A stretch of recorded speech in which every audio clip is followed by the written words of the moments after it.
Debate, Uncut and After Show. I'm your host Nathan Oakley, and if you are new to this channel, or you've not done so already, then be sure to subscribe. Hit the bell notification icon and join button if you'd like to become a Nathan Oakley 1980 channel member and keep up to date with the Flat Earth debate. If you would like to support the channel, there is a super chat that runs alongside each of these shows while they premiere, and there's also a coffee, Patreon, crypto and thanks button in the info box below the video. Speaking of Patreons, I'm going to do a quick shout out to all of you who do support me on Patreon.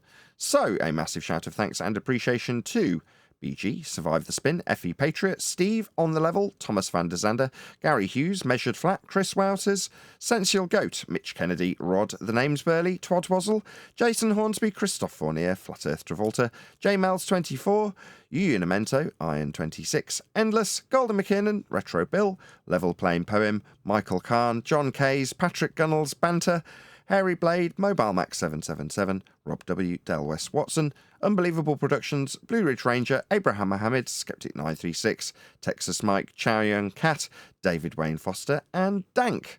So another massive thank you to all of you for supporting me on Patreon.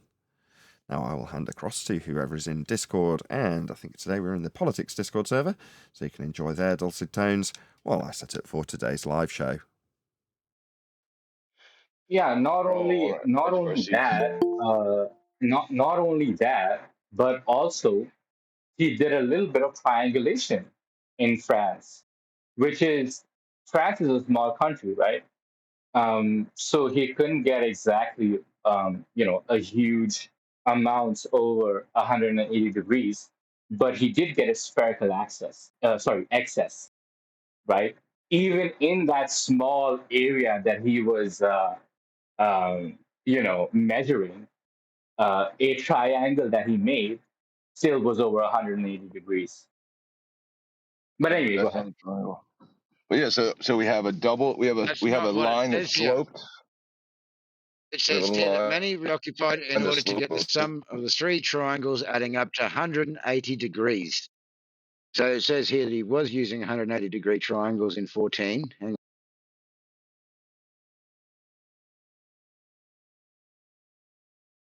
And then in 15 it says not all the angles of every triangle were taken and not all were observed. They were just so taken as to complete the triangle, where all three were observed, and the sum didn't add up to 108, exactly 180 degrees. Yep, it was more. Yeah. Hold on. No, hold on.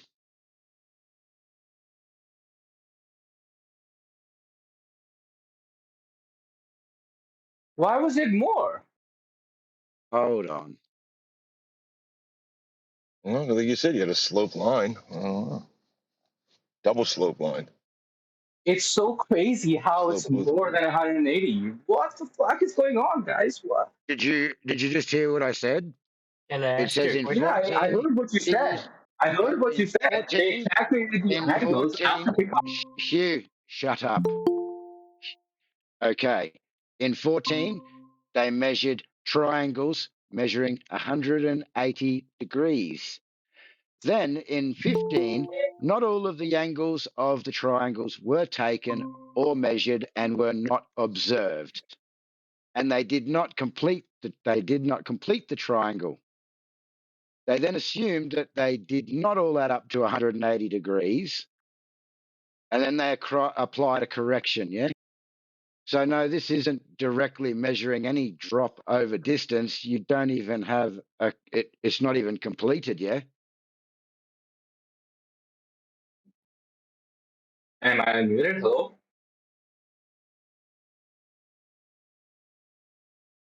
Hello?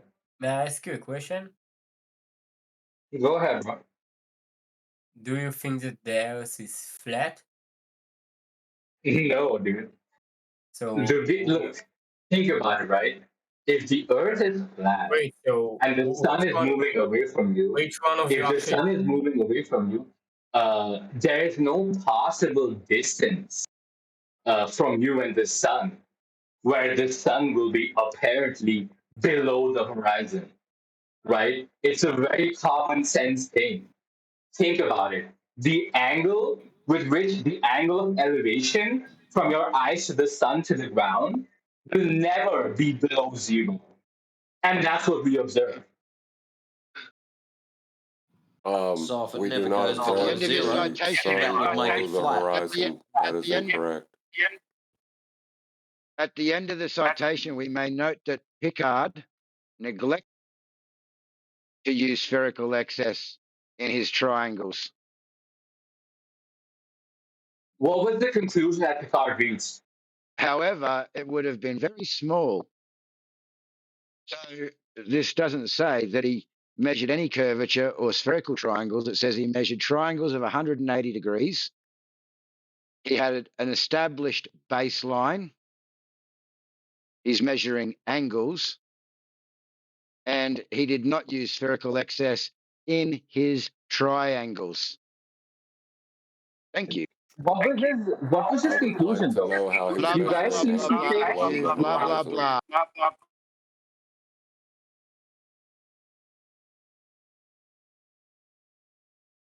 Good evening, Nathan. Yo, guys, Evening. Sorry for I'm the sorry to chaos. interrupt. I've just Good been reading a morning. citation for the last 20 minutes, currently measuring Earth curvature directly, showing us a drop from horizontal. May I ask you a question? AG? Yeah, go ahead. Do you think the Earth is flat? He just explained how it's measured flat. Did you not just listen to the last discussion? Hydro, or Hydo. He thinks he can measure an angle below the horizontal plane of reference. Yeah. The angle that was just described by AJ, all you were doing is sitting waiting to ask him if his Earth was measured flat. He's just detailed it to you. And to that Hugh guy. Why are you asking? Did you not pay attention to what he just said?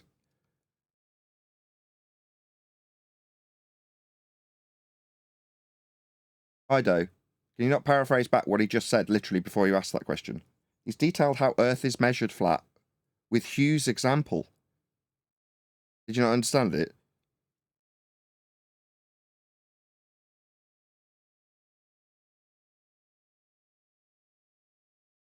Hydo, Hydro. Hello. you ask if he believes Earth is Yes. flat. He's just literally ended a statement that demonstrates how Earth is measured flat. And I'm asking if you didn't understand it.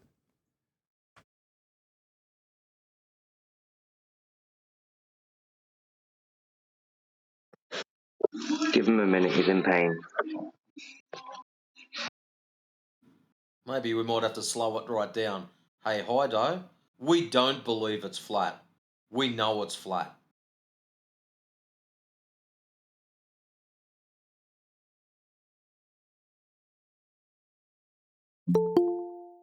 And as far as it goes to the celestial sphere diagram, angles are never measured below the plane of reference. They're calculated, but they're never measured below. Hello, can I get a mic check? Yeah, hello, Neil. We're in politics, so remember we're guests here. Try to be polite. Oh, today's Friday. Sorry, I'll go on mute.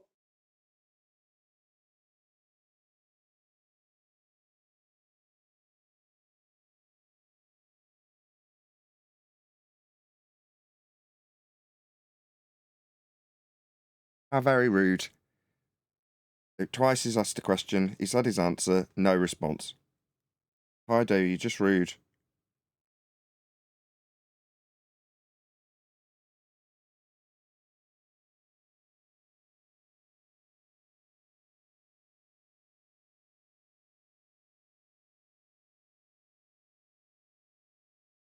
Well, it's good to be here.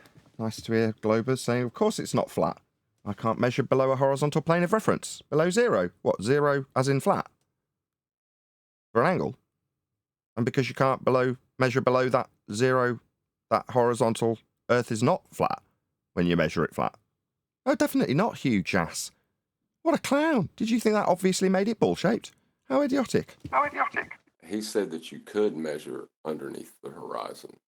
You could see objects below surface level. No, that's utterly absurd. Oh, see below surface level. And besides, if you're talking about the sun, it's above another piece of land in the distance, isn't it? Never below. When it reaches the horizon, it's not actually reaching the horizon. It's above a different piece of land in the distance, along a flat baseline that you can measure. That he measured, he appealed to it with the angles on it, and then told his opponent that that means it's obviously not flat. Well, you measured it flat, Hugh. Glad we cleared that up. Or not. If you're a bull believer, you'll ask the person who's explained it to you if they understand. Or if you're somebody on the sidelines, you'll ask if they believe the Earth's flat after that description.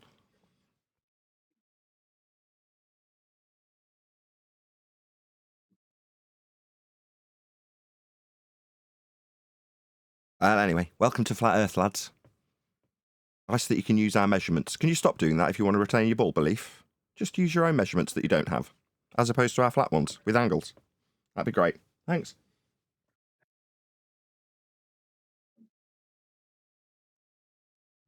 Could you stop Nathan, using my evidence? if Oh, I sorry. were to drop in the middle of the ocean on a raft, would you be able to give me your location using celestial navigation? If I just dropped you on a raft? No. I wouldn't have anywhere near the amount of tools needed to do that. Let's say I gave you a sextant. Why are we doing this? Would that Why are be you asking enough? me this? Well, I'm asking you what you would use to triangulate your position on the Earth. What numbers, what formulas, what's the methodology that you would use to ascertain your position on the Earth? Right, you've already detailed it, haven't you? Your elevation angle measurements. The ones you appealed to about 5 minutes ago? I put it to you that that's a flat Earth measurement, and now you're asking me a question about what I'd do if I was out at sea in a raft? Do you appreciate that the angles that you... Let's try that again. Do you appreciate the angles you used were only capable of measuring off a flat Earth, the ones you appealed to but 2 minutes ago?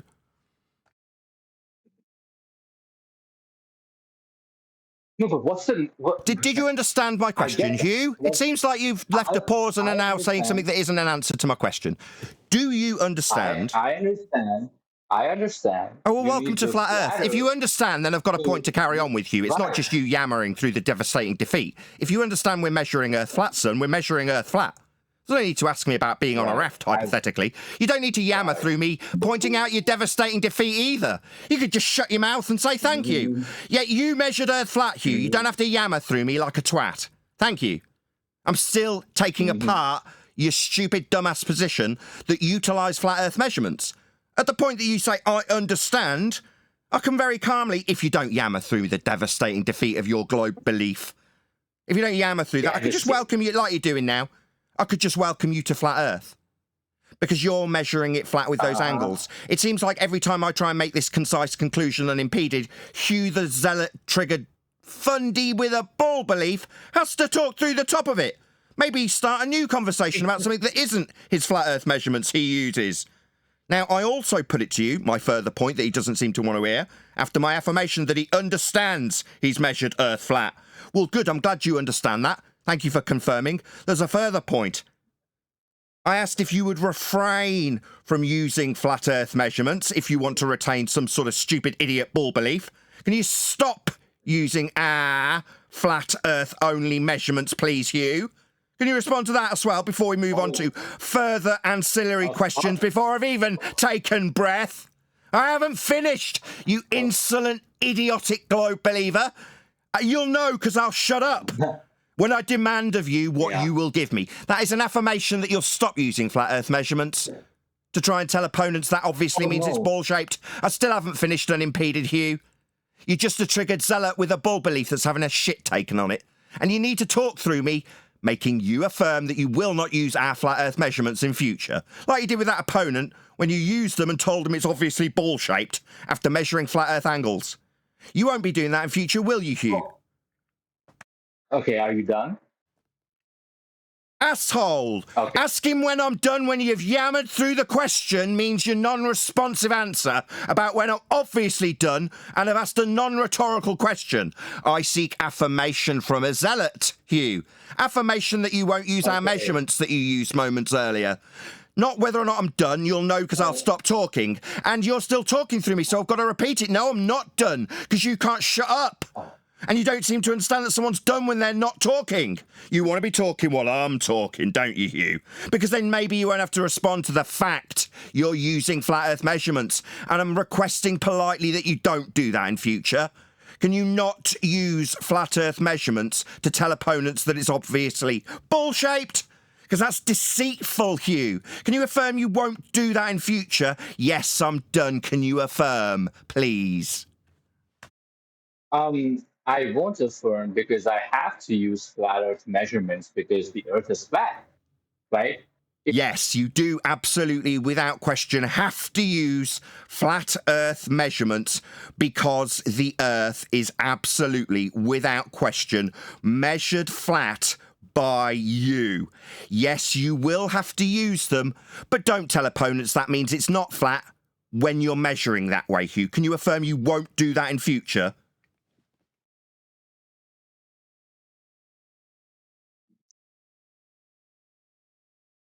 Can you affirm you won't do that in future, Hugh? Tell people it's not flat because you measure it flat. Can you not do that? Too busy Hello? telling you to shut up, Nathan. Sorry, is it just flat? Am I muted? Hello? It's Can just you hear flat, me? flat man can needs to white knight, perhaps? What's going on? No, No, he wasn't was listening. trying That's Looking to Hugh. You Still, am I've I made muted? 5 Hello? attempts. Now there's other people. I'm hearing other people. I just need Hugh to affirm that he won't be telling people that Earth is not flat because when he measures Earth flat, he observes something below the flat plane he's measuring with an angle, which he, A, does not do. That's absurd. And B, I'm demanding that he doesn't do that in future. That would be use flat Earth measurements to say it's not flat. 6 times, Hugh. hello? Can you guys hear me? Am I muted? Hello? It's unresponsive, so no, you absolutely can hear me, but for the fact that you've yammered through the 6 attempts of me putting it to you, so now I'm you're on mute. yammering Okay, through me perfect. again. I thought you were asking me a question about whether or not you could be heard. I haven't paused, and he's yammering through me. You can obviously hear me, can't you, Hugh? But you just don't, in 7 attempts, seem to want to confirm that you won't use flat Earth measurements to tell people it ain't flat in future. 7 times. A charm. Look, whatever you're asking me to, It's obvious what I'm asking. I've asked it 7 times, so this is non-responsive. right. Yeah, right. Earth is measured flat. Stop using flat Earth measurements to tell people it isn't flat when you specifically measure it flat, Hugh. You need to. Okay. You do. I am not done. Not asking anymore. 8's enough. I'm telling you. Don't use our flat Earth measurements to tell a opponent that it's not flat. That's stupid. Furthermore, don't tell people that you observe I'll do people. that. Is it just me, or is this defeated little prick going to yammer through my victory dance based on his flat Earth measurement use? Oh, thank you, server operators, for muting Hugh after 8 attempts of him failing to concede his devastating loss. His loss based on the measurements that he, quote, must use. Yeah, you must measure Earth flat, Hugh. Just stop telling people it isn't when you use those measurements in future. Just affirm that that's how you measure Earth flat. Because it is. I thank you.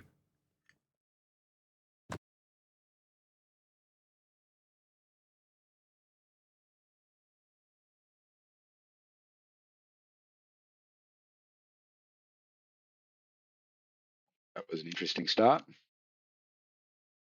Hido's still here. Hido? Hido, can you hear me? Oh yeah, I can hear you. Yeah, you asked a couple of people about their belief in flat Earth. Now, what I've just done, hopefully while you were listening, was rip Hugh Jass a new asshole based on his use Wait, of why flat you using Earth. such? Is it just me, or was this I don't- wanker off mute, not answering me now, talking through me, just like Hugh did? When I'm No, done I talking, wasn't here. Hido, when I'm done and I'm I wasn't- finished talking, addressing you, then you can respond. Otherwise, the server moderators will server mute you like they've done. Prick. Prick, you asked 2 people if they believed Earth's flat. Now I'm asking if you understood the ass ripping that globe believer who utilised flat Earth measurements to tell you it's not flat. Did you understand that, Hydra? You can take him off mute so he can respond. Hopefully not through the middle of my question about an understanding of how Earth's measured flat now. First of all, I actually didn't believe that it's flat. I just came here because I didn't ask you that. I I didn't ask about your dumbass belief, did I, Hido? Did I ask you what you believe, stupid man? No, I did not. Do Well, you, of course second you time's a did. charm, Of course stupid you man talking through did. me, stupid man? Stupid idiot. Try to listen. You asked two people if they believed it's flat. Now, I've spent a prolonged period ripping an idiot's ass through his throat, showing him how his measurements of Earth that was flat are just measurements of a flat Earth. Now I'm asking if you understand, Hido. Not what you believe, because that's what you've just answered, making you retarded. Like you can't listen and don't understand a simple question.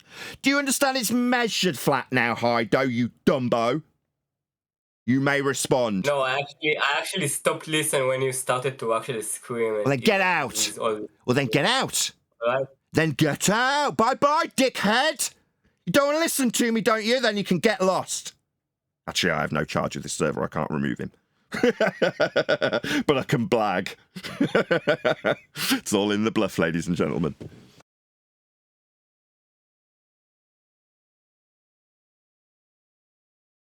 Not me you don't want to listen to. You don't want to listen to the Earth measurements. Because they're flat. And your globe believer friend who was telling you that means it can't be flat used flat Earth measurements to tell you that. I was hoping to clear up whether or not you understood that it lied to you. But you don't seem to want to respond. You want to tell me about your beliefs and where you switched off listening. Yeah, that's what zealots do in the face of information that contradicts their belief. They switch off. Hido, you're a zealot. A globe-believing idiot. That's what you are, son. No, we don't believe it. We know it. It's measured that way. Like your mate used to tell you it ain't flat. Yeah, you used flat Earth measurements to do that. You were too stupid to notice, though, Hido. Switched off, yeah, you switched off and got duped. That's what idiots do.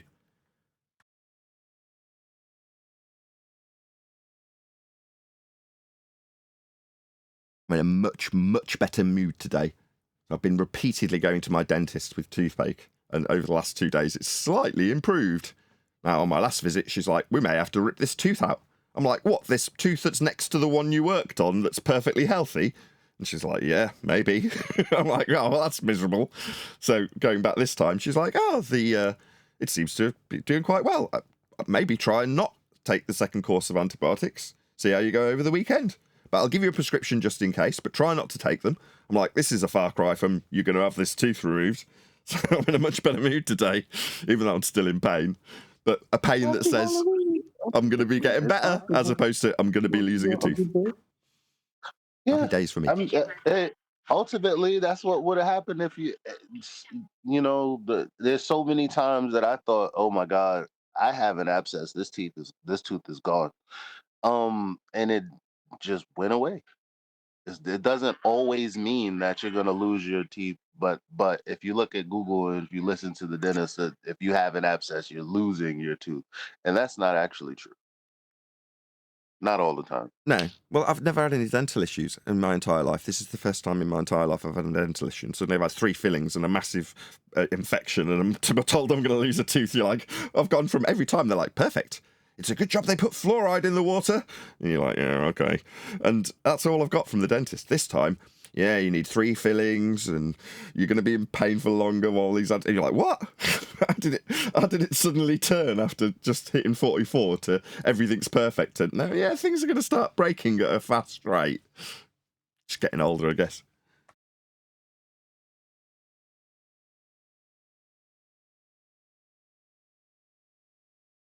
But it means I'm in the mood to rip Fundy's new ones based on their use of flat Earth measurements. How dare they? They need to be told off, and I'm going to be the one to do it. Sorry, what are you doing using flat Earth measurements? Get the fuck out of here. Don't use our measurements, how dare you? Cheeky idiots.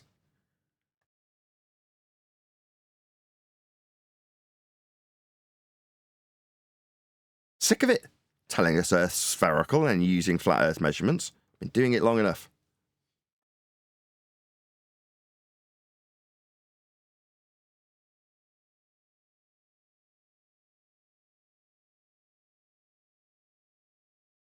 You see the quote I trimmed out? I stuck it in Master B. No, but I do enjoy the content from that gentleman. What did he say in that particular quote? Finish the truth. That's it. When you punish the truth, you're asking to be lied to. Yeah, that's what you ballers are. This is a control mechanism. You're willingly letting yourselves be lied to. And in the face of us pointing out the truth, oh, well, you want to be lied to. You're just leaving yourself vulnerable. Well, that's what you all are. Victims. Vulnerable victims getting conned. And what do you do when we come along with the truth? Oh, well, you shout us down and chastise us, call us idiots. Yeah, because the people who control, you don't want the people who've got the truth to have any credence and credibility, do they? They want to keep you well under control. As they do. And you'll fight for your subservience. That's what you'll do, you bunch of cucks. Started to see less and less pity in our globe-believing opponents of recent times. Oh, you're just victims.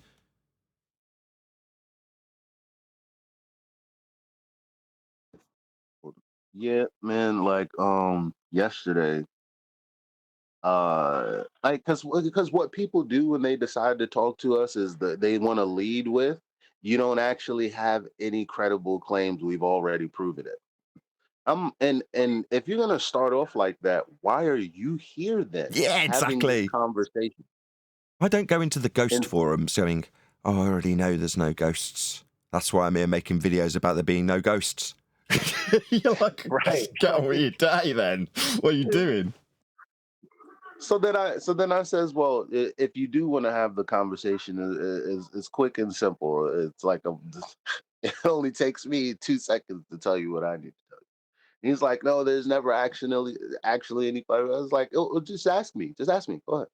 He's like, okay, well, what is it? I was like, elevation angles to Polaris. Yeah. And he is like, well, actually, you can get latitude from other celestial bodies. I said, yeah, but the latitude system was derived using particularly the North Pole star, quote unquote. Like, and he's like, it's like they want to change what you're saying so bad because he just kept going to, you can get latitude using any star. And I'm like, yeah, but how did that system originate with a flat earth angle measurement? And it's like, you can't say, I'm taking this flat earth angle measurement, stitch them together, and thus it's a globe. That's ridiculous.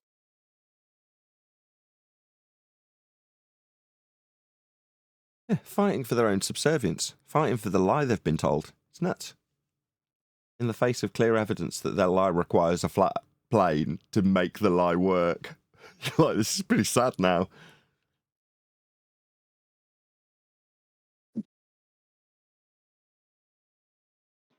It is pretty sad. Yeah. It's it was always going to be like this. Like this is always where it was going to go. And it's nice to see it getting there.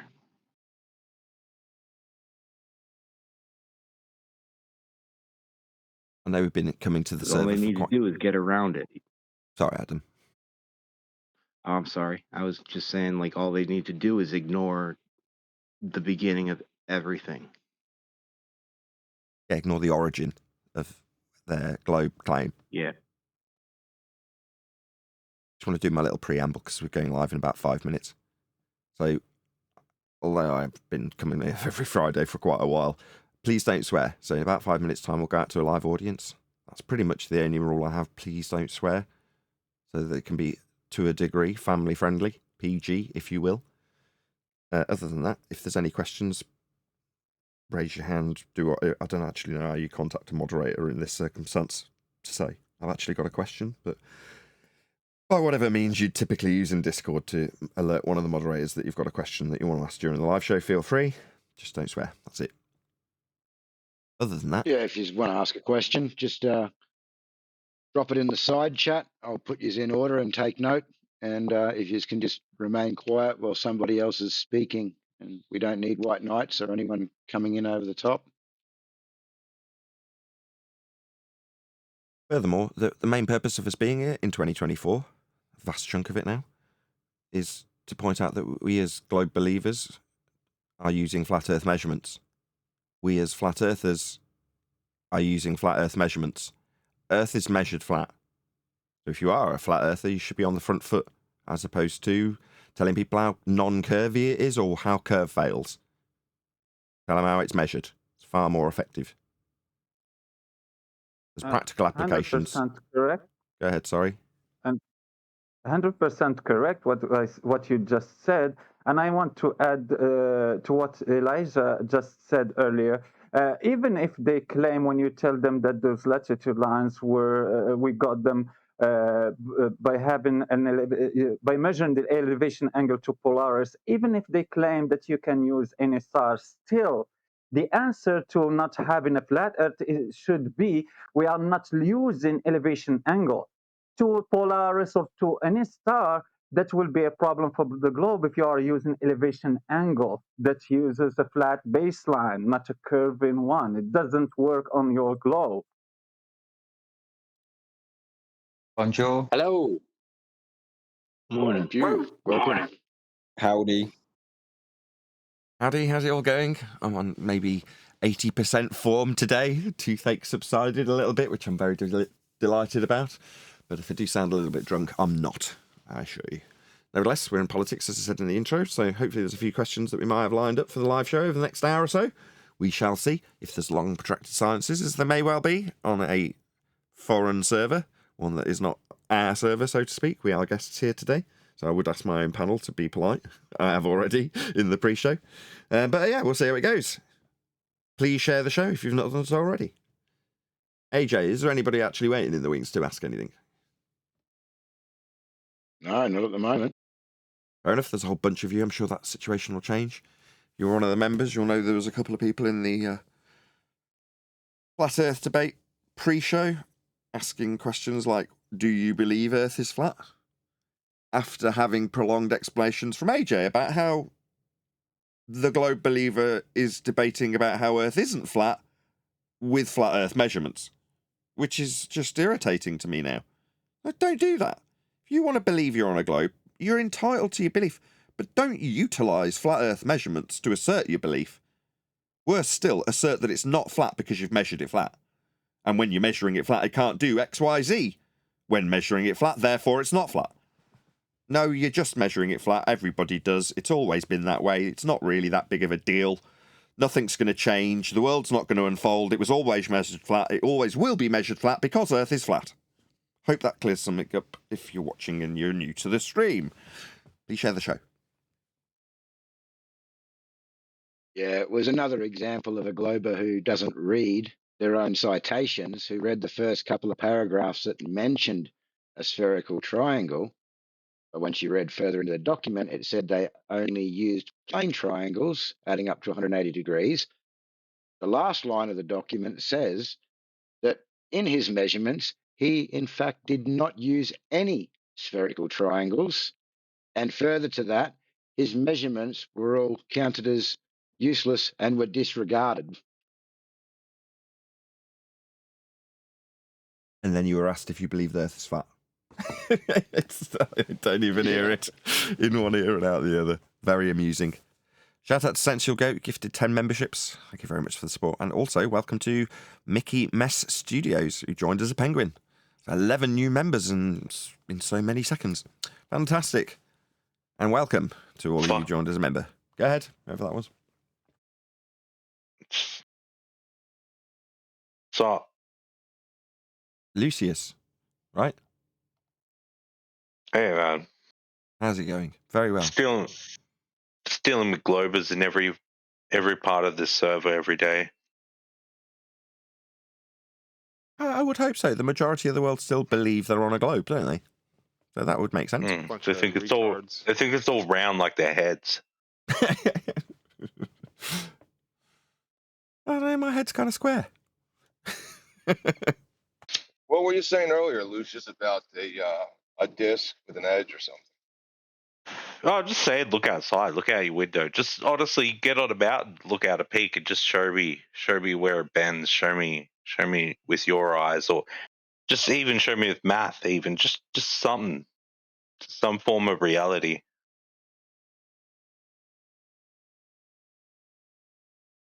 That's their trick. They just want to show you something useless and assert that it proves Earth curve. Well, there's no practical application for any of their assertions when they're trying to instill a belief into people. Like what we deal with when we talk about flat Earth measurements are things that are actually practically applied. They have a use, unlike globe claimants. So us taking the contrapositive stance that we will have to defend why there isn't curve, like even if you did, having no curve has no practical use either. Measuring Earth flat has an infinite number of uses. Do you know? Someone tried to explain it to me by saying like, you know what they did?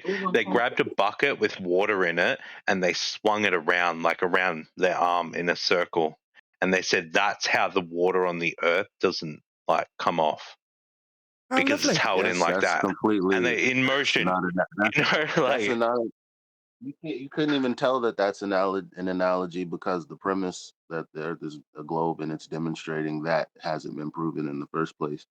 But to what you were saying, Nathan, the waves, the waves, like I was 1 second. it would be crazy. That analogy is not correct because when you spin the bucket, the water is inside the bucket. It's not the same as claiming that the water is outside the globe, because you can't do that same thing with the water is just on the surface of the bucket from the outside. Yeah, they were showing me that it doesn't spill. Like, look how it's in But the did you bucket guys still just as they hear my swing it over their response as I shoulder. also They did, Eli. I know you had something ancillary to add to that, but bear with me just 1 second, gentlemen in Discord. So your first response was sufficient, though, Witsy. Why did I call you Witsy? Eli. Your first response was sufficient, which is to say, when you point out that they haven't proven the first primary part of the claim that the Earth is a ball flying through a sky vacuum, that's it. That's game over. But the Discord server heard that and went, yeah, and then carried on, but you had a further point. So do you want to add your further point? Sorry to cut you off in Discord. Eli did have something else he actually wanted to add. He got the point so he wouldn't get bashed by me for telling him, no. They haven't proved their first instance claim. Who cares what water does on a spinning ball based on a bucket spinning around your head? Yeah, we're in a spinning bucket. So the second point was, if I can remember, it was something that you were saying. It's something that I noticed. Even when we present just measurements, the ballers try to take it into some impractical use case, like they'll try to do trigonometry on the sky or something like that and say, okay, well, how do you get 60 nautical miles per degree or whatever? And I'm like, but are you doing celestial navigation at this point? No, you're not. When we're talking about it, we're talking about something people actually do every day. Yeah. And that's the major difference. Yeah, practical uses, exactly. Our measurements are practically applied. Earth curve, rotation, gravity. None of these things are a practical application. Okay.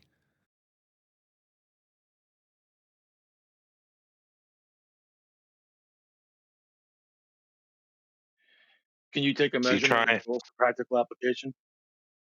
One more time. Oh, God. So they're asking you to prove their circle theory, like. I don't know what I'm being asked. I don't think that's what he asked. I don't really know either, really. John, you're causing horrendous feedback in G+. Sorry.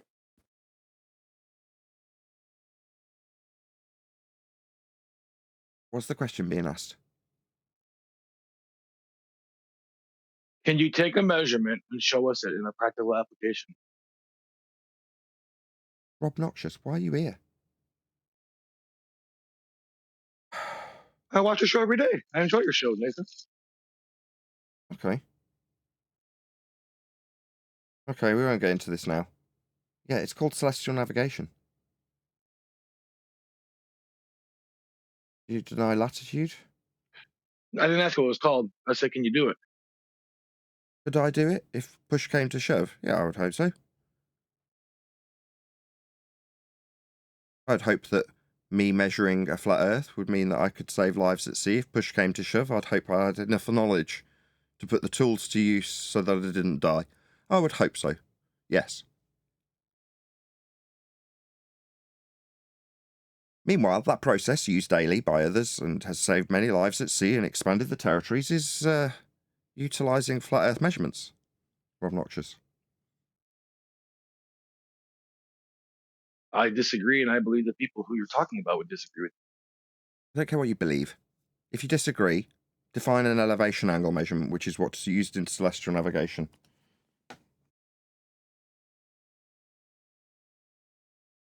Or maybe a group in human history who was like, oh, we got to go circle the world or something. Like, find me those Vikings.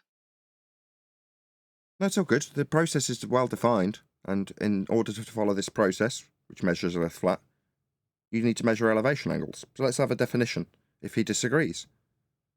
Appealing to what other people would believe, I don't care. Just define it. I've got 20, by the way. They all say Earth's flat. Are we done here? Can I make my conclusion in this stony silence? Or will it get rumpused? I'm good. I'm just sitting back and had one question. I'm not trying to start no trouble. No, you're being asked to define. You disagreed with me.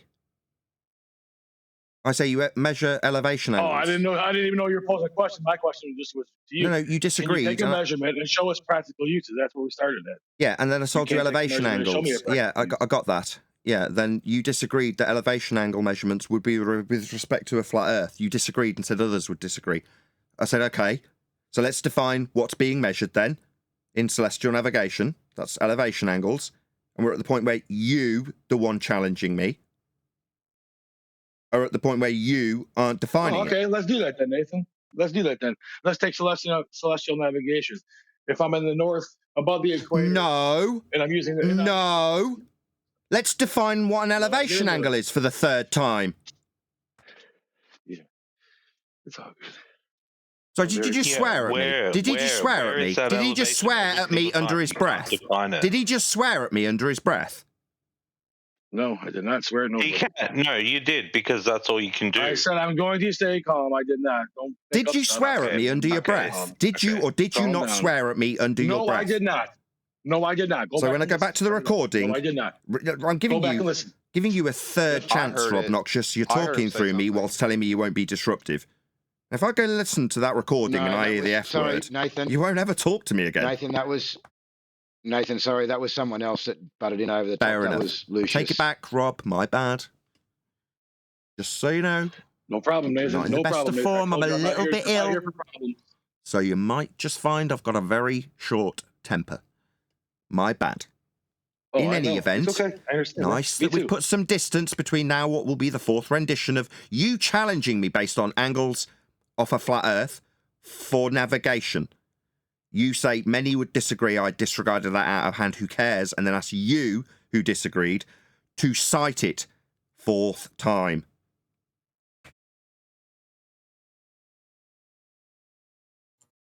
Nathan, I want to kiss you. When I say metaphorically I'm a whore, it means I would be paid to do debates. This is not a kissing booth, but thank you. I understand the sentiment. I'm not going to pay you, bro. I'll take you out to dinner first, of course. I love you carried on the metaphor. Very good. So we're going to cite it, Rob. You disagree, right? Yeah, again, you're just trying to control the topic. I came in asking you a question. So how did it turn into you asking me a question? You never because you disagreed when asked for measurements. I gave you elevation angles and celestial navigation. Now you're talking through my response, it would seem. Yeah, I'm telling you why you'd be getting asked a question, because you disagreed when I answered you. I answered you with celestial navigation. Latitude, I said. Do you deny it, I asked. That hasn't been answered. Now, meanwhile, you, when disagreeing, that's a pause for thought, not a question of you. The question's been asked and will be asked now for the fifth time. Do you have a citation to disagree with my flat Earth measurement of elevation angle or not? Fifth time. Absolutely. Absolutely. There's no one, you never find nobody that says they measure flat Earth, ever. It doesn't. So I didn't ask what they don't do. Why is he telling the audience what citations will and won't do? Do you not know what you've got to do now? You've got to dig out a citation that says, no, it's not flat when we measure these angles off a flat Earth, because you're disagreeing and you need some citation for elevation angle that backs your disagreement with my answer to your frigging question. I know, and I'm trying to provide it to you. Well, I think we've had enough time. I think we can conclude that you're not going to manage it. I also mentioned I got 20 of them. So when you're done procrastinating, you could just say no. I haven't got what you've asked to back you disagreeing with me, Rob. You haven't got it then. So your disagreement was baseless then. We have everything you want and more, dude. So your disagreement was baseless then. No, you listen. So you've got a citation then. It's not baseless, so he's got a citation. Is this going to drag out indefinitely with his asshole prick talking through me and he's lost? He's disagreed. He's not going to give me a concession. No, he hasn't got a citation. I disagree with your flat Earth measurement in the form of elevation angle. We'll cite something that disagrees with it and shows it's not flat. That's 6 times.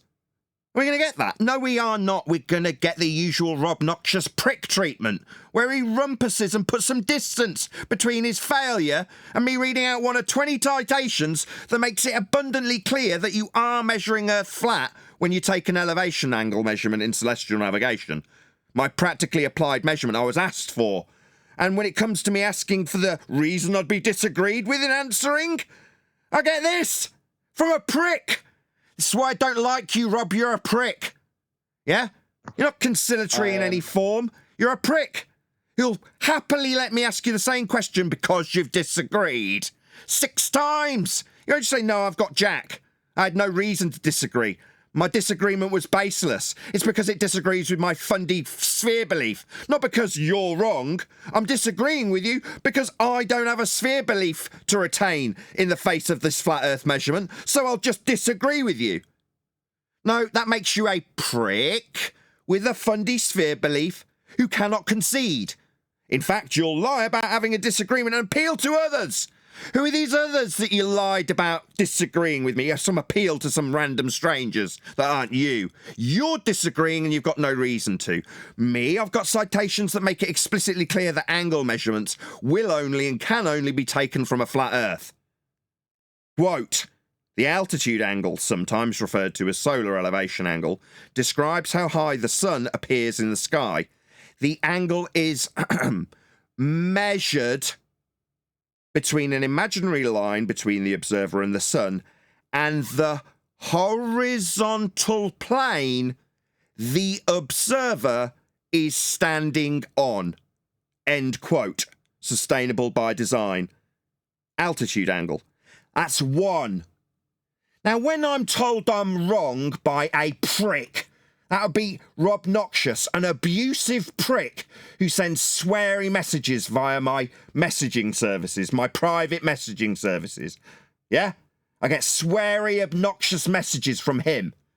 This prick, zealot, globe believer who chooses to disagree with me and appeal to a consensus that is imagineered. No, prick. You've got no right to disagree just because you fancy disagreeing. In reality, your globe's dead. It only was in your imagination because of the flat Earth measurements that created it. You disagreeing won't change those facts. Now, sod off. Never want to talk to you ever again. You abusive prick. Don't swear at me on personal messages and come and rumpus me when I answer you and you feel the need to disagree with no justifiable reason for doing so. So get lost. You're just a prick.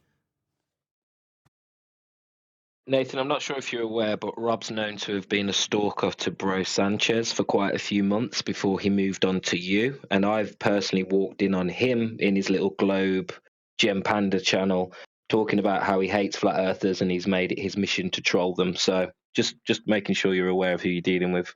What, criminals? Yeah, I know. Yeah, you could get locked up for it, Rock Noxious. That's behaviour that's beyond the pale. So get lost. Minorities. Get them out of here. Fucking minorities. Stalkers. Zealots that have come into an arena that shows how they've been lied to. And what do they want to do to the people exposing their lies? Oh, well, they want to shut them down. Because they want to be subservient cucks to the lie that they've been told. How Jesus unbelievably Christ, get laid, pathetic. mate. Get laid. If they could at least come with an argument, at least. Well, we've got Omnivore in the chat who's claiming that elevation is a good topic for showing the spherical Earth. Maybe he can tell us how. Elevation is a height So with respect to sea level. You're familiar with what a datum is, I guess.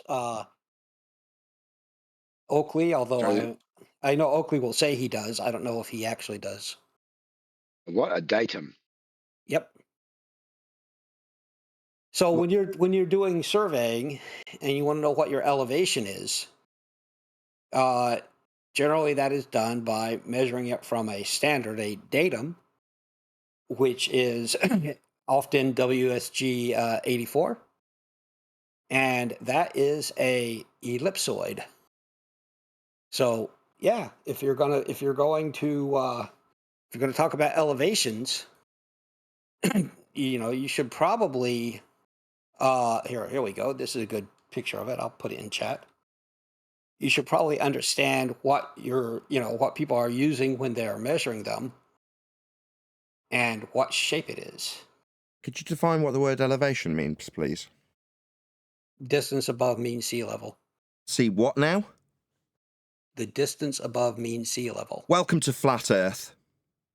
Yeah, you think so, but if that were true, you'd be able to get one step further than you can when doing a 3-star fix. Okay? You can draw your little triangles, which is not how it works, but you can draw them, and you can draw the circles under the triangle, Oakley. But you can't actually get a fix, can you? You've tried, and you know it doesn't work. Sorry, was there something else? Welcome to Flat Earth was my response. Your height Yeah, I know. And there's me talking with you, talking through my response. It seems I've talked, and he started talking again. What a shock. Yeah. It seems like my response doesn't want to be heard. I've welcomed you to Flat Earth, and now he doesn't want to stop talking. He doesn't want to hear the devastating end of his argument that used Flat Earth measurements with respect to sea level. Well, you'll need a sea level to measure height from. That's what height is, elevation. The height with respect to level. That's having no part higher or lower than another. That's not curving. So welcome to Flat Earth. You'll need a flat Earth for this. Height.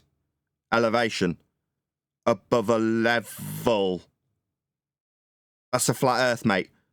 There's no other questions beyond that other than me welcoming you to Flat Earth. So welcome to Flat Earth. You'll need a flat Earth for that. Sea level. Now, we won't go past this point until you square that circle. So sea level, you say? Welcome to Flat Earth is my response. Water isn't leveled, though. Sorry, did I just hear someone tell me that level isn't level? No, Sad Bart said that water isn't level. Sorry, we're talking about a measurement with respect to it, and it's defined by my opponent as sea level. I think that's pretty much the end of his argument then, because he'll need a flat Earth for that. He didn't address it. He told me about getting a fix. I completely ignored it because it was irrelevant, and I'm still talking, and he's now yammering through me. Obviously, a response is required in the middle of my summary that he completely ignored the first time and chanted through that time too. You didn't seem to respond to what I actually put to you in response. Now, the attempted subversion about acquiring a fix was entirely ignoring my rebuttal now, wasn't it? My rebuttal was to welcome you to Flat Earth based on the flat Earth you will require in the form of sea level. That's all I want to hear a response to.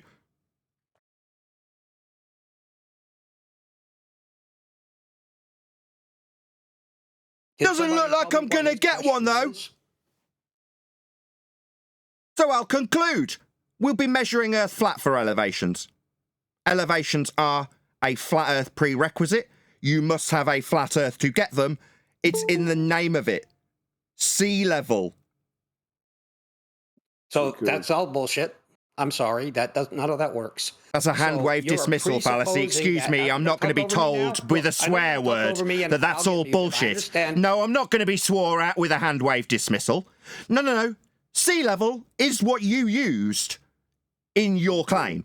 So to tell me that what I've parroted back to you is bullshit, I'm not going to take it. I'm just going to exclude that shite. So, you used it. No, telling me it's bullshit is why I've interrupted you. That's called a hand wave dismissal fallacy. No, it's not bullshit. You used those words, not me. So your words were bullshit when you said sea level. Well, don't use bullshit words next time. Meanwhile, we do use sea level. It's level. It's a flat Earth prerequisite. Welcome to Okay, flat Earth. I'll try again. Let's see how far I can get before he spurgs out. So Oakley has a presupposition that level must mean flat. That is his. That is his. Level flat. That is his presupposition. All right, and we know because of all of the evidence that we have around sea level that that is not true. So it is just a religious belief he has that sea level must be some kind of perfectly flat plane, and projection. Okay, instead of just sea level isn't level. Sorry, I'm just talking to There are this one places that dude. are Everybody else hundreds of who's trying to meters help, below thank sea you very level in the much. I ocean. don't need any help. Thank you. Right, so I'm just you're mute saying Nathan because I'm not going to. Sorry, I'm just going to mute him because I'm just not going to sit here and listen to what he's spruiking. Yeah. I'm agnostic. How is it a religious belief? To be honest, how? Be what? Sorry. He tried to argue that it's a religious belief. I'm just asking Omnivore how is it a religious belief? Hold on, we've got contrast of opinions. We've got a new player that wants to take part in the debate that I was currently taking part in until AJ decided that. Sorry, I'll step back. So,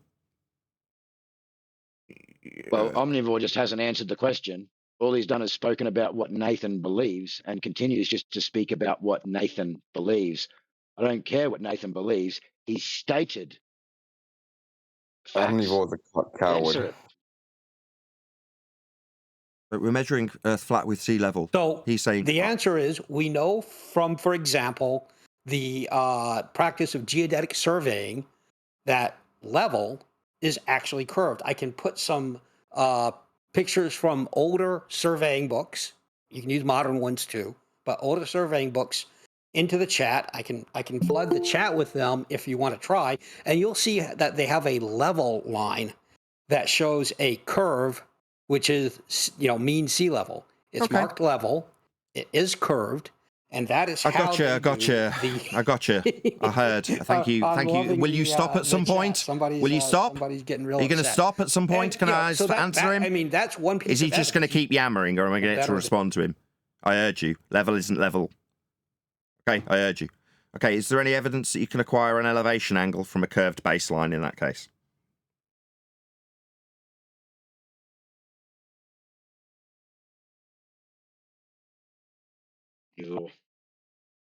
Level's not level. He understands. Can you achieve, or how do you obtain elevation angle from a curved baseline?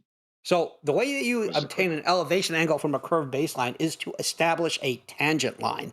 That is what your theodolite does. That's to, not from. Stop. And Stop. far more Stop. precise than a Stop. sextant, Stop. which Nathan Oakley Stop. does not. Stop.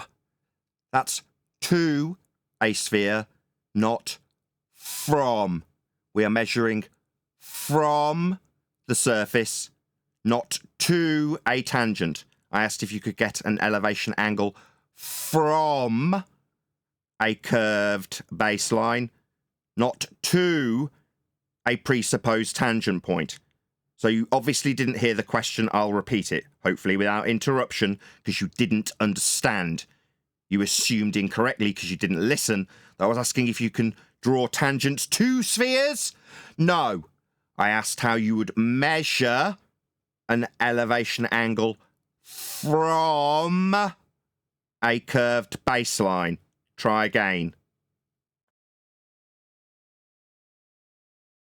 So I just put a picture in there. I'll put some more. Non-responsive. I don't want to know what you've posted. I don't want to know about what you've posted. The idea that you have to. I have asked a question. I will ask it a third time. This is non-responsive.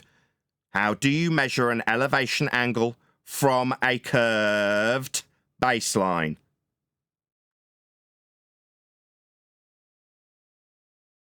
So, if we have a geodetic surveyor. Non-responsive. I'm not asking about geodesic surveying. I'm asking about elevation angle measurement. We started with sea level and height. Now we're on to elevation angle. That's elevation. Like height. Well, we're talking about measurements with respect to the surface. It's the third time he's dodged the question. I'll answer it because he's dodged it 3 times. You cannot measure an angle, that's 2 straight lines, one of which is with respect to their surface. If it is bent, it is not an elevation angle. You cannot measure an elevation angle from a curved baseline. Earth is measured flat. Like for heights above sea level, level is flat. It would defy elevation angles to comport with your stupid assertion that it's curving. No, that would violate the measurements for elevation, sir. You are wrong. Earth is measured flat in conclusion. We measure elevation angles and elevation. Like this numpty has started to assert that that somehow has some sphericity attached. It doesn't. We're measuring a flat baseline. In all instances, it's labelled sea level in his first example, and now we've got elevation angles, specifically. Datums, we're going to be talking about flat reference planes.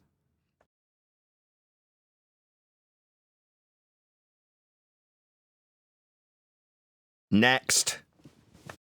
Earth's measured flat.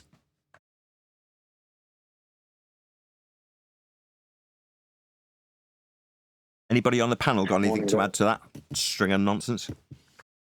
Yeah, I can add. Yeah. AJ, then Eli. Well, he's invoking geodetic surveying, where they measure plane triangles in the first instance, horizontal, linear angles, and then they make a calculation to a presupposed wall to the WGS 84 model. Doesn't mean that they've shown any curvature yet. It's a calculation done after the fact, using flat Earth angle measurements and plane triangles. Yeah, that moment when they measure it flat and they turn it to a sphere with the math. Yes, calculating. Just one sec, whoever you are. Eli, go ahead. He's coping. I just I wanted to know, you want me to read some of these I guess AI generated Google elevation angle definitions, applications. Sure. Things Which like none that. Can I account read for them? curvature. None ever do. They went where? I don't think he's listening because it's like I'm asking if you would like, and he just keeps talking. No, I'm just saying. Right, you're Go ahead, just Eli. saying versus listening to what I'm saying. Go ahead, read All them right. out. An elevation angle refers to the angle between a horizontal plane and the line of sight to an object that is positioned above the observer, essentially meaning the angle at which you look up to see something higher than you are. It's often used in contexts like surveying. Well, no, I'm going to stop there. Definition: the angle formed between a horizontal line and the line of sight to an object positioned above the horizontal plane. Application: used to calculate heights of objects like buildings or mountains when you know the distance to them and the angle of elevation. Related term: angle of depression is the opposite concept, referring to the angle when looking downward at an object below the horizontal line. Example: if you're standing on the ground and looking up at the top of a building, the angle between your line of sight to the top of the building and the horizontal ground level is the elevation angle. Yeah, I mean, we can take these measurements and apply them to the WGS 84, can't we? And then numpties can tell us that means that we didn't measure it flat when we did measure it flat. Absolute numpties. I have a question for him. Hold on, are we still talking to this omnivore guy or what? Do we want Yeah, the you said, painful... is there any? He's muted at the moment. Well, can I just stay muted? He's got Is there nothing any important to add to the conversation.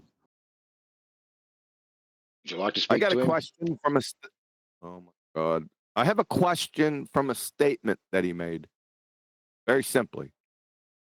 He said that the statement level equals flat is a religion.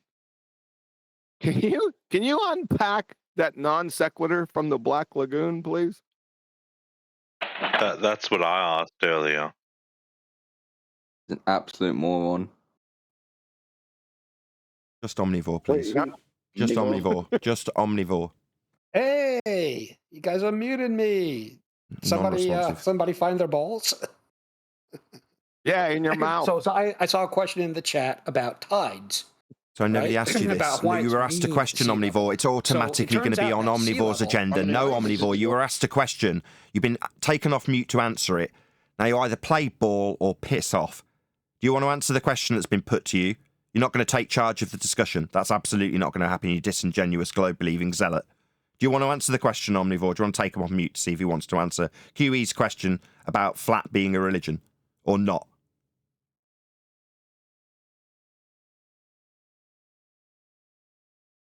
Clearly not, Omnivore. Only your Omnivore agenda. Yeah, I'm here. Go ahead, QE. Can you Ask him again. unpack for us how horizontal, level is a religion? So the way that it's a religion is this. You have a presupposition. You know what that is? It's a foundational belief that is not based on evidence. It is based on belief. And the idea is that water must be It's not true. always Incorrect. is It's just flat incorrect. because it looks It's just flat. incorrect. That is a foundational That's belief incorrect. for which you don't actually have. We heard you the first time, asshole. Do you want to shut up now? We've heard your baseless assertion. It's incorrect. It's based on definition. Level from dictionary.com, having no part higher than another, having a flat or even surface. From Cambridge, level, not rising or falling or higher on one side, but even in all directions, horizontal or flat. That's not a belief, it's a definition, you ignoramus. So, just for the audience, Omni, is there any chance you could just, concede that you were wrong?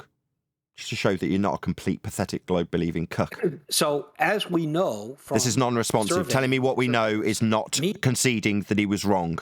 It's not a belief, it's not a religion. You were wrong, Omnivore. It'd just be nice if you weren't a pathetic cuck, loser, asshole that decides to change the subject when you're wrong. Like, pathetic? Do you want to try and concede that you're wrong? It's not a religion, it's part of the definition. We're defining it. We've defined it. You were wrong. It's not a religion to say flat is level, horizontal. That's what it is.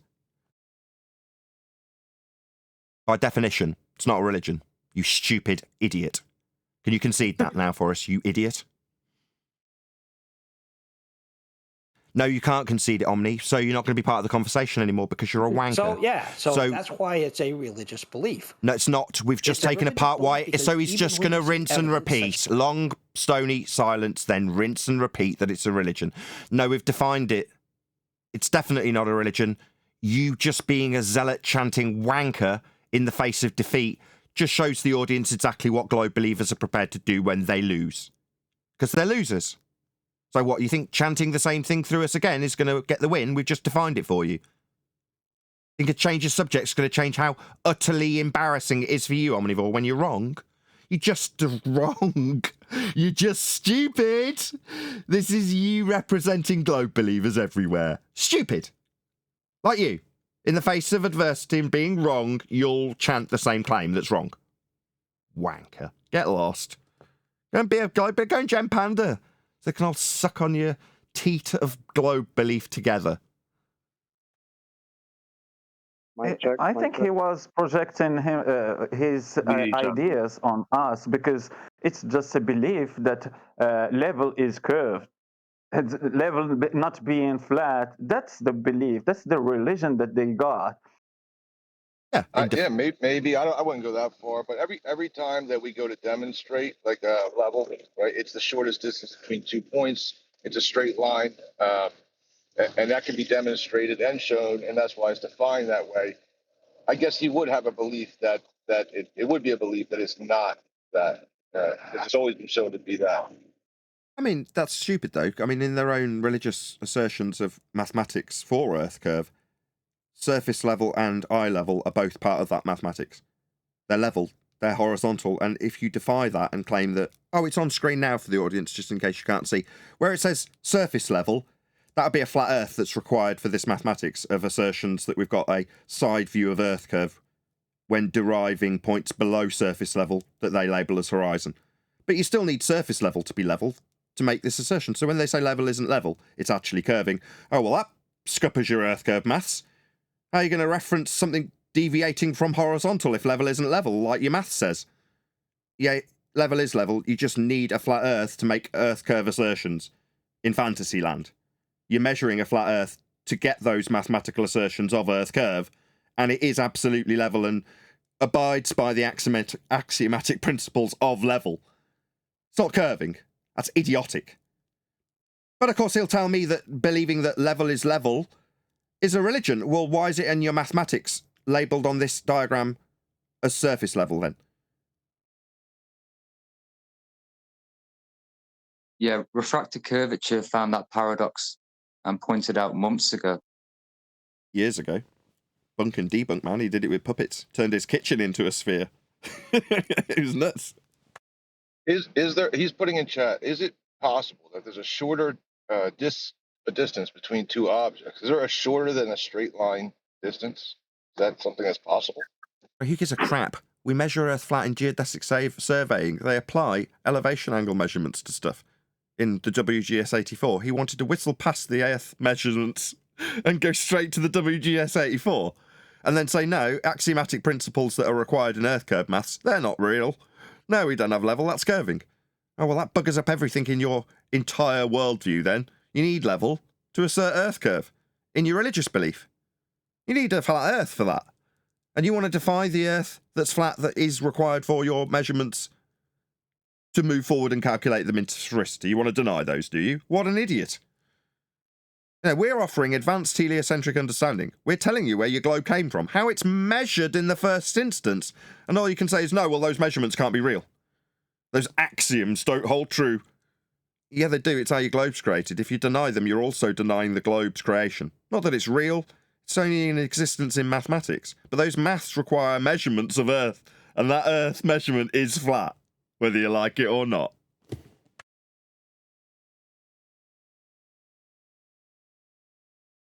Next.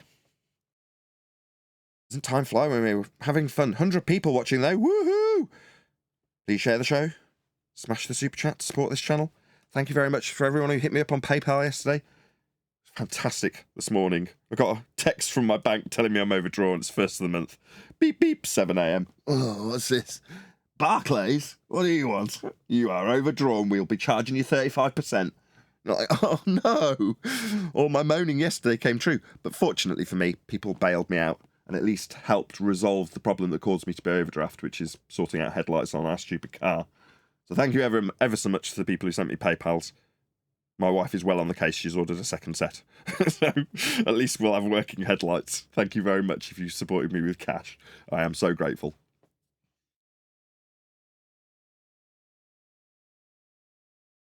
Amazing how easy it is to resolve problems when there's just cash in front of you. Are they still having trouble with the plane of reference that they're trying to disrespect? They want to use it to tell other people that Earth isn't flat.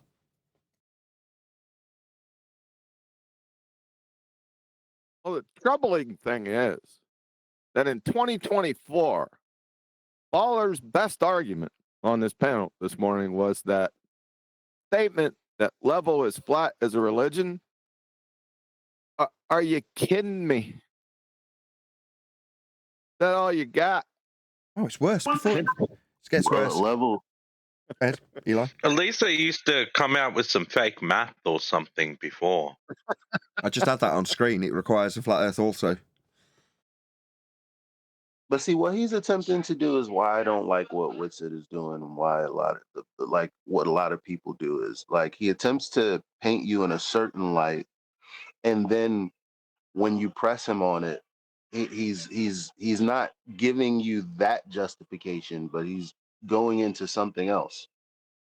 And it's like, okay, so level is flat as a religion, how so? And then he goes into something else. Well, first and foremost, level and flat are synonyms. Synonyms. Okay? You try to be sexy. So, I mean, it's ridiculous. Trying to be sexy. Nathan Oakley, are you Thunderfoot? Am I Thunderfoot? Are you Thunderfoot? Yes, I am. You are, really? No, of course I'm not. You sound very much completely like different accent. Completely different. No, it's definitely not the different accent. It's kind of a mental illness, bust ups. No, bro. Thunderfoot's Trust me. currently on a... I only know this because we covered one of his recent claim to be flat Earth debunking videos when he measured Earth flat with elevation angles. But I was told after the fact... You sound like maybe a Discord version of Thunderfoot. I mean, I could take that as a compliment, I suppose. He's got a PhD. People He look shouldn't, but yeah. I wouldn't. He's got a PhD, yeah. We call him That's a funny. clown. No offense. I look, no offense at all. We get another baller in here with their dumbass baller claims. Do they have any scientific evidence? It's not a fucking baller. Shut the fuck up. No I'm just swearing. Saying, No swearing. Like no need. No, you sound like all the other Kiwis.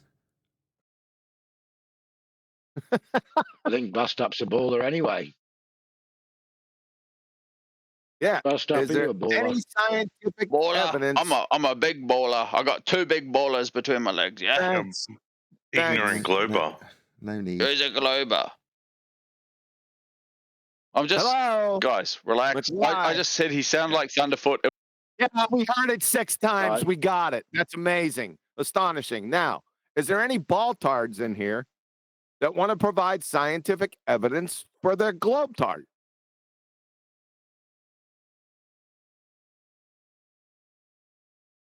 They never have any scientific evidence. They just have they argue. That's all they can do. Thanks for the color commentary. I'm just asking. There should be a few baltards in here. They're just very simply. Do you have any scientific evidence for a globetard? And if you do, let's hear it. Come on, you can get it. I know you can get it. Omnivore says he has tons.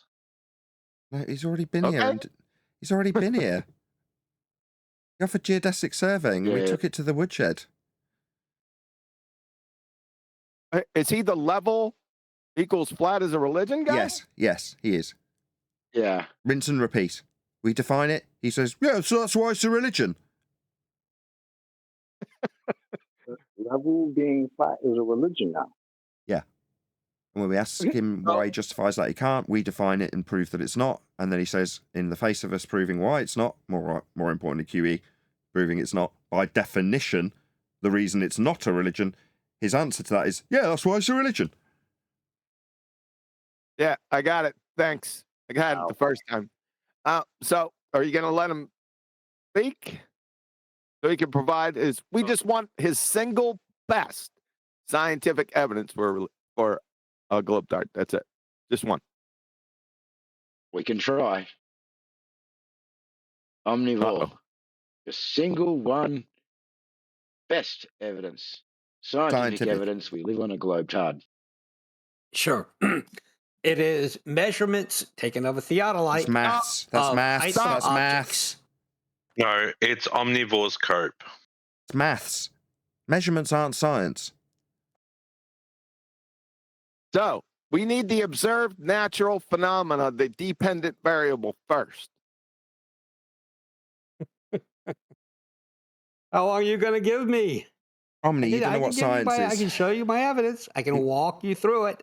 I can even educate Nathan Oakley about it. No, Dumbo, we just told you that's not science. Did you not listen to what we told you when you offered us measurements like a complete dumbass? You're still talking, you stupid idiot. That's maths. Idiot.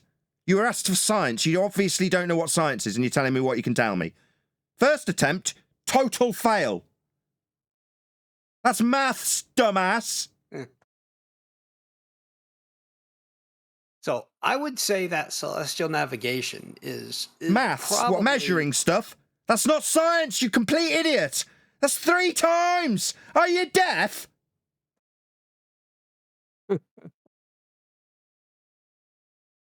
Are you deaf? So, I see that old hoss thinks I'm mumbling. So, no, I'm not old hoss. I'm sorry. You stupid idiot. What I'm gonna you have do not offered science, idiot. I can explain. You are an idiot, Omnivore. You haven't offered science when asked for it. It's a category error, Omnivore. Thicko. This is a straight copium, man, into my veins. That's ad hom. It's the pure stuff. Ad hom, dickhead. You don't know what science is. So, what makes Omnivore, you you're an think it's a idiot. You don't know what science is. You offered maths when asked for science. Do you want to acknowledge how stupid you are for offering maths? Who was that? Idiot. I'm talking to you, Omnivore, the one you said you could address. No, I'm addressing you for your stupidity. And you seem to be chanting through me addressing you. When you offered maths, you're chanting through the defeat. You offered maths when asked for science. It's been 5 times, Omnivore. Do you think if you just cause audio chaos while I point out how wrong you were, it'll overcome that fact? It's only moderation by the server operators that will succumb to your chanting through me, Omnivore. You've had to be server muted because you don't seem to want to accept the defeat. When asked for science, you offered maths. Now I'm calling you an idiot, Omnivore. Would you like to address that, idiot?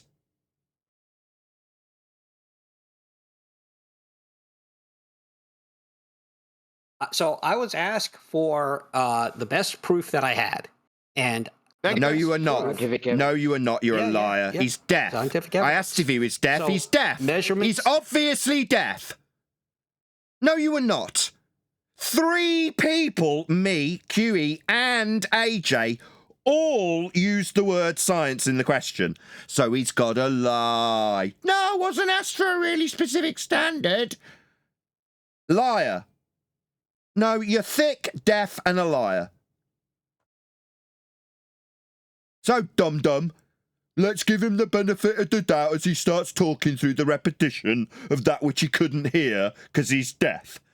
What's your best scientific evidence, given that you didn't hear and offered the incorrect answer to that, Omnivore, you idiot? Do you have any scientific evidence for the globe-tard religion that you've got? What's your best scientific evidence, Omnivore? You want to try again?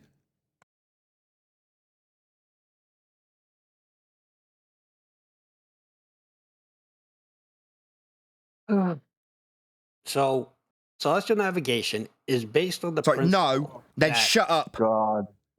Oh my God. Those are angles and it's a measurement, calculations, geometry, and math. That doesn't have nothing to do with science. The people around you are pointing out how stupid you are, Omni. Everybody here knows how dumb you are. No, ain't gonna cut it. No, I'll just carry on with my measurements that are flat. What, elevation angles? They're flat Earth measurements. Definitely not proving a globe scientifically. Not only a category error, a flat Earth measurement that definitely isn't science that you're offering. What are you doing?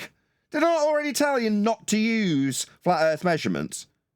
I'm pretty sure I made that demand of you already, Omni, you disrespectful prick. Yeah, it's a fail as soon as you try and answer that question. 1000% category error. You are measuring angles. You are doing math and geometry. It does have nothing to do with science. Correct. There's an effect in the natural world. Don't tell him that. Yeah, don't give away let the them right figure answer. that out. You're stealing QE's magic trick if you give him the right answer. Or tell him category error and why they should have said that as the answer. He's ruining the trick.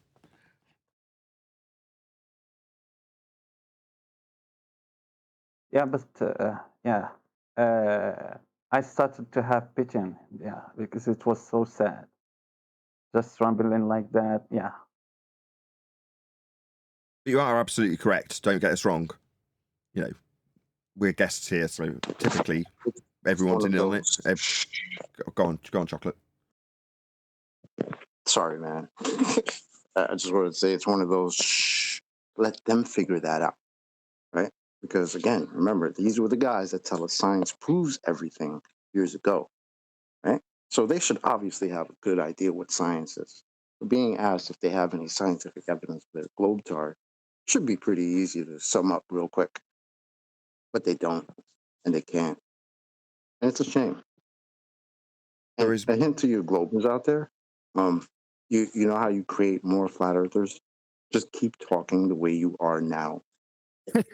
There's only one correct answer to QE's question. One and only one answer is correct. It does have a correct answer. Ask the question again, QE. I'm not going to answer it. Do you have any scientific evidence for your globetard? You're in the YouTube chat, because the people in Discord Nope. maybe aren't watching. Just type in chat. If you know the one and Can I only one answer? correct answer to that, just type it in chat. I'll just be intrigued to know if the audience know. The way that you Can can I tell. Can I answer that? When you are done Sorry, with them, Omnivore. ask me to answer if you want the answer. I know the answer. Go ahead and answer, Nicholas. Go on then. What's the right answer? The answer is that the question was wrong. Correct. So science doesn't study shapes. Spot on. Malformed And question. geometry of the objects. So that the question was have to be related to geometry and measurements, not science. Study of cause and effect in the natural realm. So can you provide a citation of that? 10 points to Omnivore, who wasn't being asked or discussed this with. Omnivore was asked and didn't give that answer, but Omnivore's decided it's his turn to talk. No, sir, you are absolutely 100% correct. That is the only correct answer to QE. QE, you are in a category, not in a category error. That is a malformed question.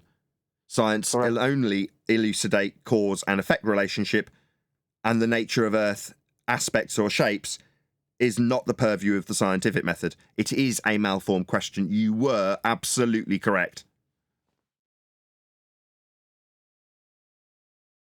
By not stating QE, that's a malformed question, you have shown without a shadow of a doubt that you are absolutely clueless what natural science and the scientific method is. You'd fail 5th grade general science. Thanks a lot, Globey. Yeah, after getting the right answer from a random person on the Discord server, I couldn't see who it was. It might not be a random person, but I'm assuming it is. We got Omnivore, the guy who made that glaring error that we're all he's blissfully unaware of and we're acutely aware of. He decides to talk through the top of the correct answer actually coming. Not, I'll just give you maths. Not only give you maths, I'll give you flat earth maths for scientific evidence of a globe. Now, first, you need to identify the fact that that's a category error. Science doesn't deal with shapes and aspects. Cause and effect only. We actually asked. He actually asked for a citation to prove it was a category error that science doesn't deal with shapes. Yeah, but also his answer was going toward the right answer before just correcting the question, because he was talking about celestial navigation, measuring angles and those things. Yeah, he was going toward the right answer. So shapes, and he was using geometry, measure of angles, so measurement and maths and geometry. So that's the right path, but he had to just acknowledge that the question first was incorrect, not to use that answer as being scientific. So he considered the answer for him, for me, I understand that from his answer, it was considered as being scientific. Correct. It's a very clever phraseology from QE. It's a scientific... I can prove it using the scientific method. I can prove it using the scientific method. Hold on a second. It's a scientific literacy litmus test. That's what it is. Did somebody say they could prove it with the scientific method? Really? After we've just pointed out it's a category I can prove it with the scientific method. We can go through every step and prove the Earth is a globe right now. All right. Observe natural phenomena, please. Stars in the sky, comets going across the sky, the sun. Those are phenomena we didn't know about in the beginning. Just pick one. Just pick one. Well, no, that's how there are stages to this, right? So I can show you how we can go from the first stage to the last stage to prove it's a globe. But you don't want to do that. I'll do it right now. Observe natural phenomena is singular. Okay, well, pick one. You want one star in the sky. What's number two? Okay, hold on, everyone, slow down a second. Did you say stars in the sky? I can prove the Earth is a globe through a scientific method. We'll go through each stage that'll end up leading to why we have a globe. Got that. Because we proposed something. Oh my god! We actually demonstrated. Oh my god! So stars. Rob. Yes. Stars in the sky was your observed natural phenomena. This is a yes. Yeah. Just need a yes. You said it. I'm affirming that that's what you've said. We've said pick one. That's one of them. You just need to say yes. Otherwise, no, I'm not going to carry this on. I'm going to ask the mods to end this if you don't just affirm what you friggin' said 25 seconds ago.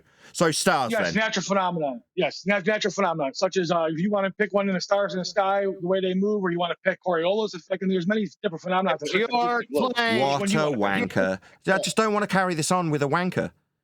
So he says start. Now he's talking through me again. Now he's talking through me, pointing out what a wank. Now he's talking through me. Now it's audio chaos because a wanker's decided to join in the discussion. So wanker's going to cause audio chaos 4 times. One of the things on his list was stars. I ask if it's a yes 4 times. You can pick Coriolis is the answer. What a wanker! This is globe believing wanker 101. Yeah. So you can't just say yes to one of the things you said. You've got to tell me that I can pick one of the things you said. Yeah, I did when I said stars and asked you to affirm that that's the one you want to pick 4 times. But because you're a wanker with a globe belief, you've got to behave like this. You can't just say a simple yes. You're mentally retarded. That's beyond your mental capabilities, isn't it? So now I don't want to carry on the conversation anymore. You've proved yourself to be a wanker. Someone unreasonable, someone incapable of having a normal conversation. Because when we try, and you pin it down with 50 things, and we try and pin you down to one, you tell me I can pick one. And give me 3 more. That wanker behaviour's not reasonable. Meanwhile, just so we do the end of that little tete-a-tete shite from a globe-believing zealot cuck. Stars? What's that, stars? Like a concrete noun? Stars? There's nothing happening! Idiot!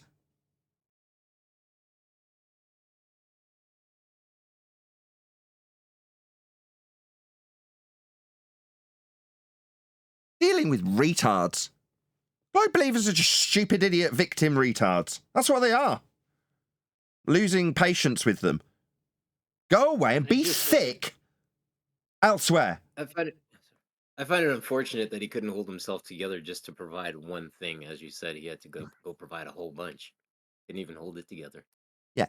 Essentially, you're saying it's a shame he could only scattergun. No, I will only participate if I scattergun you with multiple claims. If you try and peg me down to one, I'll tell you you can pick one and give you 3 more options. Prick, piss off. I'm not playing frigging games with these idiots anymore. Games? That's what you're playing? Games? Okay, well, play your games with your stupid fundy sphere belief. We know it's measured flat. This game won't make any difference. It'll just demonstrate to an audience that you're a prick. Because you are. You're all like it. This is how you think it's reasonable to behave to defend a globe faith. Oh, just behave like a prick. And may I say something very fast? Yeah, sure. So Killian, he didn't pass the first step in the scientific method. Nope. So he struggled to just provide just the first step, which is the natural phenomenon that we observe. So that's the first step. We didn't pass the first step in his first argument. Exactly. He failed at step 1. Observed natural phenomena. He gave a concrete noun. Then he said Coriolis. What a not actual deflection. You're like, you retards. You're going to give me an illusion and claim it's a phenomena. You bloody fools think illusions are phenomena. Ugh. Thick as shit. Yeah. Well, I believe the whole idea of this entire thing is to actually have a conversation versus just minute-manning and splooging all over the start of the conversation. Take your time, right? Build the conversation so that things can be effectively sussed out versus just saying blah, it's all this, and work your way through this pile of inconclusive evidence I've just provided. How do you build a conversation when the first statement out the gate is wrong? Yeah. How do you do that? Listen to how stupid it sounds. So you ask me, for example, about gravity, and you ask me about what the observed phenomena. Imagine me telling you apple. That's the observed apple. Tree. Then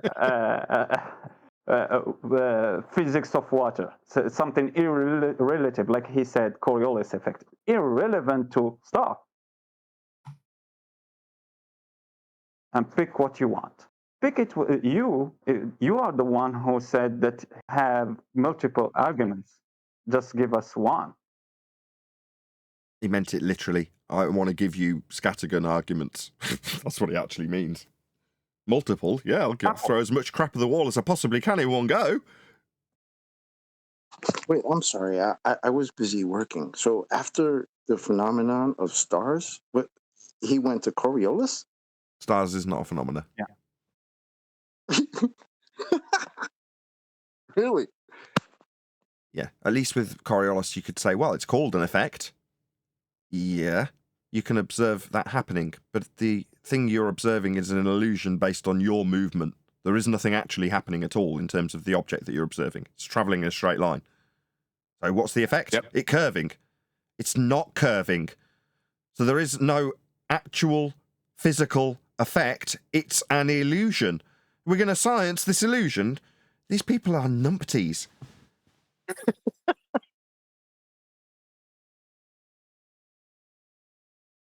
I mean, it's got to be painful if you're a globe believer in this server, because from what I heard when we first arrived here today is there's people populating this server that are globe believers. What gives? And you're like, well, that makes sense. Most people think they're on a ball.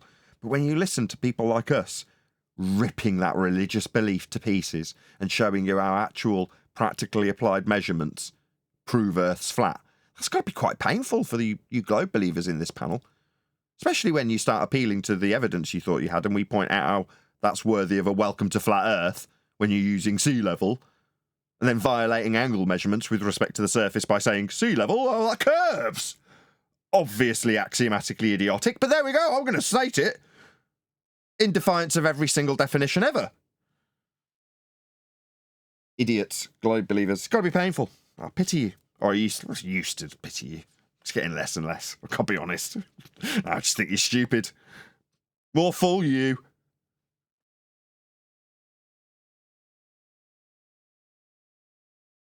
Been fun being in Discord. Thank you very much for having us. Always a pleasure being in the Discord politics server on a Friday. Fun has been had with all. Any last remarks from my server? My panel, I should say, before we part company with the Discord server? Or at least part company with your live audience. Clearly not. With that, I'll say if you are watching this on either Nathan Oakley 1980 or Nathan Oakley Premiering streams, then stay tuned, as there will be an after show to follow. Yeah, sorry, man. I couldn't pull you up today because I got booted off as well, and then I just was a listener as well. No, it's all right, bro. I actually got off too. Like my phone wigged out and dropped, and then it dropped me, and then like when I went back, conspiracy must have fell asleep, and I was like, oh damn, I can't get pulled up if he's asleep. But no worries, bro. It was fun last night. We had a good time. There was a lot. Yeah. What's the general vibe in this server? Obviously, we're only here and we're kind of like regulars now on a Friday, so it's got its own timbre and tone. This my show, if you will. But what's it generally like in here? Yeah. Pretty much that. Pretty much Globers saying the nonsense that they were spewing earlier, and we just constantly bash them. But there's a lot of new people that come in here though with old arguments, and then there's a lot of people that are like they want to hear, they're actually listening. So sometimes we get in really good conversations, and then direct people to the 24/7 Discord with all the the terabytes of information they could go through. Cool. But it's pretty cool. It is very. That's good. That's very encouraging. We're about to disappear in maybe 10 minutes or so, but I know we're not live anymore. But if there was anybody that had any questions lined up that they did want to ask, feel free. Mostly dominated by fundies, the live show was, as is always the way.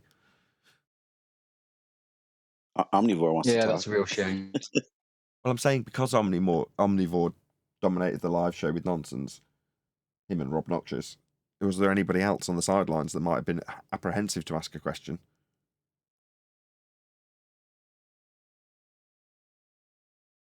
There's normally people that are like, I don't want to ask a question if I know it's going out to a live audience. No, thank you. Yeah, and because they behave scummy, they think that they're going to get the same treatment as the people who behave scummy when they just have genuine questions. So it muddies the waters, people like that coming in. I'm glad you've said it. Hopefully people can tell from my tone just how loving and cuddly I am.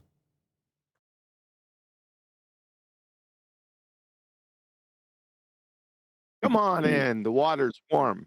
No sharks. We're not sharks. Just ignore these fins. You know what the hardest thing about being a baller is? Being a fundamentalist religious zealotard numpty that has to lie and deceive and switch off when you hear something that contradicts your belief. Losing sleep. Nope. Putting on socks. Nope. That's not it. What's the hardest thing about being a baller? They can tell you. Finding the money to pay the slobber nurse. No. Trying to get him to answer your question about scientific evidence of a globe. That's cruel, that is. Go on, what's the hardest Nope, part of that's- being a globe believer? The hardest thing about being a glober is having to tell your dad you're gay. Ruthless. Savage. That's it. One of Kiwi's song lyrics in his song. That reminds me of like back in high school, you tell your buddy, "Hey, do your parents know you're gay?" Nothing wrong with being gay. I'm gay. So is my wife. We're all happy. Yeah, we love the crack.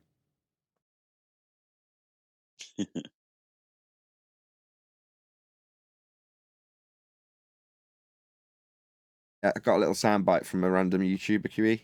Just listen to this. It's only one sentence. Finish the truth. I like that.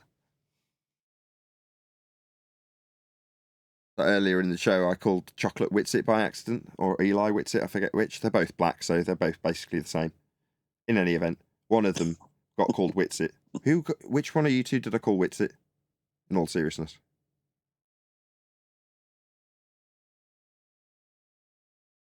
They're both buggered off at the same time. Typical. In any event. D Rose. D Rose isn't even here. Let's just start naming black people. Anyway, it's because that was on my mind when I captured that clip. So, although the sting is less and less each time we go out to show the fraud of etherites and scammy behaviour, we get a whole bunch of white knights that come along and tell us, how dare you divide the flat earth community by exposing complete garbage, they never say. And when that guy said that, I was like, he's actually talking about beautiful women and that they are constantly lied to because people just want to shag them. So they're just going to lie to them. So they grow up never having anybody tell the truth to them.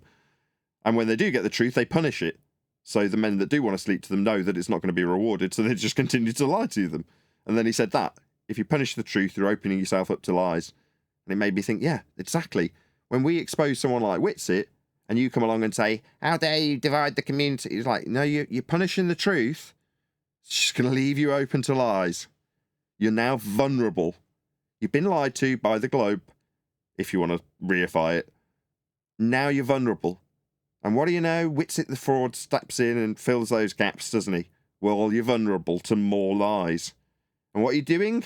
Punishing the truth. Sad. That's human behaviour, though, isn't it?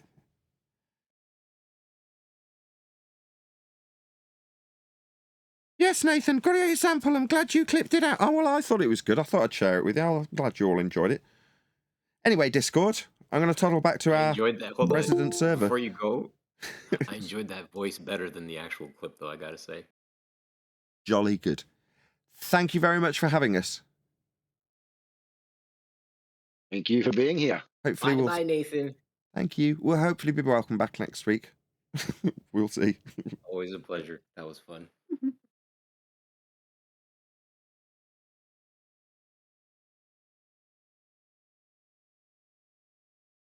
I'm in a much better mood today. Can you tell? And I sound a bit less drunk. Stop taking painkillers. It's because you got headlights. I feel that I got headlights too. We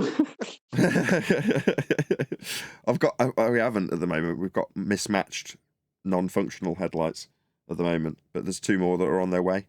Well, I've asked my wife to text the guy she's bought them from and actually say, no, we need these in a hurry. So hopefully there's two new ones on their way to resolve the issue, which, as I said or alluded to in the live stream, people bung me money on PayPal In other words, there's physical cash there and then to pay for these things. So we just did.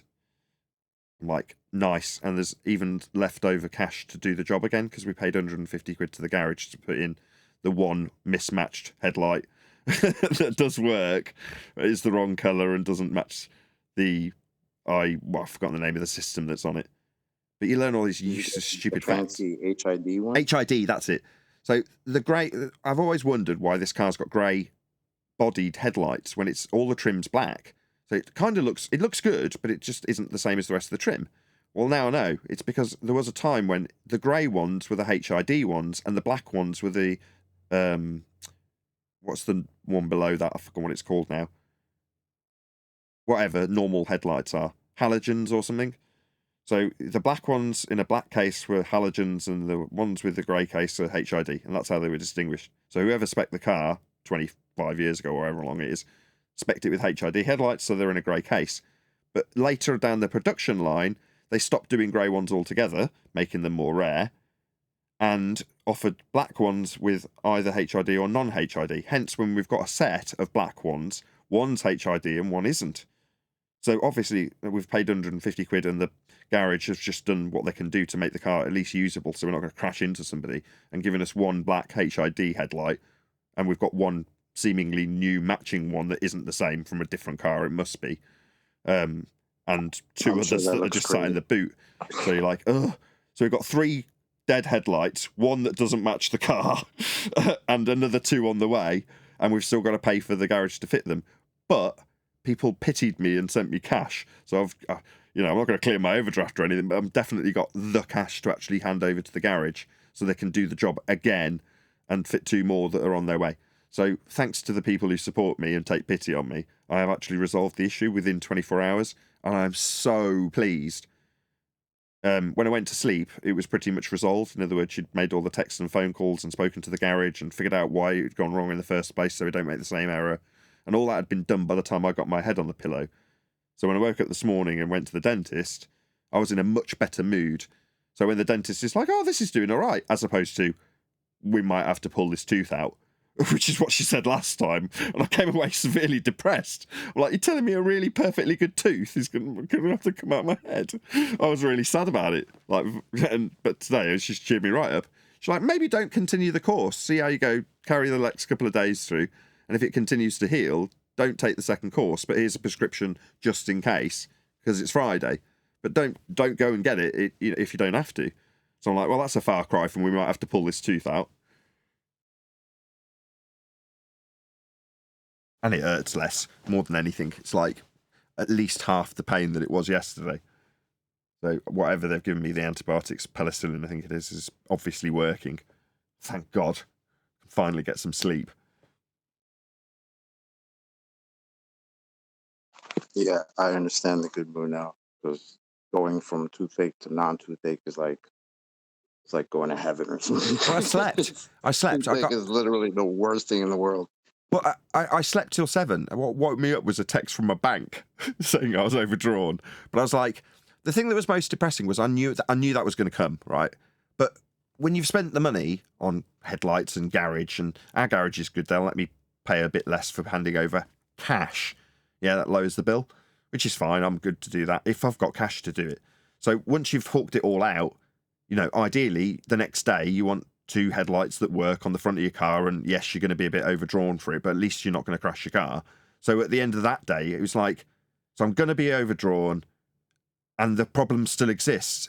If anything, it's slightly worse, So I've got no money, and the problem's still unresolved, and then you get the text that says you're overdrawn. You're like, this is just depressing. So that's what I was trying to communicate on the live show yesterday.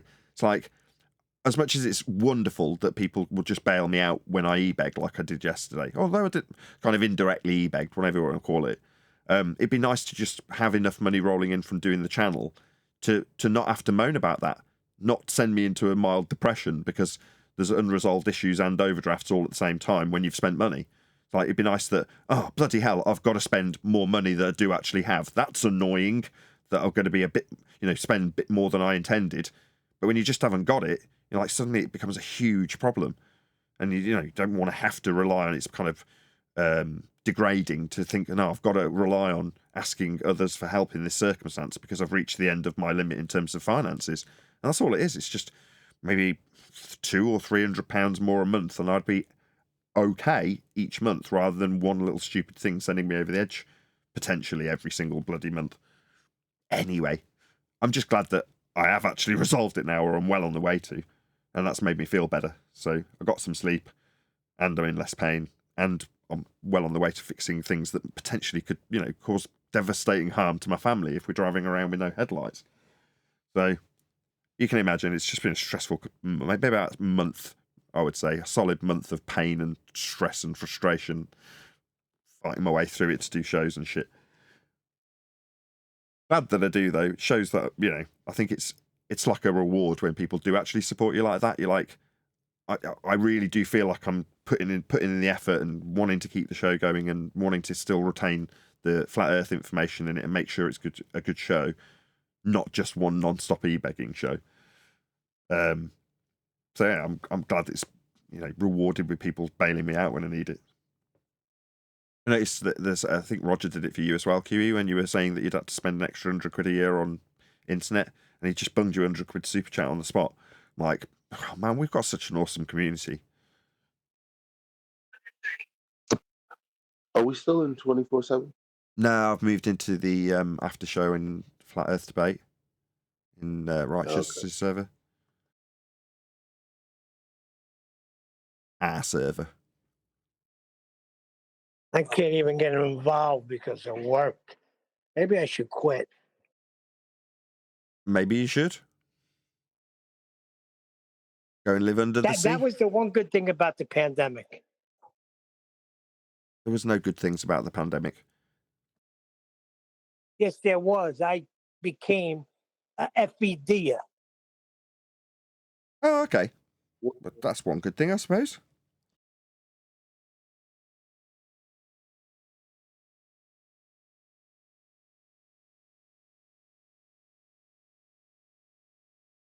So what happened today? You went on there for a measly hour, said goodbye, not even stood in the after show over there, and now we're in our Discord, correct? Yeah. What are you moaning about? We're almost 2 hours into my recording. Why. Sorry, Neil. Go ahead. No, I said I feel they're getting cheated. Yeah, you just take. The more you give people, the more they want, Neil.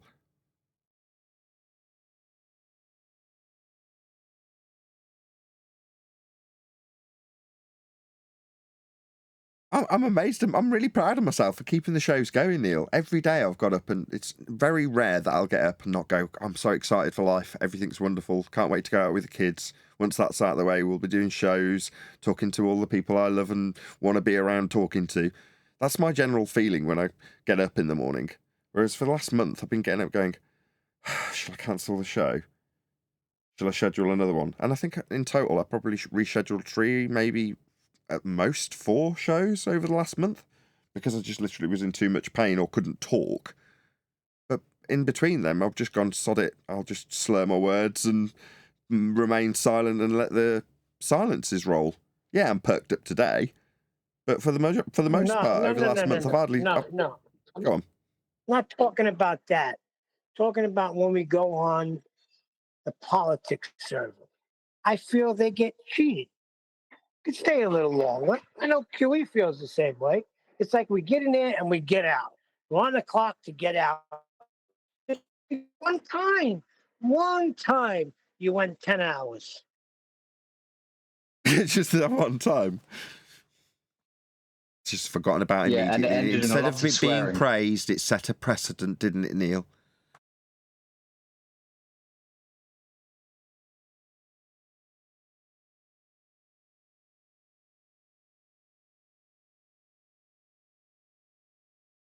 A few of them have rejoined us over in Flat Earth Debate Discord server.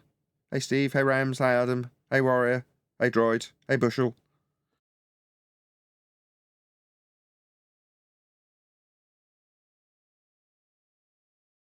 And they're all super keen, as you can tell. Hey, good morning. Hey, Bushel.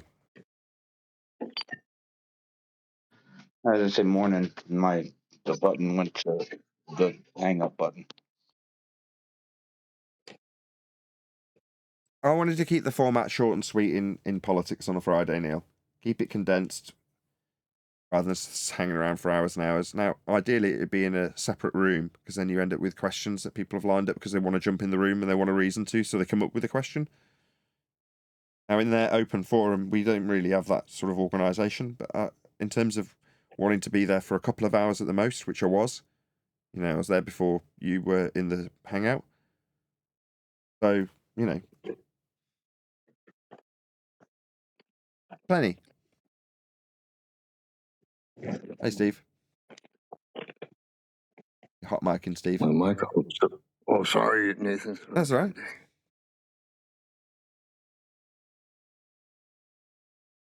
Hey, Adam, by the way. You out and about doing deliveries?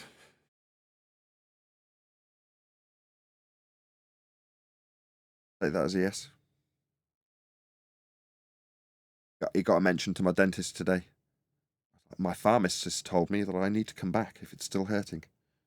Your pharmacist said that? Yes, he did.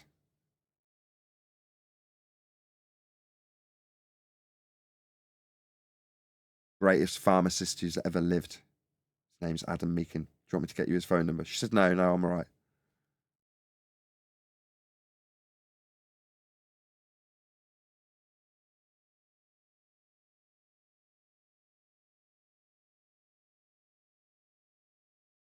Well, fun's been had by all. Maybe we should start taking down like what we get as the best arguments from the globe when we go to politics. So I guess today's entry would be flat being level is just a religion. Because that was cute. Oh, did you miss Hugh Jass conceding that he had to measure Earth flat? Did you get that? Nah, I didn't hear that. That was on the recording. That'll definitely get trimmed out. He uses flat Earth measurements after maybe 2 or 3, could be half a dozen attempts for him to concede. He concedes, yeah, I absolutely will have to use flat Earth measurements. And then there's a small pause and says, that's because Earth's flat, right? Putting it to me. But it doesn't matter to me how you say it, in what inclination you are measuring Earth flat. I'm asking why and telling him not to use our measurements. And he tells me he has to use them. That's how it went. I'll trim it out. Oh, yeah. Yeah, it definitely happened. Yeah, that was hilarious. That's why I caused audio chaos, because I heard that and I was giggling and trying to get him to repeat it.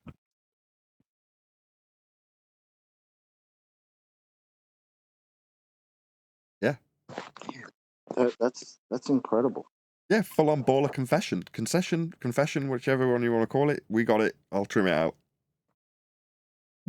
Yeah, well, they do. They have to concede the argument they're getting ready to put forth before they can make their argument.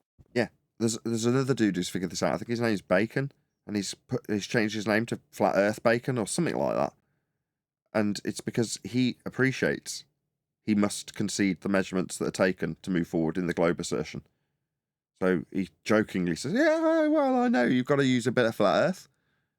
Like it's an excuse. Like, no. Conceding it to us will just get you repeatedly welcome to flat Earth. It might not work on somebody who isn't that familiar with the argument. They might get Jedi mind tricked. Oh, this is confusing. He's conceding it.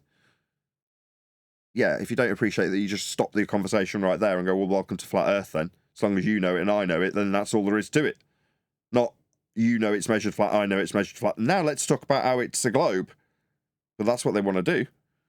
Because they've got to.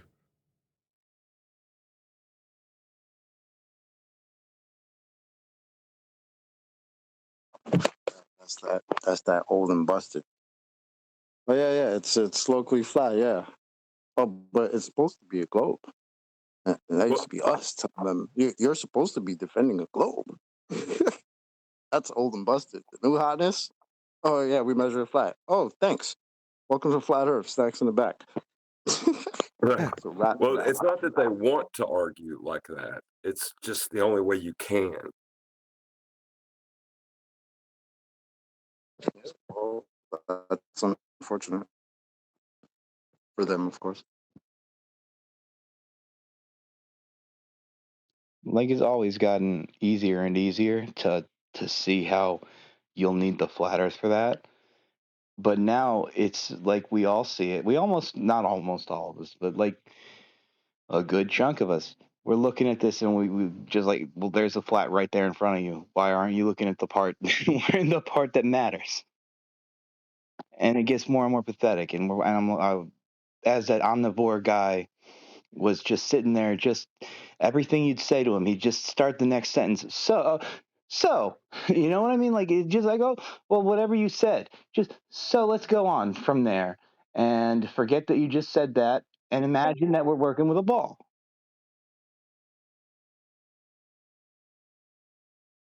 Nah, we're done with them taking us to imagination land because that's how it works, right? That's what they used to do. That's what they did 10 years ago. Take us to imagination land and tell us how everything works in imagination land, aka Narnia. Right? Well, they never took you onto a ball. They might take you inside a ball. They never put you on one. Yeah, but at the time they didn't even know they were taking us inside of the ball. They thought they were putting us on the surface of it. So they started telling us, no, the surface we're talking about, that's not the surface. You gotta love it. It was getting easier and easier over the years, and it's to the point where it's pathetic to even hear them just deny what they're looking at and the definitions of what they're saying. You know what I mean? It's not like they can get around it. Everything they say comes back to flat, like those 30 dirty words. You know what I mean? Perfect. I think the most critical part is just their science literacy. Like it seems like we can't even like have conversations with these people because the fundamental understanding of science is opposite. So like no matter what subject comes up, it's just gonna fall apart based on their failure to understand science. Which QE highlighted, like the whole litmus test thing. That was the best part in my opinion because it just points out the elephant in the room.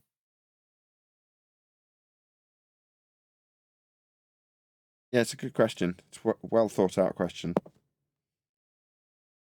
It does, as you say, it exposes numpties that don't know what science is. Yeah. Especially being that these are the people that used to tell us science proves everything. Right? Science proves we live on a ball. Science proves the R value. Science proves we could have gas pressure without a container. Right? This was them 10 years ago. Science proves everything. Things done changed a little bit now. Now science doesn't prove anything until it can prove what you want it to prove.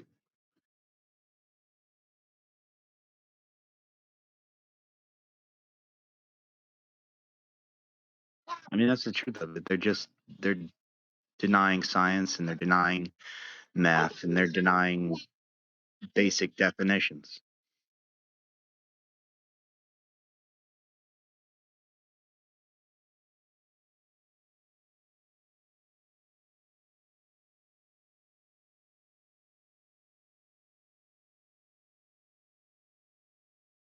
Well, you have to Yeah, and it know what sucks that something is first before you deny it, right? They don't even know what it is.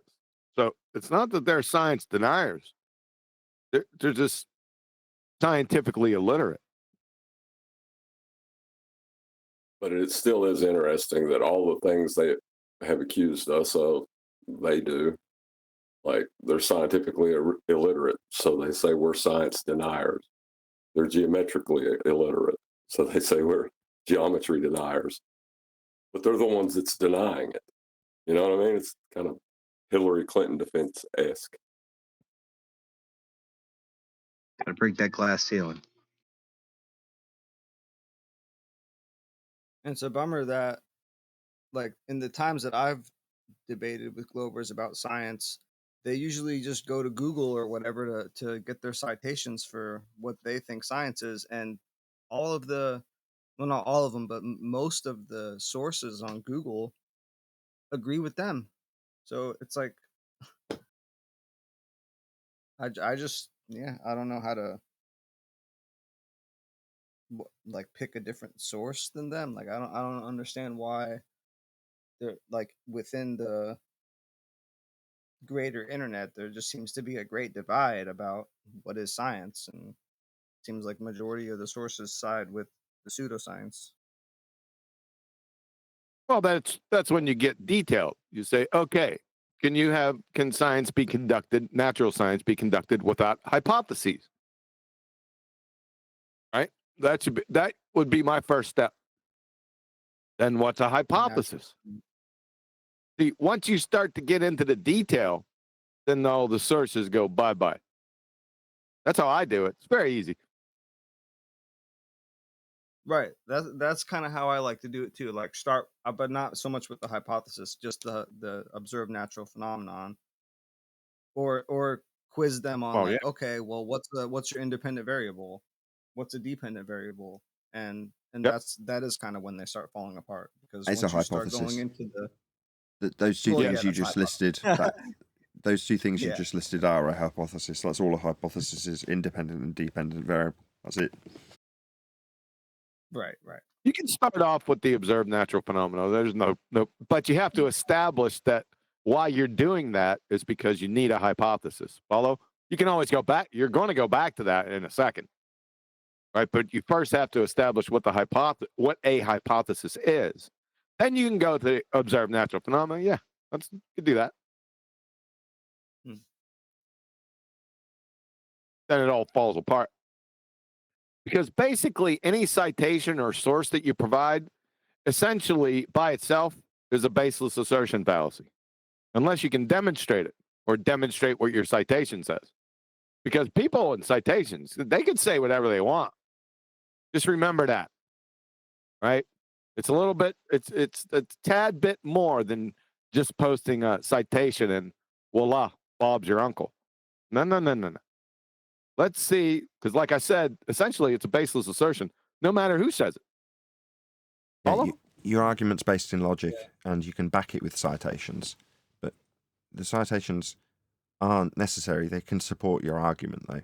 They can lend strength to your argument. Right. They're not the argument. Honestly, the best times were when Globers were coming in here frequently and asserting science proves things. And then we would have QE would pull out the pink writing, observe natural phenomena, please. And here we go. Those were some of the best. Miss that they don't do that anymore. Those were the golden years. Yeah, man.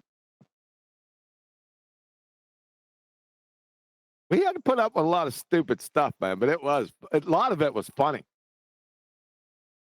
The best part about it though was that you would literally write what they say or like on display on the screen so everyone could see it, and then they would literally either say something completely different or like the opposite. It's like, bro, you just said something. It's written right here. No, I didn't say that. You're half right. Well, you're 100% right, but you're just not being descriptive enough. What they do is they give you a claim to be phenomena, and then the phenomena would suddenly become the cause. Yes. Or vice versa. So they give you a claim cause of something that they're presupposing, and then when you actually ask them to define how it's going to be put into a hypothesis, they'd make their cause the phenomena that they're observing. So now the cause of your phenomena that you've made up is the actual thing that you'll be manipulating, if it's claimed to be the phenomena studied, or the thing that's studied when you're claiming it's the thing you'll be manipulating. They just switch them around. Yeah, they do the same thing with a hypothesis and a scientific theory. They start off with a theory and then work their way to a hypothesis.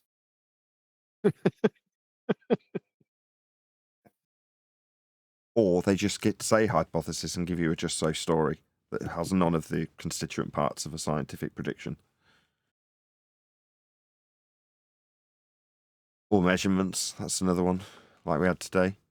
What's your best scientific proof? Elevation angle measurements of a flat Earth. That proves a globe.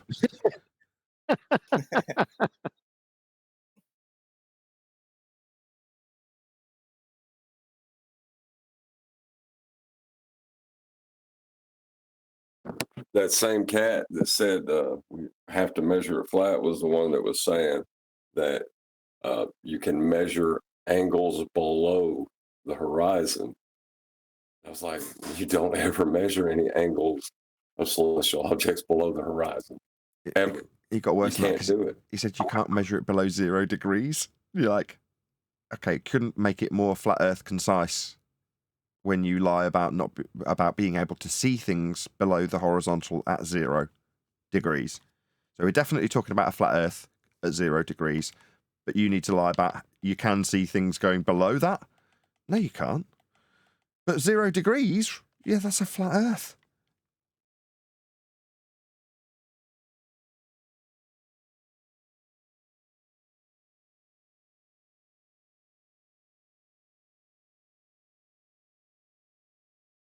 Wait till that book drops in their lap. We've only got 2 or 3 chapters left, haven't we? Say again? Before the final read through of it, we've only got 2 or 3 chapters left, have we not? Correct. Sweet, eh? Yep. That's going to be a hard read for Glovers. Yeah. I think you're right. It will be a hard read for Globers. Since we're reminiscing about globetards and science, put the greatest example we've ever gotten in Skype. Enjoy. Really? Come on, you know the one. Do it. Oh, God. I'm doing something else in a minute, Kiwi. Can you play it? I don't know if you'll hear it. Give it a go. If not, I'll do it.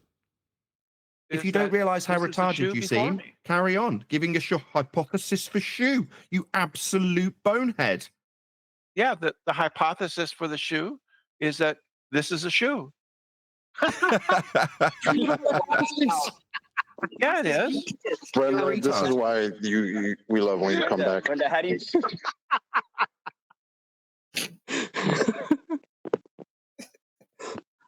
The best part of that is QE laughing in the back. It drives me insane. It's so funny.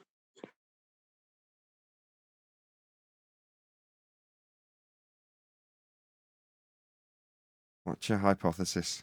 This issue.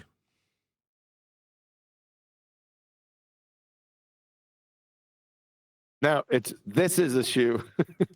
yeah, be specific.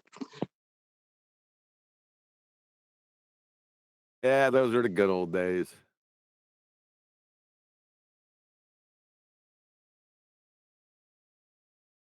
Problem is, more as the time went by, the more scummy they became.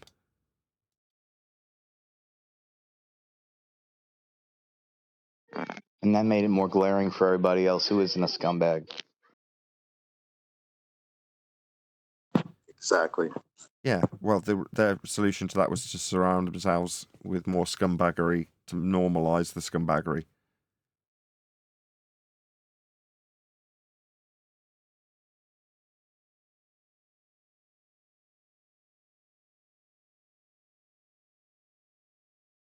Guys, boy, you want a couple more clips? Got a few more. As long as QE's happy to play him. Yeah, I'll play him. Well, let me share them let me find them. Share. Give me a second. Hey, on that Brenda clip, did she say what her null hypothesis for her alternative was? Nah, we didn't get that far. I could make it up. It's not a shoe. It's non-shoe, non-positive shoe. It's the null.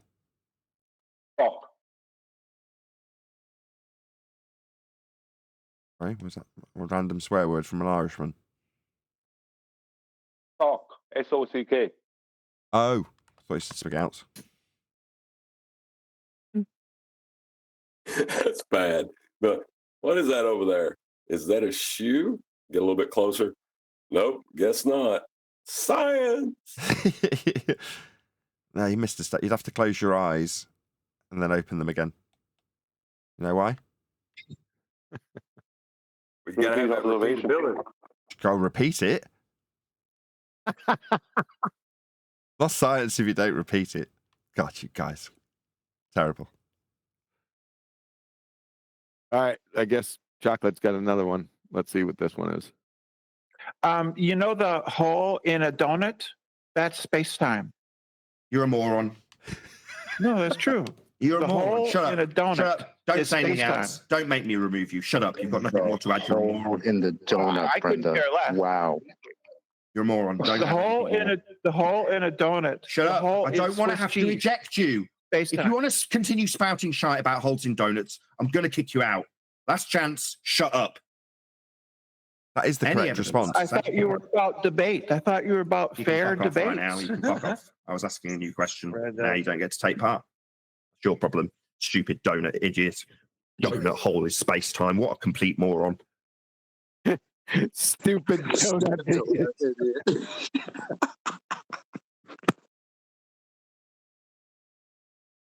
Is that the same episode where she claimed that the speed at which you measure a table is space-time? It could have been. I think I might have that one too. I gotta find it. I got another one. So we have Mr. Air is not the atmosphere, and the second law doesn't apply to the Earth. 17 March 2020, performing his best impression of George Mooser. You understand they don't exist. He's trying to. The horizontal ray paradox he's talking about is in fact quite difficult conceptually to cope with. And obviously, you being stupid, obviously will have no chance. So he's trying to simplify it for people like you who don't understand how light rays work. The point is, ray tracing is used all the time in games and in simulations, and it works. The fact that it uses the word ray is different from the situation that Andrew Young is talking about. We don't live in a fucking you're game. too stupid to understand the difference. We don't live in a game. The only way to replicate realistic visuals. Sorry, I just want to Rumpus. Do you understand that they're not real? Rays. Well, they can be treated as real. You don't understand that. You have no understanding of physics or science. You're not qualified to even ask me that question. Video game.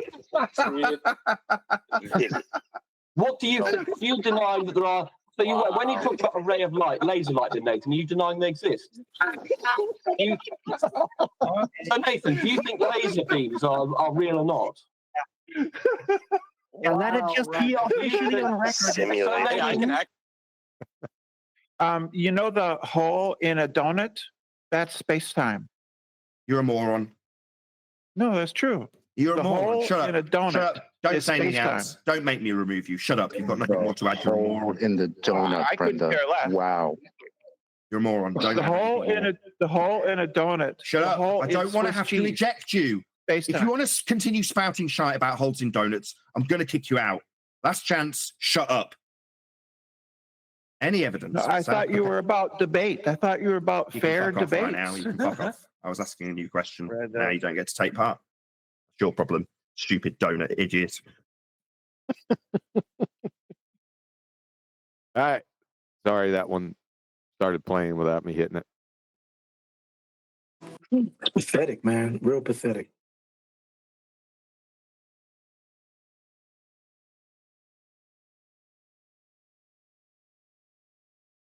Does anyone miss Rumpus?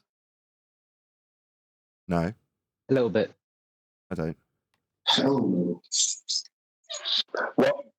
What that clip showed was just how uneducated Rumpus really was. Yep. Because he would have come across as more educated than most flat earthers, majority of flat earthers, 99% of flat earthers, I'd say. Especially with the fact that he had the accent, the English accent and everything. Especially to Americans, he would have come across as really, if he didn't have the same education as him, you'd think, well, he has loads of education. Now, some of us knew he was full of it, right, all along, but a lot of people didn't. But that just shows to show that he didn't even know that a light ray wasn't real. only in a video game.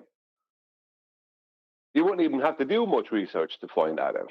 Like literally a Google search. But he didn't know that. But you could think of it like it's real. Yeah, that was Right? funny. That's why I laughed my head off. Because it was around the George Musa's you can think of it as a force. So it just made me laugh my head off. It's not as funny now, but back then I just remember, the whole, you can think of it as a force. And then he said that. That was a really, the way you asked the question, it was just perfect. Your timbre and everything. It was really good, Nathan. What, you know they're not real, right? Let's listen to it again. Let's listen to his question. Perfect. So we have Mr. Air is not the atmosphere, and the second law doesn't apply to the Earth. 17 March 2020, performing his best impression of George Musa. You understand that don't exist? He's trying to. The horizontal ray paradox he's talking about is in fact quite difficult conceptually to cope with. And obviously, you being stupid, obviously will have no chance. So he's trying to simplify it for people like you who don't understand how light rays work. The point is, ray tracing is used all the time in games and in simulations, and it works. The fact that it uses the word ray is different from the situation that Andrew Young is talking about. We don't live in a fucking game. Too stupid to understand the difference. We don't live in a game. The only way to replicate a realistic visual. Sorry, I just want to Rumpus. Do you understand that they're not real? That part right there. I liked it. It was chaos, and then you understand that they're not real, Rumpus. Rays. Well, they can't real. You don't understand that. You have no understanding of physics or science. You're not qualified to even ask me that question. That's perfect. It was pretty funny at the time. You're right. It was a good job. Have you heard him make the ray tracing argument of late? I haven't heard Rumpus in years. Well, there's a reason they're not using that particular argument right now. You know what? Horizontal. Yeah, boy. It's in there too. In their video games.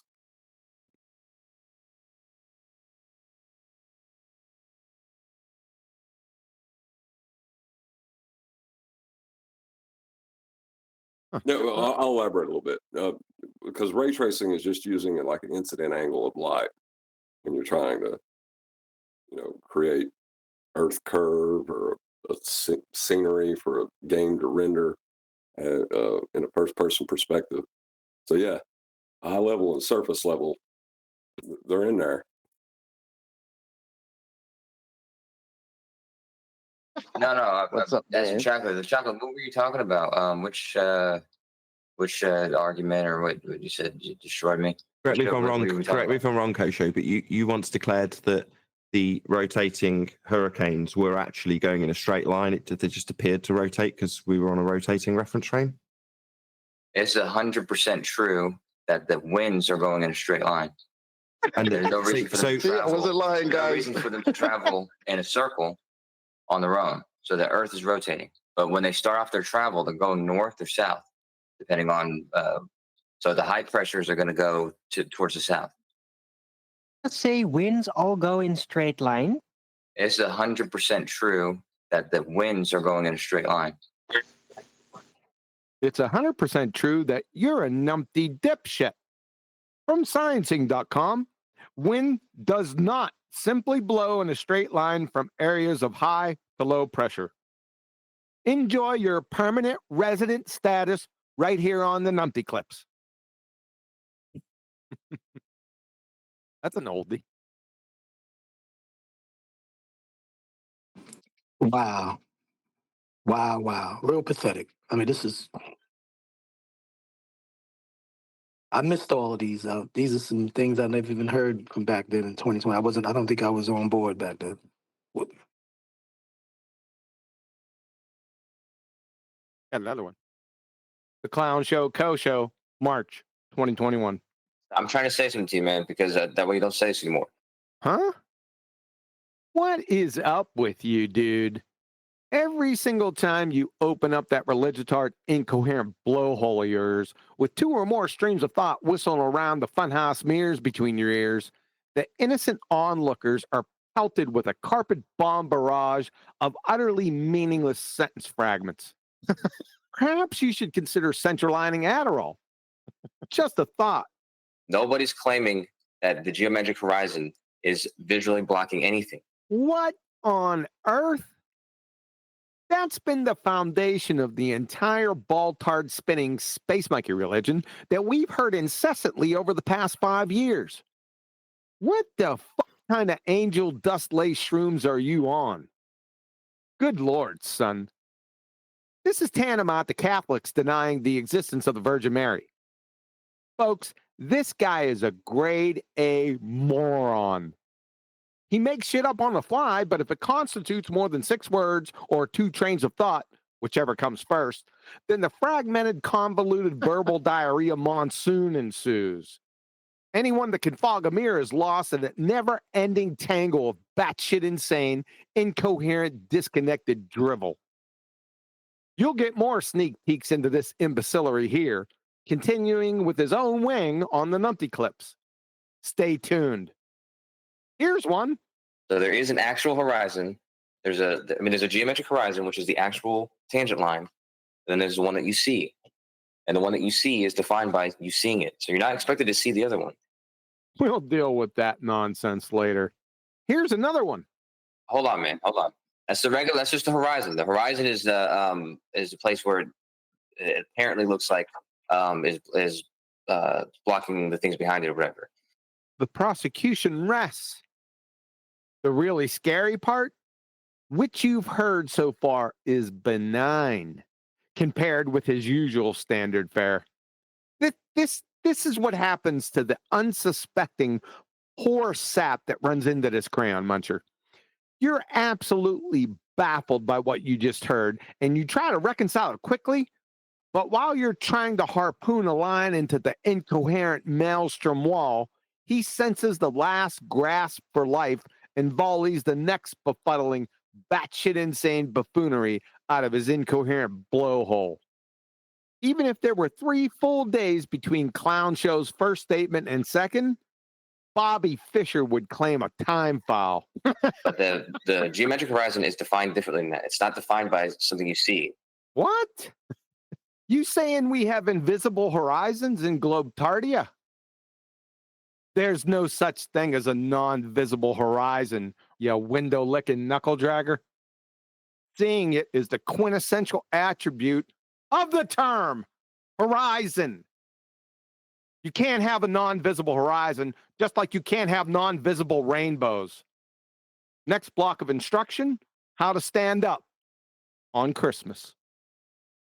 Let's define it. Geometric horizon. From National Geographic, the subject matter experts, the local horizon, also called the geometrical horizon, is the visible boundary between the earth and sky. From the U.S. Department of Defense, horizon. In general, the apparent or visible junction of the earth and sky, as seen from any specific position. Also called the apparent, visible, or local horizon. So the local horizon is the geometric horizon, which is visible. Duh. Both the horizons are geometries of Earth. Both horizons? Where'd you get 2? We only ever see one horizon, you delusional schmuck. The geometric horizon is strictly a product of the geometry of Earth. That's profound, Captain Obvious. What's next? Is water strictly a product of hydrogen and oxygen? But the regular horizon, when you see, is a product of both the geometric horizon and the optical phenomena that's happening in the atmosphere. The regular horizon, the one you see? You mean the regular horizon, the one you see? Can you define regular horizon? Did you just make that up? There's no regular horizon here. Like I said, making shit up on the fly. Clown. The one that you don't see is the geometric horizon. You're not expected. It's not defined by something you see. My word. So the one that you don't see is the geometric horizon, meaning there's 2 horizons, again in Globetardia, one of which is the invisible geometric horizon, eh? I thought I just defined this. Let's go over it again. From National Geographic.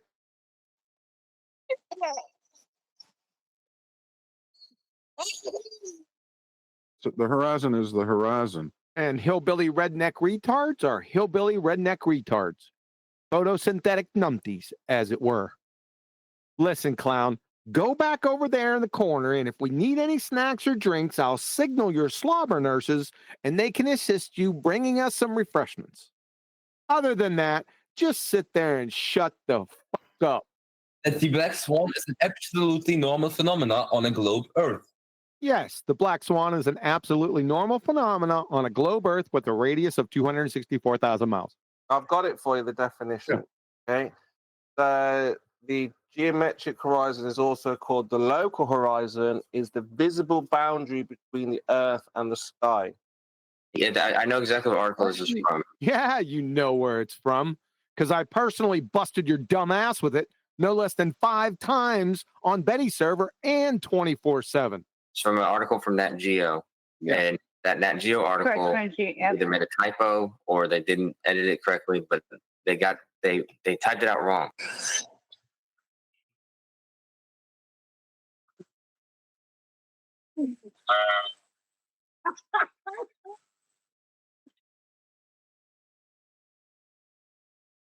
It's not subject to that straight line. You're going to see some curved line. So even though there is a straight line there, that is a definition of a geometric horizon. That's not the horizon you see. You need to be institutionalized. Immediately. You will never see it as the point where the ground meets the sky, but it is visible.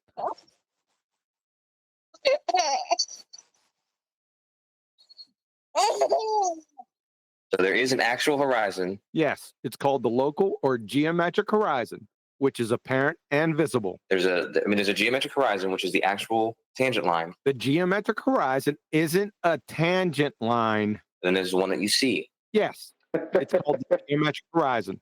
And the one that you see is defined by you seeing it. The one that I see is defined by what it is. The local or geometric horizon, which is visible by definition. So There isn't another one. You conjured it. In conclusion.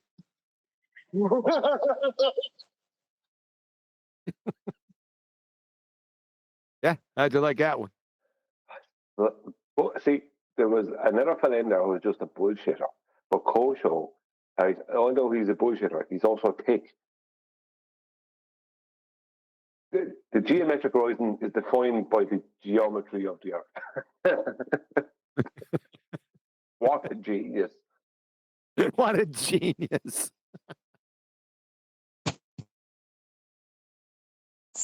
Brian, don't be mad because you didn't know about them straight hurricanes, man. Come on.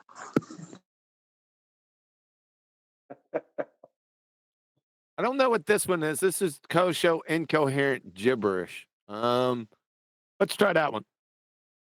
Yeah, it's upsetting to see that. Like I was going to say. I think someone's going to say something.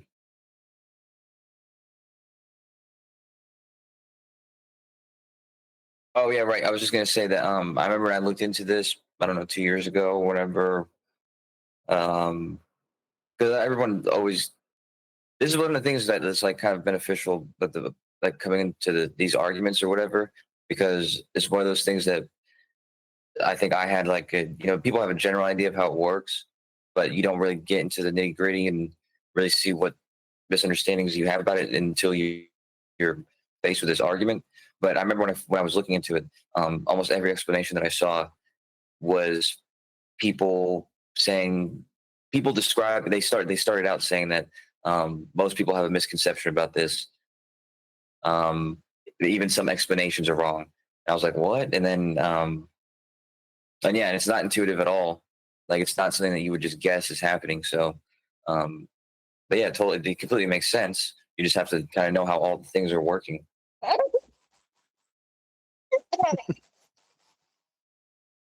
You get all that?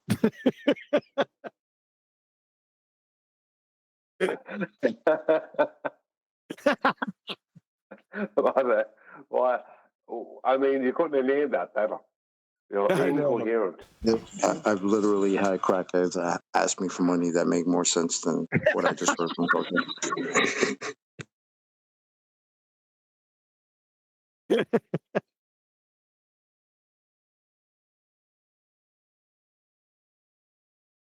Oh, got another one. The Clumsily Clueless Cockamamie Clown Show Co-Show, April 2021. This is where Jeremy gets it wrong. You don't leave an F frame and enter another reference frame.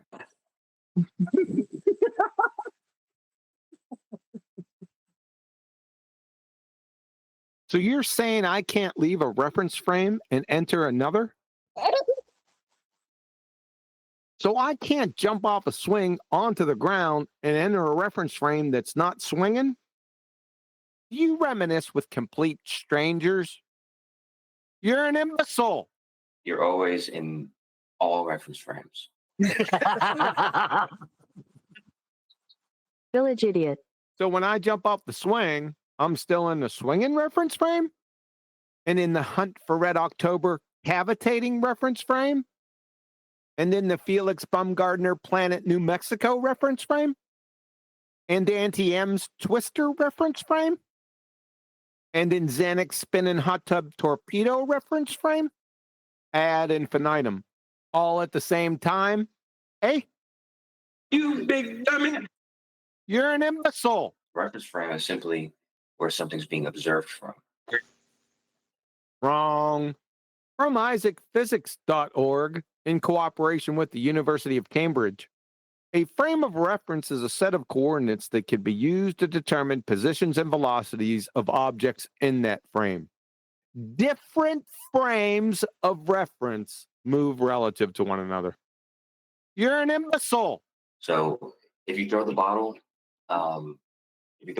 across the merry-go-round, then only from the inertial reference frame outside of the rotating system, only in that reference frame do you see the true motion. I wouldn't even call it true motion. I would call it that. But you see the motion of the bottle going in a straight line. But from that rotating reference frame, you're going to see the bottle have a curved path. And both of those are correct. They're both correct.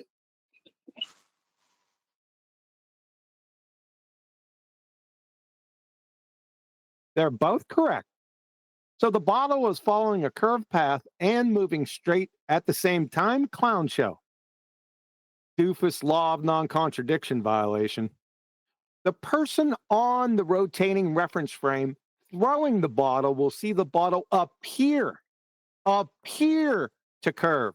But the bottle's not actually curving. It only appears to curve because the person on the rotating merry-go-round is rotating, i.e., he's curving, not the bottle. You're an imbecile. Because it's not, you're explaining what you're explaining, Jeremy, from the context of two different, totally different things. One, we'll call one thing the object and one thing the observer. No, the observer is the person jumping off the rotating thing and viewing it again or whatever. The observer is the one viewing what's happening. Okay? The object is the thing that you're describing the path there, the motion of or whatever. You seem as if you like to talk. I like to let people talk who like to talk. It makes it easier to find out how full of shit they are. You need to be institutionalized because you're an imbecile. So you right. You right. The observer can change reference frames. That's not what you said a few minutes ago. You said you don't leave an F frame and enter another reference frame. So you right. The observer can change reference frames. You don't leave an F frame and enter another reference frame. So you're not only an imbecile, you're a fork-tongued doublespeaker. You're actually just describing different reference frames at that point. This is what everybody understands. Reductio ad absurdum. Reductio ad absurdum is employed to reduce your claim down using correct reasoning to expose logical fallacies. In this case, it's two fallacies: flailing generalized baseless bare assertion fallacy and an ad populum fallacy. You said, this is what everybody understands. I'm going to head across the street and ask 5-year-old Maverick if he understands your imbecilic reference frame horse shit. How much you want to bet he starts laughing or runs away or both? Then I'm going to head next door and ask Granny Wilkerson, she'll most likely call it cops. The really scary part, Clown Show, Kosho, this is the least of your dumpster fire train wreck imbecileries. This is what reference frames are describing observations made from these reference frames. So the object, though, is not going to change reference frames. What the dude? So I'm holding on to a ball on a spinning merry-go-round. Then I throw the ball off the merry-go-round. Your conclusion. The ball didn't change reference frames. It's still spinning with me on the merry-go-round. You big imbecile. It's the observer that can change reference frames, not an object. Dear Lord, save us. So there's a person on the merry-go-round, and there's another observer off the merry-go-round.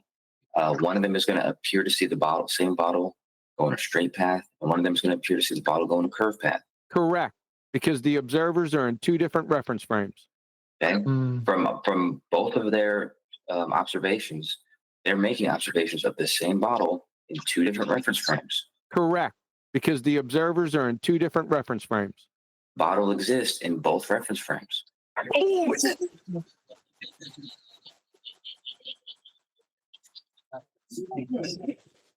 no, sunshine. The observers exist in two different reference frames, not the bottle. Do you understand the words that are coming out of my mouth? You're an imbecile. Otherwise, they wouldn't both be witnessing it. What on earth? They're both witnessing it, Crayon Muncher, because they have eyeballs and they're looking at it, not because the bottle's in two different reference frames. You think this magic genie bottle is in superposition of itself? Well, that's what I'm saying. But you saying, does it leave one reference frame and go to another one? Doesn't make sense. The bottle exists in infinite reference frames.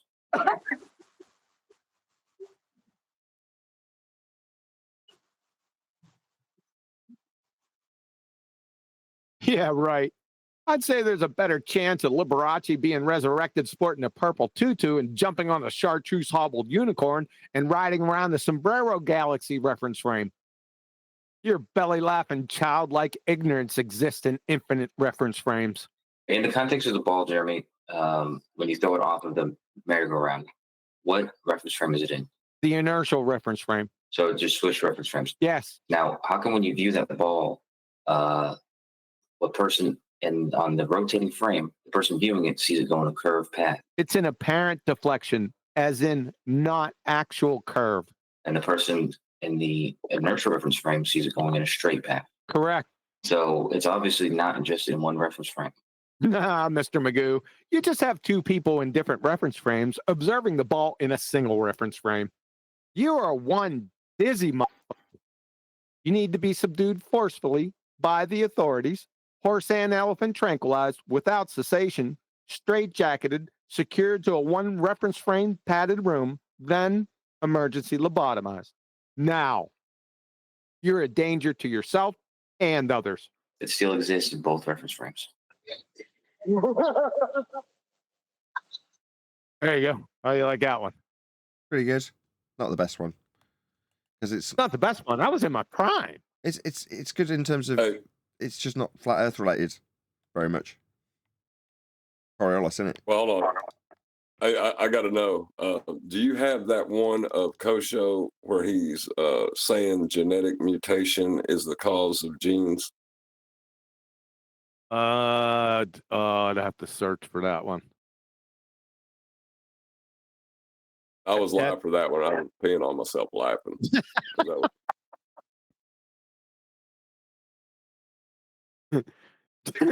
I remember that genetic mutations are the cause of genes. Yeah, that's pretty funny. You just don't like this one, Nathan, because it has to do with Coriolis. That's all. Yeah, probably. In fact, almost certainly. I got another one with dipshit gas pressure. I don't even know what this one is. Let's check it out if it's crappy, because I got a lot of authentic ones and just pieces of ones. So let's hear this one. Let's do a test. I challenge you to answer this question, which is the fucking most annoying, shittiest question you've ever heard. From fucking dickheads that Sorry about that, Nathan. I can't control it. It's Tommy with F-bombs everywhere. I don't know, or I hate the sound of their voice. How can you have gas pressure without a container? How? That principle fundamentally misunderstands what pressure is. Just explain and to the me. forces Just involved. explain to me. I never said tell me what is wrong. I'm asking you to explain to me how you can have gas pressure without a container. That's why I asked you. I didn't ask you to tell me what was wrong with it. I asked you to explain. It doesn't matter about your feelings. It doesn't matter about your view. You're asking for the answer to a question that doesn't make sense. Why don't you just tell them the answer? Exactly. Because you know what? It's a simple answer, Brian. Rummy. It's simple. How do you know I ain't going to accept the answer? If you haven't given me... I'm getting annoyed now. I'm getting annoyed. I'll give you one sentence answer, Rummy. Rummy, you sound like you're just giving me a one sentence answer. The container is not the antecedent for gas pressure. Okay. The container, it's the forces that imply the container. It's there's forces that that keep it contained, electromagnetic force and things like that. You can't see that because it's not obvious, but it's really just the forces that are compelling it's saying the container. Sounds like a container. So as long as you have a force, that will keep gas sounds pressure like in a back. container.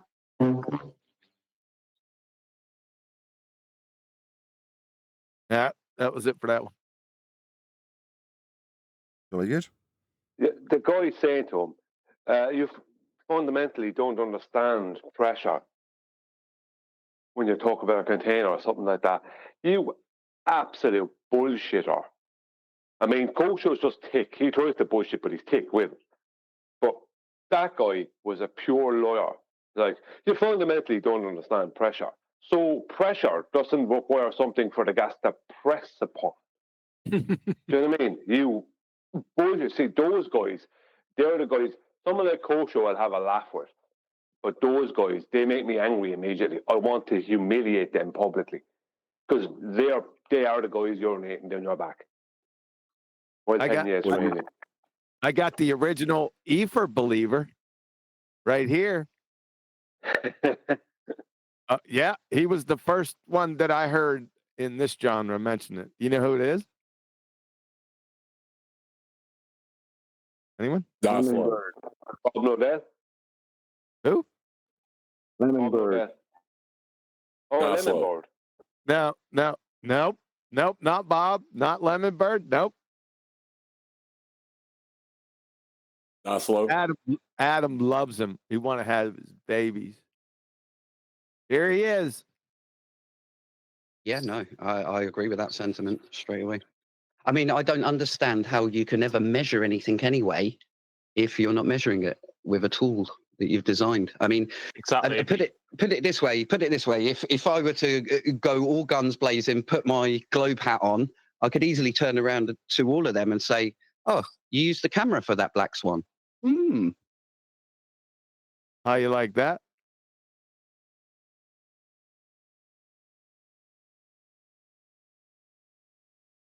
Well, I have to say, he was always an amenable fella. He was never a scumbag.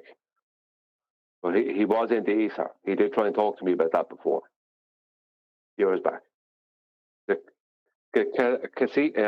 What's it in the vacuum? The Cassini effect. Oh, I can't remember the name of the effect now. But it involves cashmere. Yes, the cashmere effect. Yeah, it involves what's the particles it involves? Theoretical. Virtual photons. Sorry, virtual photons. Yes.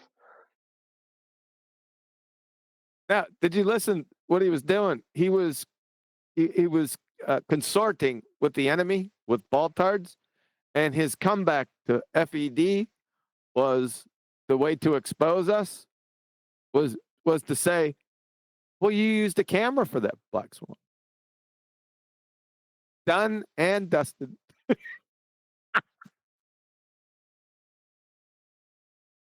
Yeah. Oh, I know what you mean. You're talking about it can't be an experiment kind of stuff. It's not. Yeah. Yeah. That'll teach us.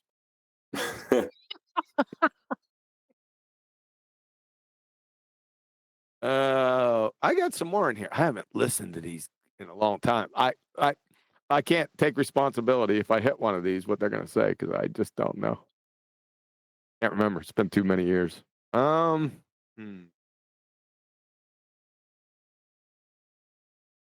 I ain't going to do that. Nope. All right, let's try this guy. You're quite right. Yeah, it's just a religious mantra. The same question has been going on for about 2 years. And a couple of other things, if you don't mind me saying. That they're very quick to shout out logical fallacies, but every single question that they ask at the beginning, the housekeeping questions, are all an appeal to the negative.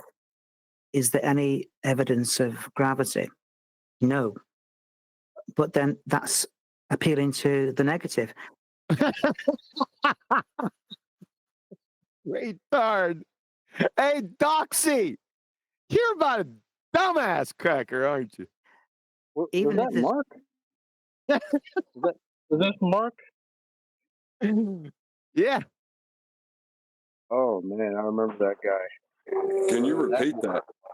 Yeah, I'll start it over again for you. Just try to reconcile the actual retardedness. Good luck. You're quite right. Yeah, it's just a religious mantra. The same question has been going on for about 2 years. And a couple of other things, if you don't mind me saying.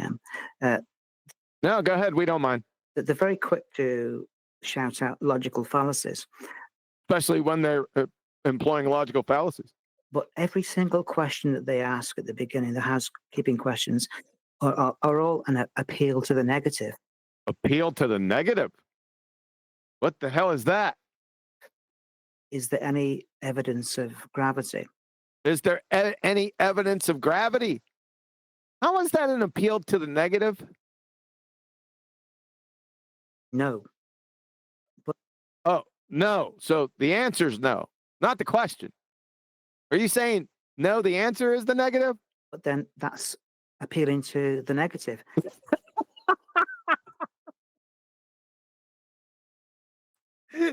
Is he trying to position that? I can't. He's trying to position like a failed positive claim is you appealing to the negative if you point it out. Yes. Oh my God! I've just peed on myself a little bit. Can you send that to me?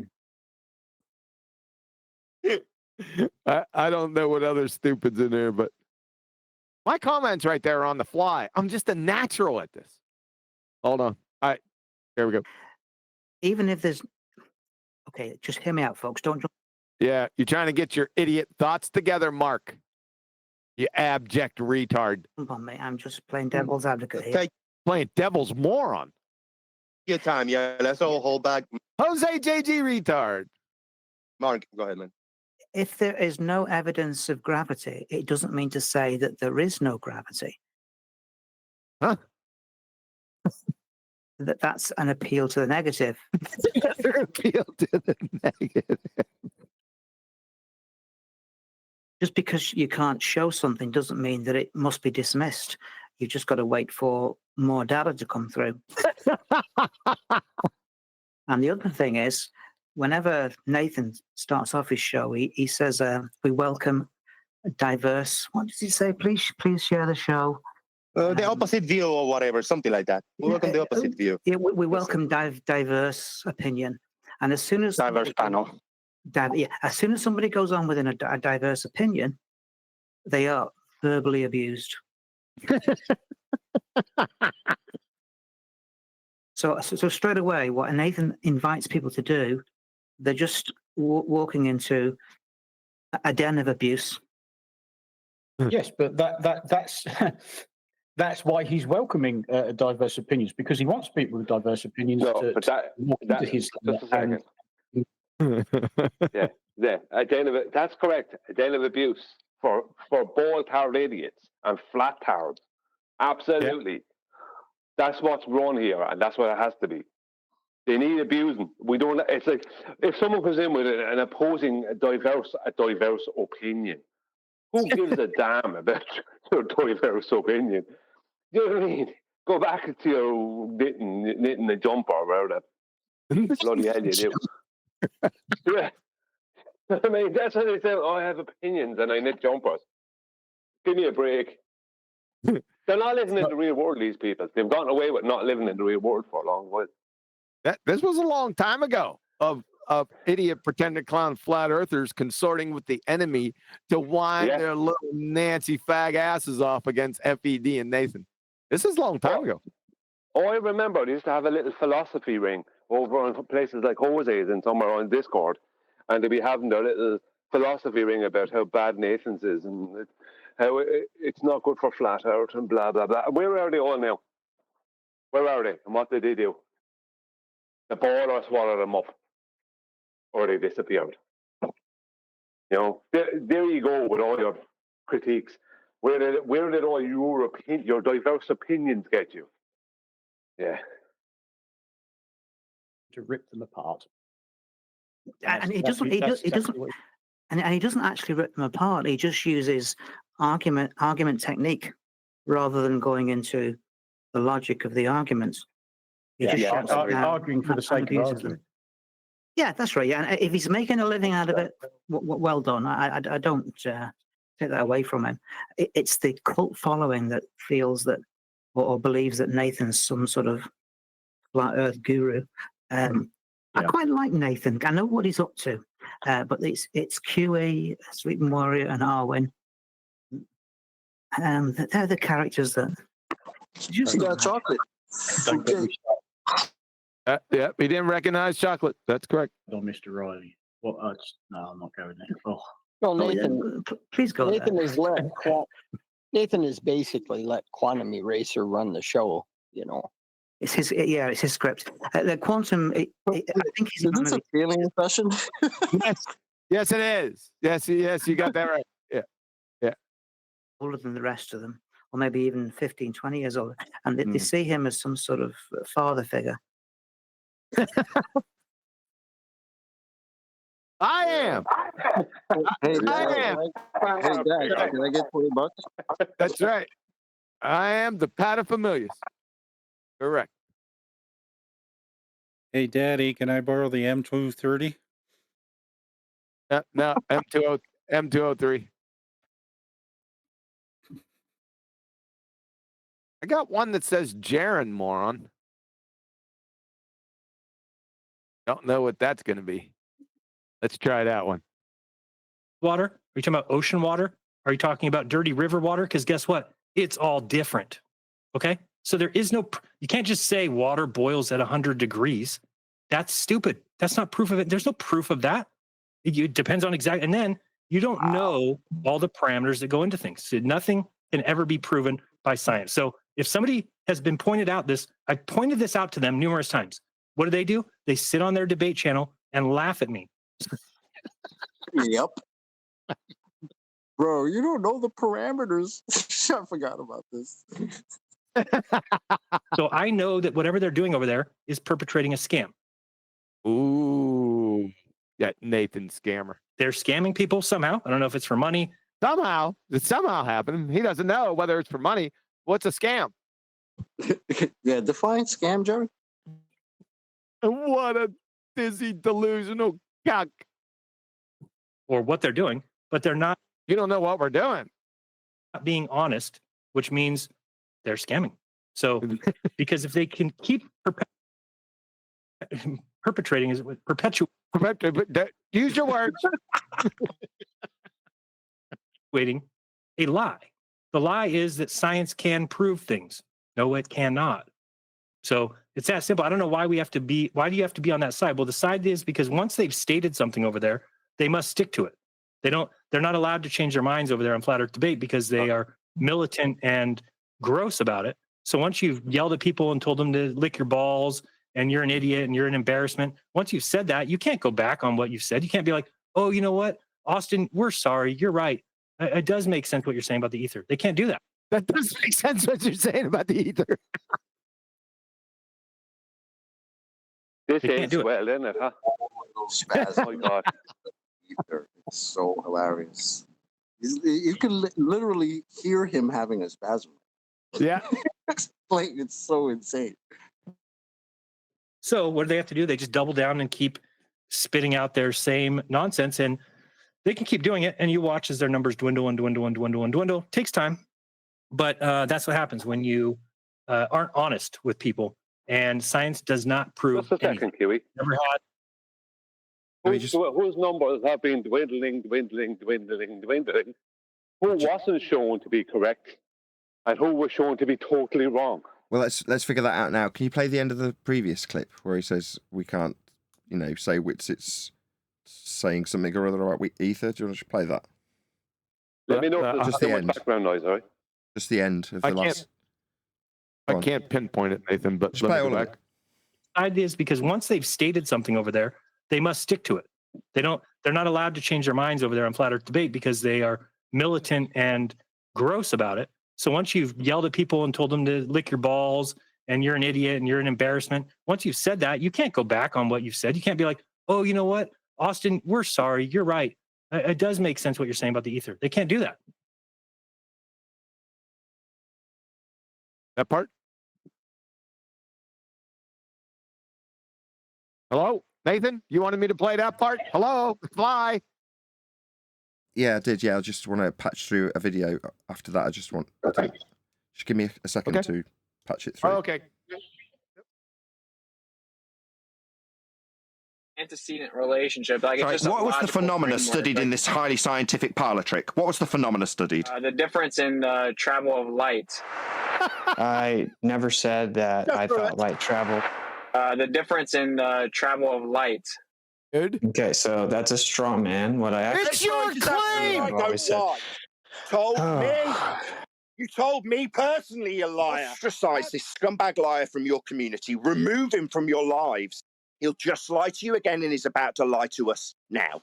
I've said light does not travel for many years, So it's long not before. traveling through a vacuum proving ether then, you lying scumbag.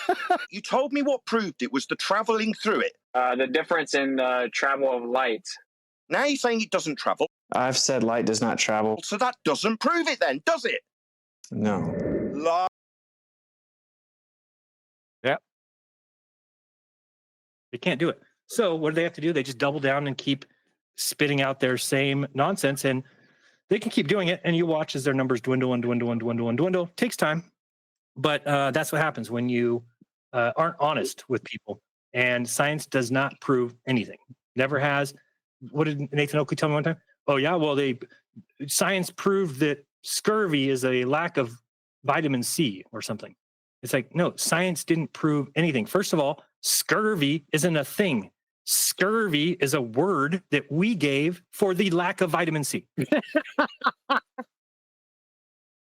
What a retard, man. Wow, Okay. I remember him saying that. It's this Sorry, John. thing. No, I go was ahead. just saying, scurvy's not a thing. It's this thing. But you just said it's not a thing. But now it's a thing. Yep. Gave a word to something. You can't then say science proved that the word that we gave something is the definition of that word that we gave it. What? You want to try that one more time? You abject retard. What are you talking about? I'm talking about you being retarded. So they learned that people were getting sick from a lack of vitamin C. Yeah. Okay, that's what they learned. Now, is that proof? No, it's not proof of anything. Okay, now is it strong evidence? Yes. Oh man, is it strong evidence? That's not proof. You know that evidence is proof. You friggin' glue sniffer. Of course, things are strong evidence. I'm not saying, by no means am I saying that with scientific tests, you can't get very strong evidence that appears in every fashion to be what you would call proof, but it doesn't prove things. So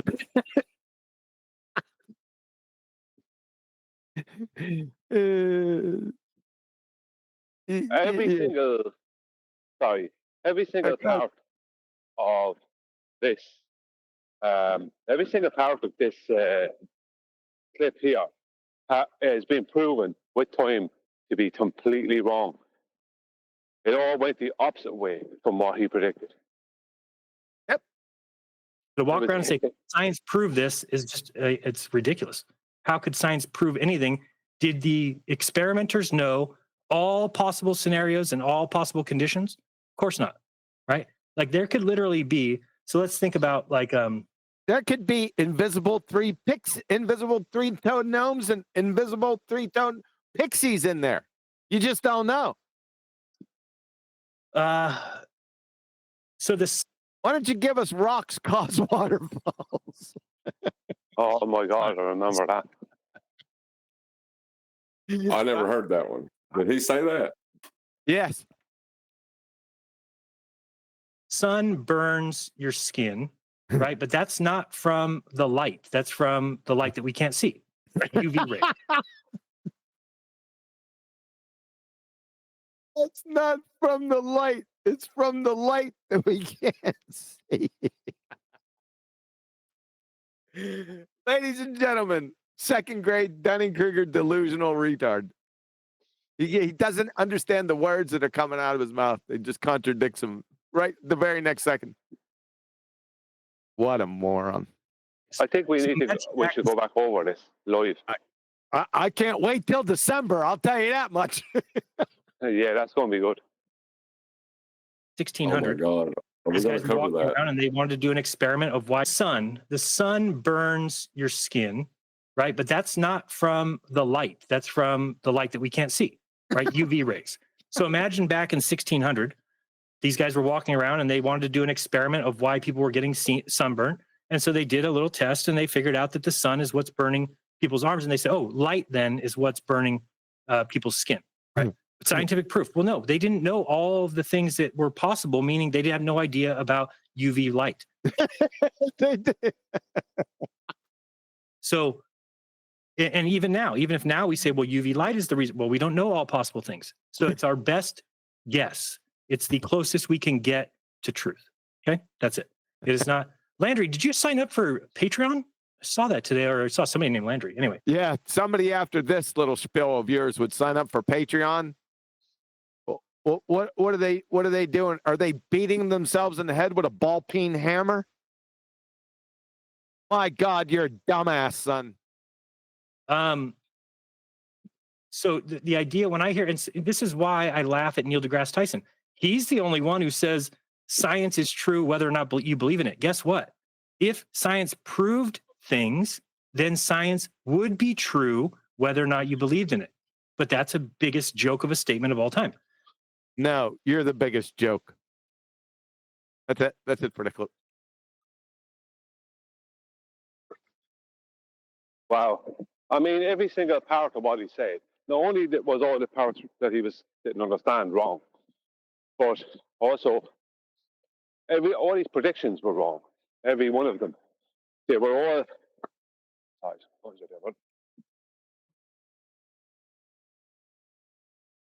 They were all. Every one of his predictions were. None of them worked. I mean, he predicted that Nathan would, lose followers and all the rest of it. He's the one losing followers.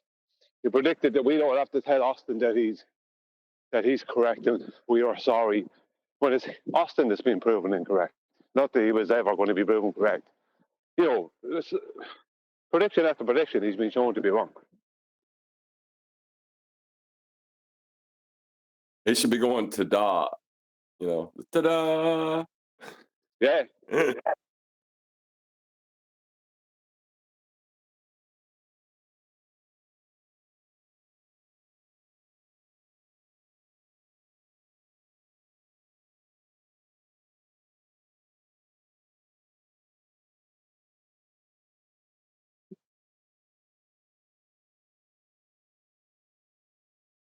Yeah, I was talking to him in a private back and forth through Skype when he was trying to get somebody to come on his show.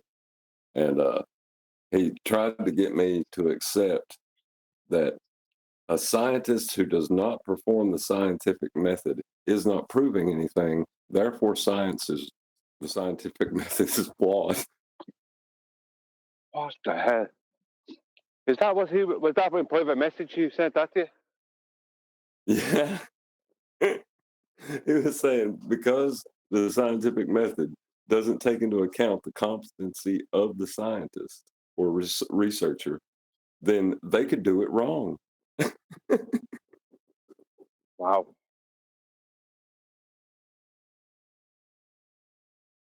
I was listening to Discord and I keep hearing people saying, well, electrostatics doesn't affect gases. I heard it like 3 times yesterday or the day before, and I was like, all right, I got to put a stop to this. You couldn't put a stop to a soup sandwich. Zach Zabala, you zipperhead. What a dumbass cracker you are. Just don't want us sounding ignorant. Oh, just open up your mouth and you've destroyed any notion of that. When we speak, when we have new people, because there's still a lot of new people coming into this. I don't want them hearing us saying these things that are just blatantly wrong. Now, in everybody's defense, when you type in, does static electricity affect gas? He thinks electrostatics is static electricity. What a moron. What a moron you are. They got that high on us a couple of times. Like everything else was hit. What's that? I was just saying they got that crap by us a couple of times because there was so much other stupid coming at us. So I'm gonna have to say I failed on that one. Don't say us. That didn't get by us. Got by you. Do a little bit of research. No, I said I. All right, let's go back. Let's see what I can't do that. I gotta go this route. Like everything else, it's hidden. You have to do a little bit of research. You wouldn't know what research was if it climbed up your arse and started kicking footballs wrapped in Carolina Reaper lace concertina wire. You're an abject retard, son. You have to look into things a little bit more. But ionic wind is well known about. Ionic wind. Oh, you hot. I got some ionic wind for you.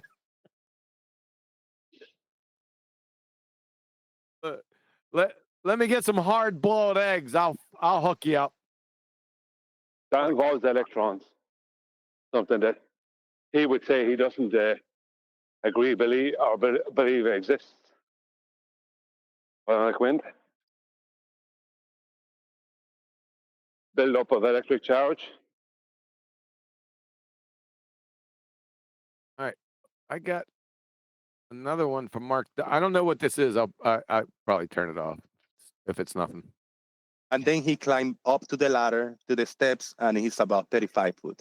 So I'll scroll down. Go ahead, do it, Mike. Gentlemen, I just want the company tonight. In no way do I support Nathan Oakley or Sleeping Warrior. I think they're both stupid dicks. There it is. But he likes you, Nathan.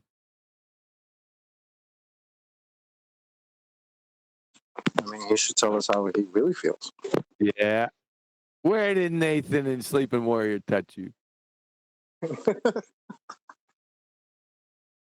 All right, I got Triad of Ether Idiots. I don't know what this is.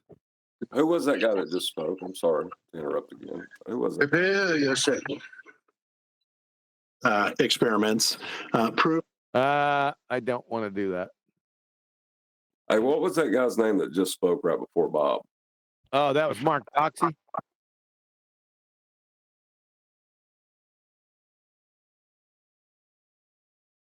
He was one of those bleeding flat earth idiots, right? With his open-toed sandals and really bad breath and contradiction after contradiction out of his mouth.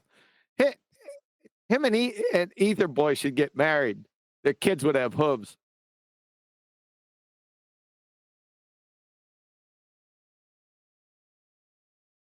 What is this one?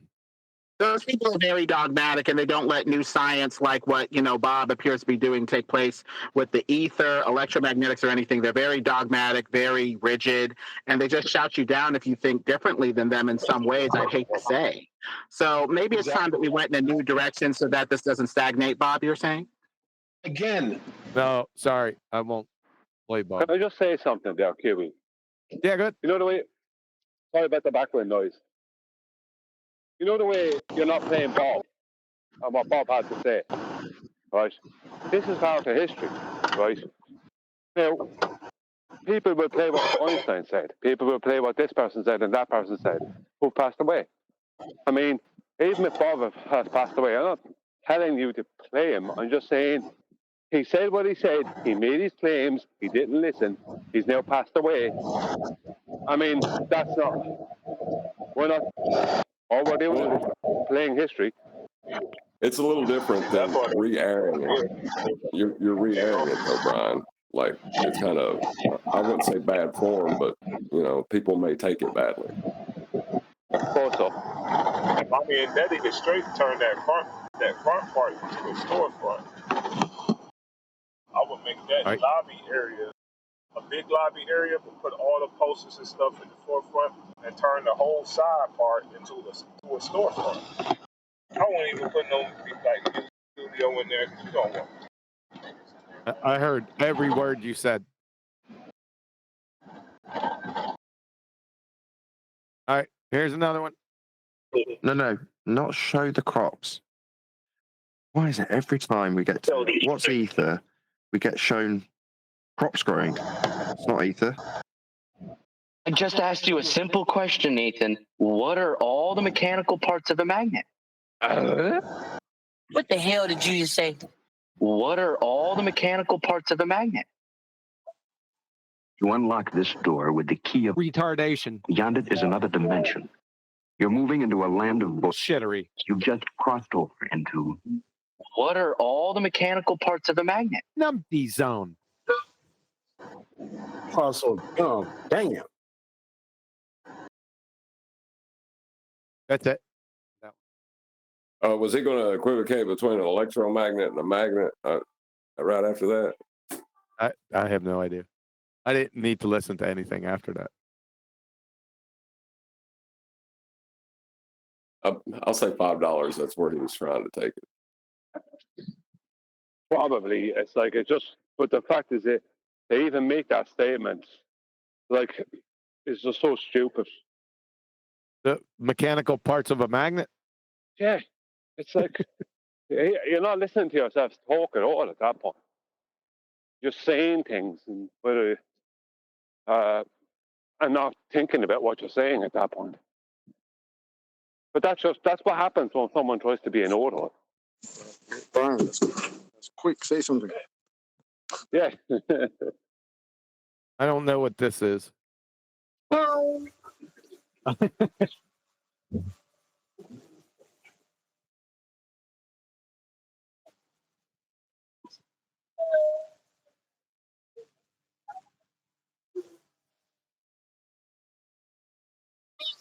That was what's his name from Kelly's Heroes?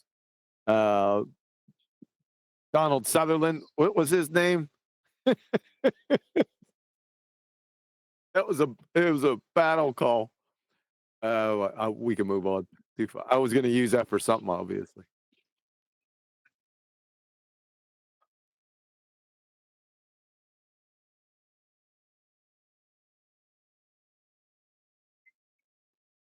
Gamma Llama Gamma Panda Ding Dong, hammering away at the C4 fire again. March 2021. You can look up and you can see a rocket working in a vacuum. Oh, really? I've looked up plenty of times. I've never seen any rockets working in a vacuum. And where'd you get this vacuum from? You know, besides the one in between your ears? Clown. Saying we don't know it's a vacuum is not true. We do know it's a vacuum. You're a daisy if you do. So a nuh-uh, and you do know. You have no reason to believe it's anything other than a vacuum, and lots of reasons to believe it's a vacuum. Why would we need to believe in the first place, you fanatical religitard? Have you ever heard the statement, nature abhors a vacuum, by chance? You know, say for that space in between your ears, have you ever heard that? We have 6 reasons not to believe your horsepucky bollocks. It goes something like this. Boyle's law, Charles' law, Gay-Lussac's law, Avogadro's law, parts of Dalton's law, and the second law of thermodynamics that you just violated, you crayon-munching window licker? We can have knowledge of rockets working in a vacuum by looking at a rocket working in a vacuum. Profound as usual. Of course, you're going to have to find a natural vacuum other than that place between your ears to validate your horse pucky here, clown. Best wishes. I'm still talking, knobhead.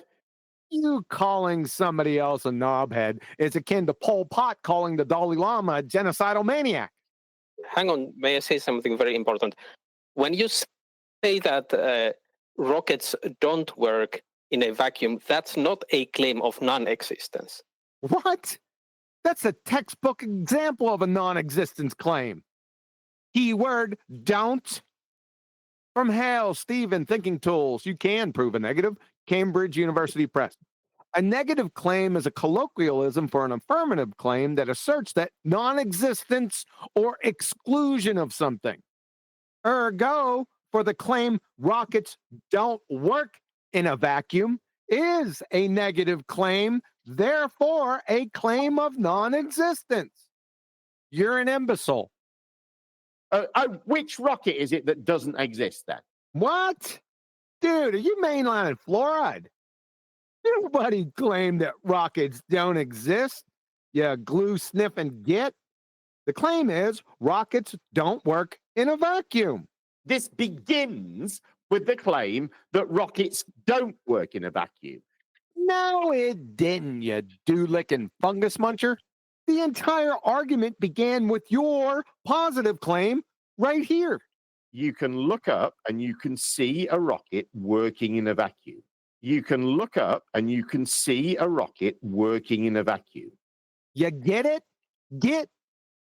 Jem, claiming that rockets working in a vacuum exists? No, look, you can't. No, you're not. You can't just. No, I'm not. You're not. Then what's this? You can look up and you can see a rocket working in a vacuum. You can look up and you can see a rocket working in a vacuum. Do you even know where you're at? You can't just throw the word exist on the end of the sentence and go, aha, it's a conversation about existence. It is absolutely not a conversation about the existence of something. It absolutely is. By definition, you clown. If a negative claim is one of non-existence, and it is, we just went over the definition by Stephen Hales, then a positive claim that you made, by the way, is ipso facto a claim of existence. You're a certified ignoramus. It's about engineering and how that engineering works in reality. And you are making a specific claim about that engineering, as are we. The claim isn't about engineering, Mr. Magoo. Your claim is about a rocket working in a fairy tale vacuum. Wake the hell up. Who's saying we know rockets exist, but we're saying that they go up. Right. Well, Jeremy's saying that this argument about how they work is actually about whether they exist or not. And that's not true. Of course it's not true, because that's not his argument. Oh, my God. You're retarded. You're a retard. That's it. And he's doing that. No. You're doing that. He's doing that. That's exactly what you're doing, Jeremy. I'm telling you, rockets. Hold on, Jem. Let's just so we're clear. He's starting to spiral now. You guys are saying rockets working. You guys are saying rockets working in a vacuum is a thing that exists, correct? Or am I straw manning you? No, you're not saying that. Straw manning me. That is incorrect. Nah, that's correct. Let's take another listen. You can look up and you can see a rocket working in a vacuum. You can look up and you can see a rocket working in a vacuum. Clown. Okay, let's go back to my question that I asked before. What about my question? Give me an example. Work in a vacuum, Jem. Give me an example of a rocket that you claim does not exist. If you're not saying rockets don't exist, and I'm not saying rockets don't exist, this is not an argument about the existence of rockets.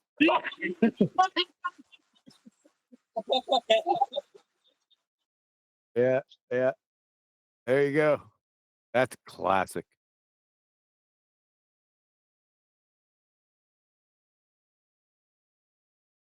Did Jim Panda reposition? I didn't hear all of that one. Did Jim Panda reposition the gas pressure without a container argument into being us claiming rockets don't exist?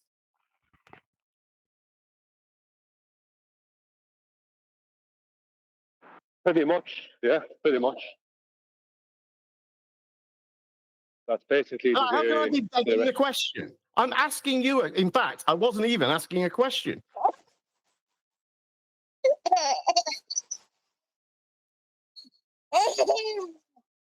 What the hell did you just say? How can I be begging the question? I'm asking you. In fact, I wasn't even asking a question. That is classic. Hey, if you blindly accept it, you're not begging the question. How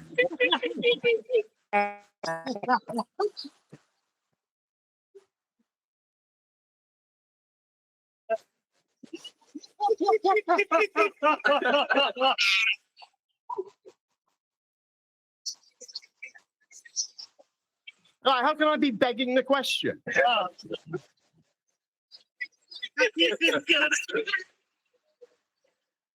I'm asking you. The guy literally thinks that you have to ask a question to beg the question. Numpty. What's wrong with these people? They're retarded. You know what would have been classic? If we could have got the audio of a load of them sitting around for us, trying to work out which logic or fallacy means what. That would have been, if we could have got, because that happened, you know that happened more than one time, where they're trying to explain them to each other, and the person explaining them don't know what they're talking about. You know that definitely happened. Gamma Llama Gamma Panda Ding Dong, 31 March 2020. You admit knowledge is not fact, though. Yes. I got him. So knowledge is not facts, right? You see, folks, this is the reason why you can't have a conversation, let alone an intellectual conversation with baltards, because they just make shit up. They don't know what they're talking about. So that's what we do. We spend our time spoon feeding, spinning space monkeys that couldn't tell the difference between their ass and a pipe wrench. How can we get to the deeper things or more complex topics when we're stuck on what knowledge means? An incoherent third grader can reconcile this. So, Gamma Panda says, knowledge is not facts. Okay, well, let's take a look. I have 7 citations of the definition for knowledge. Oxford Dictionaries, knowledge, facts, information and skills acquired through experience or education. From his alma mater wiki, knowledge is a familiarity, awareness, or understanding of someone or something, such as facts, information, descriptions, or skills, which is acquired through experience or education by perceiving, discovering, or learning. From dictionary.com, knowledge, acquaintance with facts, truths or principles as from study or investigation, general erudition, knowledge of many things, awareness as of a fact or circumstance. From Collins Dictionary, knowledge, the act, fact, or state of knowing, acquaintance with facts, range of information, awareness, or understanding, the body of facts, principles, etc., acquired through human experience and thought. From Macmillan Dictionary, knowledge, all the facts that someone knows about a particular subject. From Lexico.com, knowledge, facts, information and skills acquired by a person through experience or education. Webster Dictionary, knowledge, the act or state of knowing, clear perception of fact, truth or duty, certain apprehension, familiar, organization, or cognition. If you thought that was moron, you ain't seen nothing yet. You admit knowledge is not fact, though. Yes, knowledge is Okay, not. so it's yes, I know, I remember everything. Knowledge so you can admit be you, facts. So it's Knowledge not can be but- facts, and it can include facts. Okay, so is this But is this it an isn't instance when your necessarily. knowledge is fact? Say what? So knowledge is not facts, but knowledge can be facts? Violation of the law of identity. Duh. Facts only exist in mathematics. Are you high right now? So facts only exist in mathematics? Well, you're a moron, and that's a fact. You have the equation for a moron on you, Jeremy? I'm eating some pineapple right now, and that's a fact. You have the mass for a pineapple? You birds humping natural experiment numpty? Nothing is 100% sure. I'm not 100% sure about anything at all. Nothing is 100% sure? Back to the pineapple, numpty.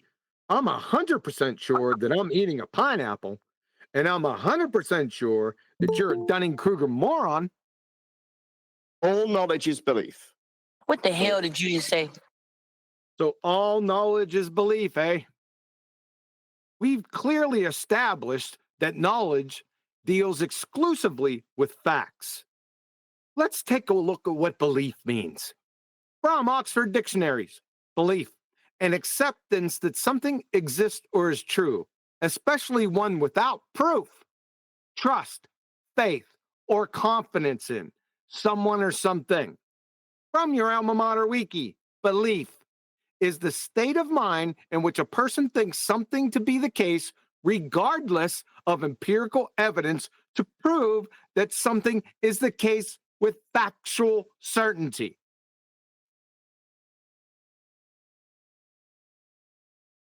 So as it turns out, belief and knowledge are antithetical to each other. I'm not Kenyan. You're a big dummy. So the all knowledge is belief statement is another violation of the law of identity. Great job. Why don't you say it with some backbone this time? Maybe you'll convince us. All knowledge is belief. How many fucking times? Nah, it didn't work. You're an umpty. Knowledge is a subset of belief. That's not what you said 30 seconds ago. You said all knowledge is belief. You even gave it to us with some backbone. Remember? All knowledge is belief. How many fucking times? You got any other shades of belief for knowledge, Jeremy? Knowledge is special belief.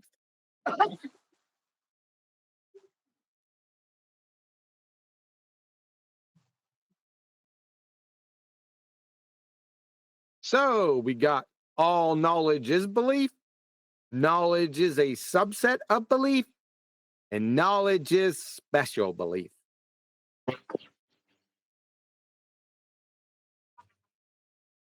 Knowledge is not belief at all, Jeremy. In fact, it's the antithesis of belief.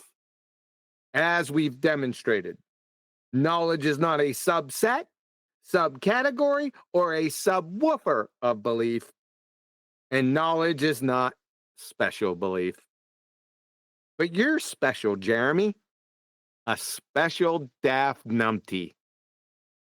For an encore, topping his knowledge and belief prowess. Listen, I can't demonstrate the Atlantic Ocean. I can't demonstrate a bluebird.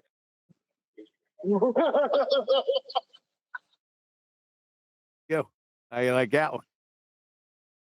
That was pretty good, but I will have to say he sounded pretty sure that he wasn't sure of anything. Did he just say he can't demonstrate the Atlantic Ocean? Yes, or a bluebird. Wow.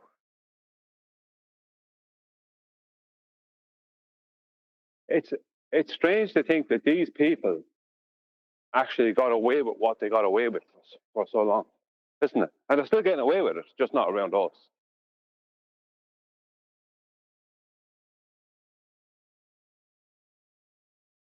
No. Let's check this one out. Science doesn't prove things. I said that's how we prove things in science. And by prove, I mean scientific proof. Science doesn't prove things. I said that's how we prove things in science. And by prove, I mean scientific proof. Science doesn't prove things. I said that's how we prove things in science. And by prove, I mean scientific proof. Science doesn't prove things. So Gamma Panda and Bob the pseudoscience fallacy guy are on the same sheet.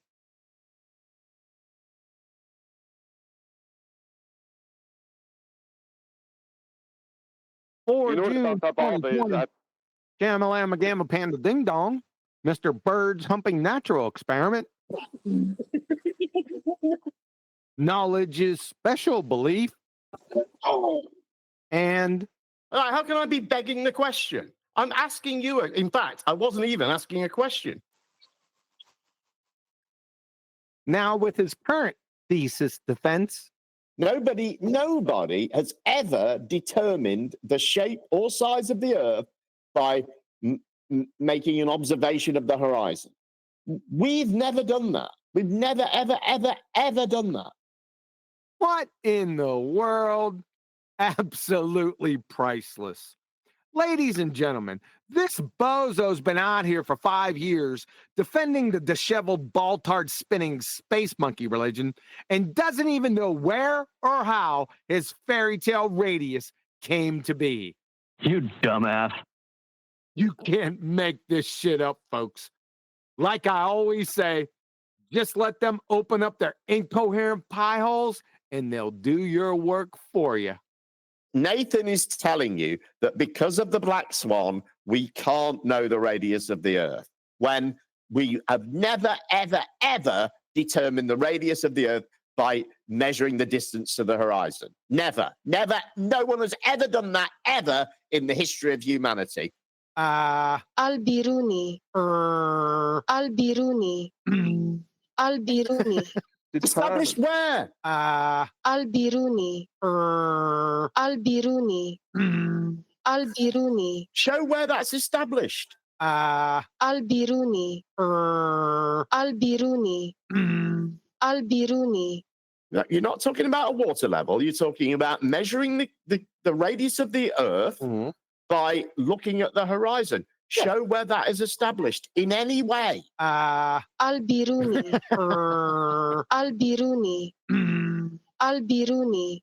I think it was never, ever, ever, ever determined by observing the horizon. Al-Biruni.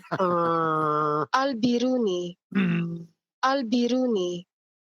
We've never done that. We've never, ever, ever, ever done that. Ever, ever, ever, ever, ever. That's a goodie right there, man. That's a lost gem.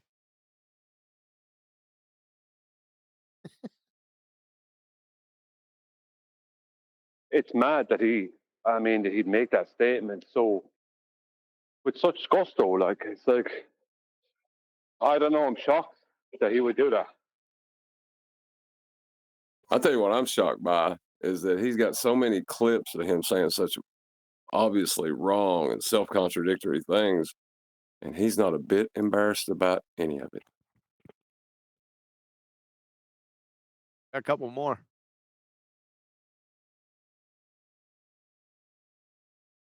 That one. Shamalama Gamma Panda Ding Dong. Calm, cool, collected, and coherent. March 2021. Wow. Well, why can't you shut the fuck up and just let me finish one sentence, please? Why? Well, there's about 83 reasons why, but the hairy T-Rex in the room is you're a certifiable pretender clown numpty dipshit of epic proportions with projectile diarrhea of the mouse syndrome. The ICD-10 code is Shamalama Gamma Panda Ding Dong 83. Listen, let me make a fucking point without interrupting me. But Go ahead, man. Don't get mad. Well, because you do it constantly, dude. Go ahead. Cannot finish a single thought because you are badgering me. Shut the fuck up. Hey, wow, man. I just go, oh. What? Oh, that's Cheech and Chong. You might get copyright strike with that one, Nathan. I'm gonna have to skip that part. Oh God. Thank you. Yeah. Girl. Yeah. You are. My point is, there's no such thing as definitive evidence. Well, what about the ohms? Holmes? Numpty. Show me a piece of evidence that you say is definitive of something that already exists. Water. Water. Water. Water. Water. Water. Water. You might understand it as water. And I'm going to mute you.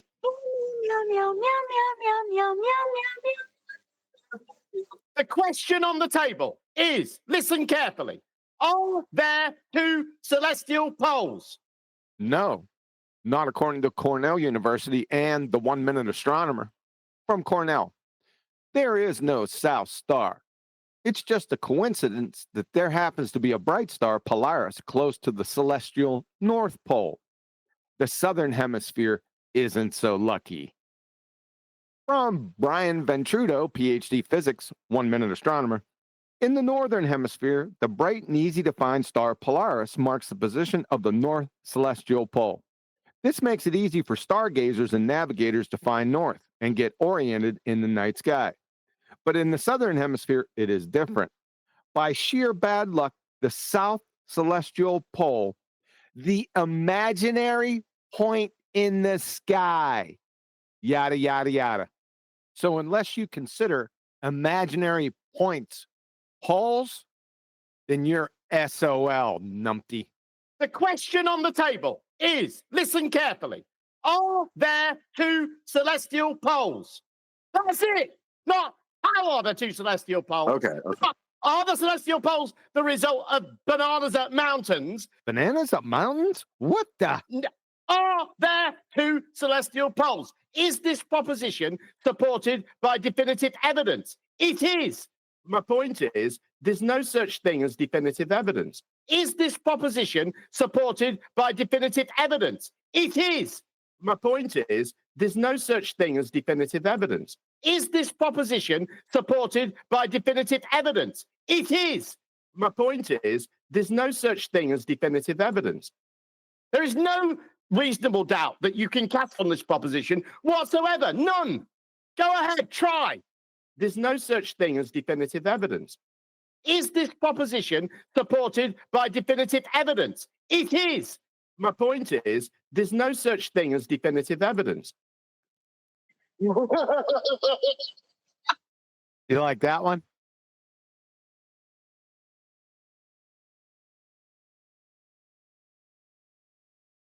Huh, perhaps not.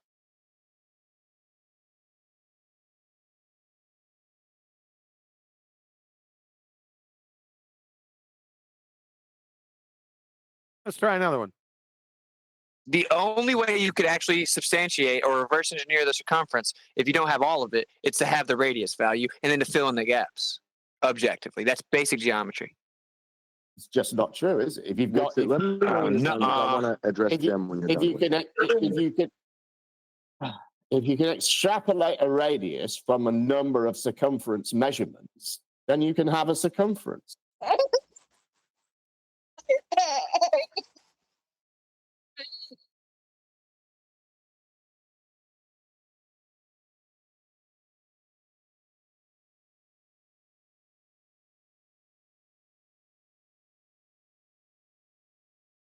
Let me return to Whit's point. First of all, terrestrial refraction is not 7/6R. It's a rule of thumb calculation that we use for terrestrial refraction. Yes.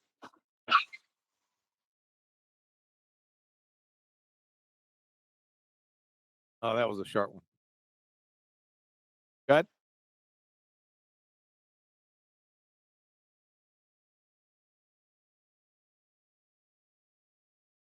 Everyone's just waiting for the next clip, I think. Yeah, I was laughing and I accidentally hit the button. Sorry. No, that's okay.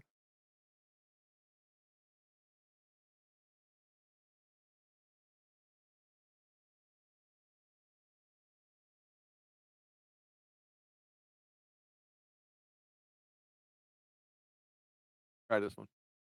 Hillbilly Blue Balls, the redneck retard, aka the photosynthetic redneck, January 2021. You said you're doing an experiment. I just want to know what experiment it is. Would you have more detail? You don't know that I'm doing Cavendish. What? Cavendish never performed a scientific experiment, Professor Hillbilly. He didn't have a viable dependent variable. Ergo, no hypothesis. Therefore, no experiment. Check the original paper. You'll find nada. Zippo. Number 2, why are you performing a non-experiment from a 106-year out-of-date pseudoscience, Hillbilly? From Douglas Klein, Professor of Physics, via Phys Libre text. Newton's 2 crowning achievements, the laws of motion and the laws of gravitation, that had reigned supreme since published in the Principia in 1687, were toppled from the throne by Einstein. So, it's well past time to get up to date with a new hotness, Einstein's general theory of relativity from 1915, and start performing bendy space-time experiments. And what's your hypothesis? Attracts mass. Sorry? What's your hypothesis? Mass attracts other mass. So, your hypothesis is, given mass, then mass will attract other mass, right? That's not a scientific hypothesis, Professor Blueballs. That's a circular banjo do-si-do begging the question fallacy train wreck. You'd fail 5th grade general science and the 60-level basic reasoning course. By the way, what's mass? Mass is simply the resistance to acceleration. Do you know that? No. That's inertia. But we'll roll with it anyway. So let's take the definition you provided and substitute the definition for the word, mass. You said mass is the resistance to acceleration. So your hypothesis actually is, given the resistance to acceleration, the resistance to acceleration will attract the resistance to acceleration.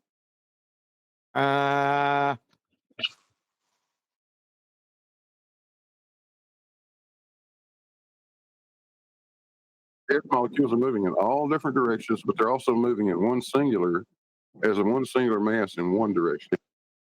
So gas molecules are moving in all different directions and at the same time moving in one singular resistance to acceleration direction?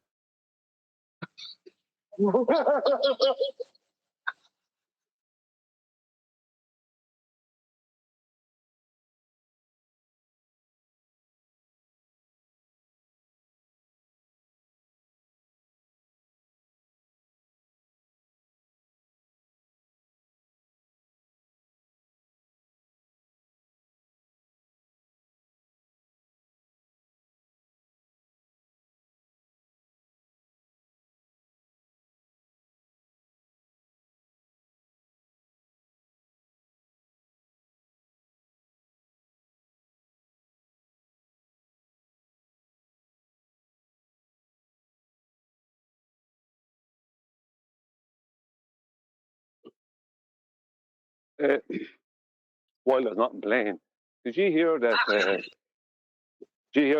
Bob Townsend, Dr. Bob, is. Oh my God! Are you hearing me? What? Well, I didn't hear it. There was no sound coming out through whatever you were playing. Oh, you guys can't hear that? You guys can't hear it? I didn't hear it. All right. Nothing for me. Huh. All right. That's it.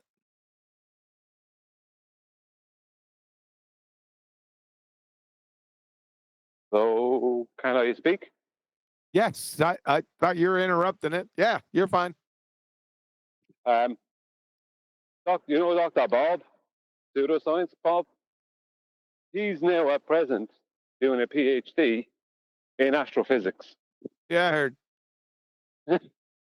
What do you think the mindset is behind that, besides stupidity? I don't know. Do you not expect them to... Sorry? Stupidity, yeah. Is it stupidity? Yeah. You're not expecting to turn up on FED thinking he's going to have some merit.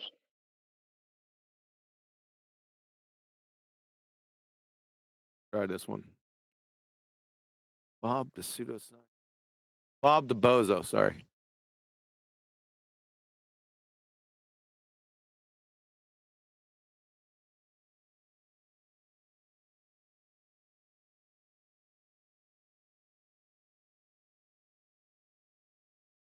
We're not hearing anything, QE.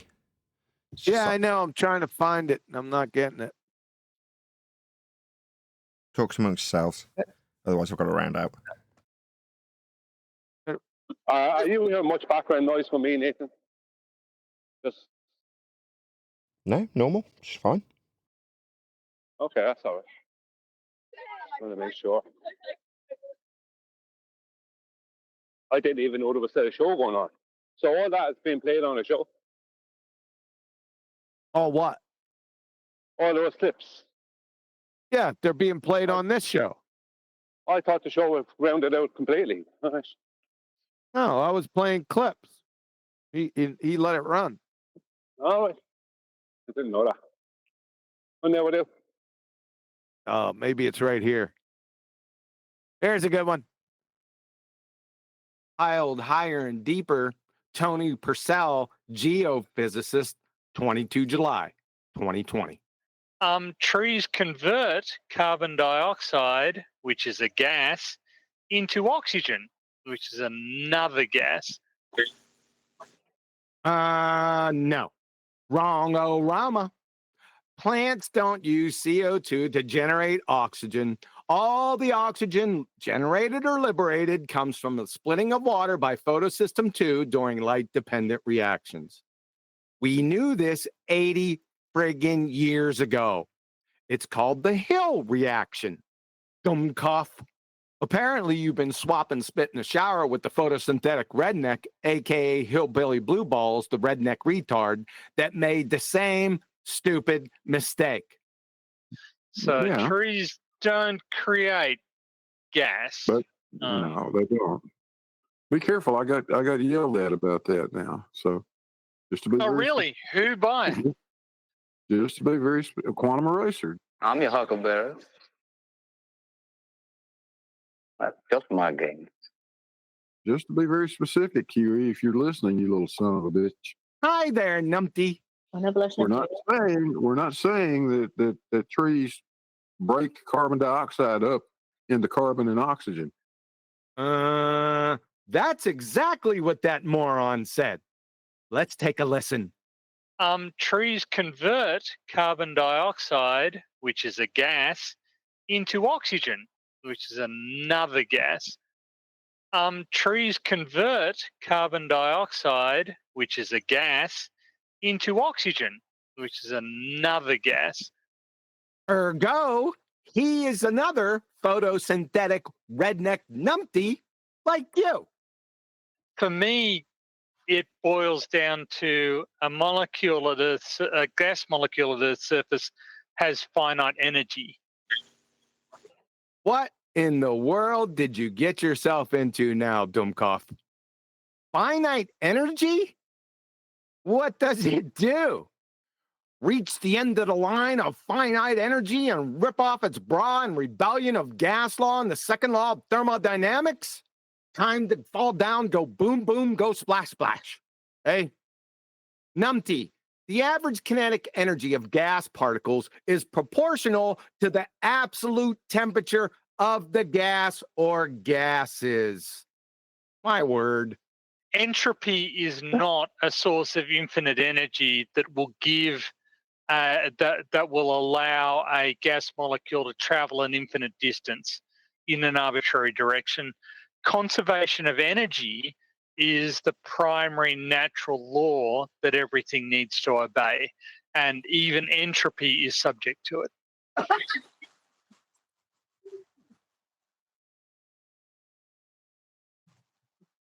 Let's first deal with the Helen Keller T-Rex in the room right here. A gas molecule at the surface has finite energy. conservation of energy is the primary natural law that everything needs to obey. You dumbass. OMG. From a geophysicist, PhD.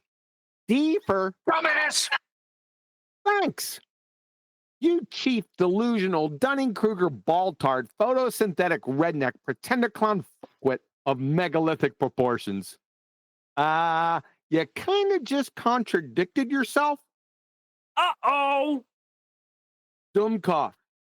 Conserved quantities in physics mean that certain physical properties, that is, measurable quantities, like momentum and energy, do not change. You just said a gas molecule at the surface has finite energy. Meaning the gas molecule lost its energy. It changed? How then can you invoke the conservation of energy? It wasn't conserved.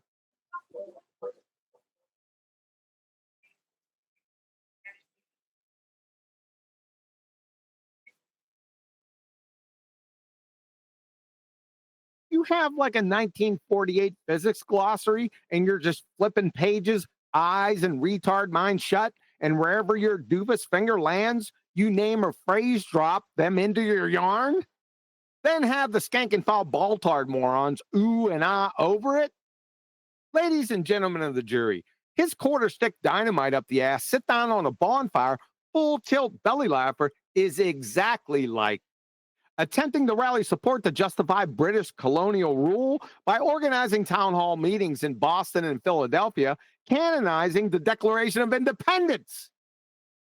You're a meatball. Hard.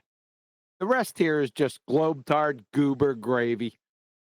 Nobody said entropy was an infinite source of energy because it's a moronic statement and an incoherent straw man. Natural laws don't provide and are not sources of energy. The second law of thermodynamics isn't a conservation law. So to say a non-conservation law follows a conservation law is Dummkopf and batshit insane. Of course, entropy doesn't create or destroy energy. It doesn't have anything to do with the topic.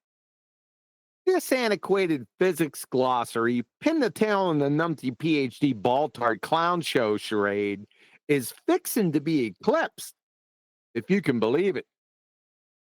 Just when I think you couldn't possibly be any dumber, you go and do something like this and totally redeem yourself. So this is what I lack. Brains?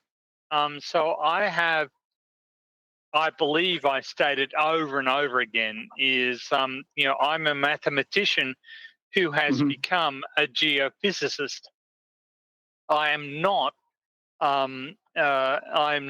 overburdened with a technical understanding of a great deal of physical reality, as it might be termed. What?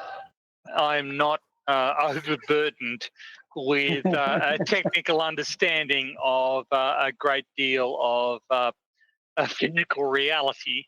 Oh,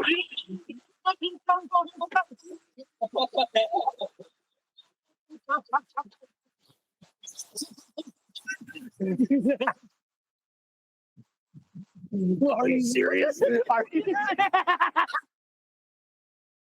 You unlock this door with the key of retardation. Beyond it is another dimension. You're moving into a land of bullshittery. You've just crossed over into a numpty zone. That's so dumb. Damn. One more? Is this your last one? Yeah, I'll do one more. Okay. PhD, piled higher and deeper, Tony Purcell, geophysicist that's not overburdened with a technical understanding of physical reality, February 2021. Greetings. Greetings to you also. And thank you for the brain-dead goober content here for your current numpty clip. You're very welcome. There was a simple declaration that gravity doesn't exist and that we can't prove it, which is false. That's some powerful lawyering right there. You pre-law. Stanford? Harvard by chance? Claims about how the scientific method work that are also false. Really? How so there, Perry Mason? Or are you going to rest with your blind melon chitlin hand wave dismissal case here? On top of that, I got called an idiot. Well, whoever did, they were extraordinarily kind and seriously lowballing in your specific case. Well, no, he just said that I was really, really dumb. Well, he's getting a little closer, but he's still about 675,000 light years away from the current situation. Now, we can objectively test our relative educational and intellectual backgrounds. Yeah, well, all they'd have to do is fog a mirror without assistance, and you're kaput. I happen to have represented my country on several occasions at mine sports and performed reasonably well in international competition. Really? What country's that?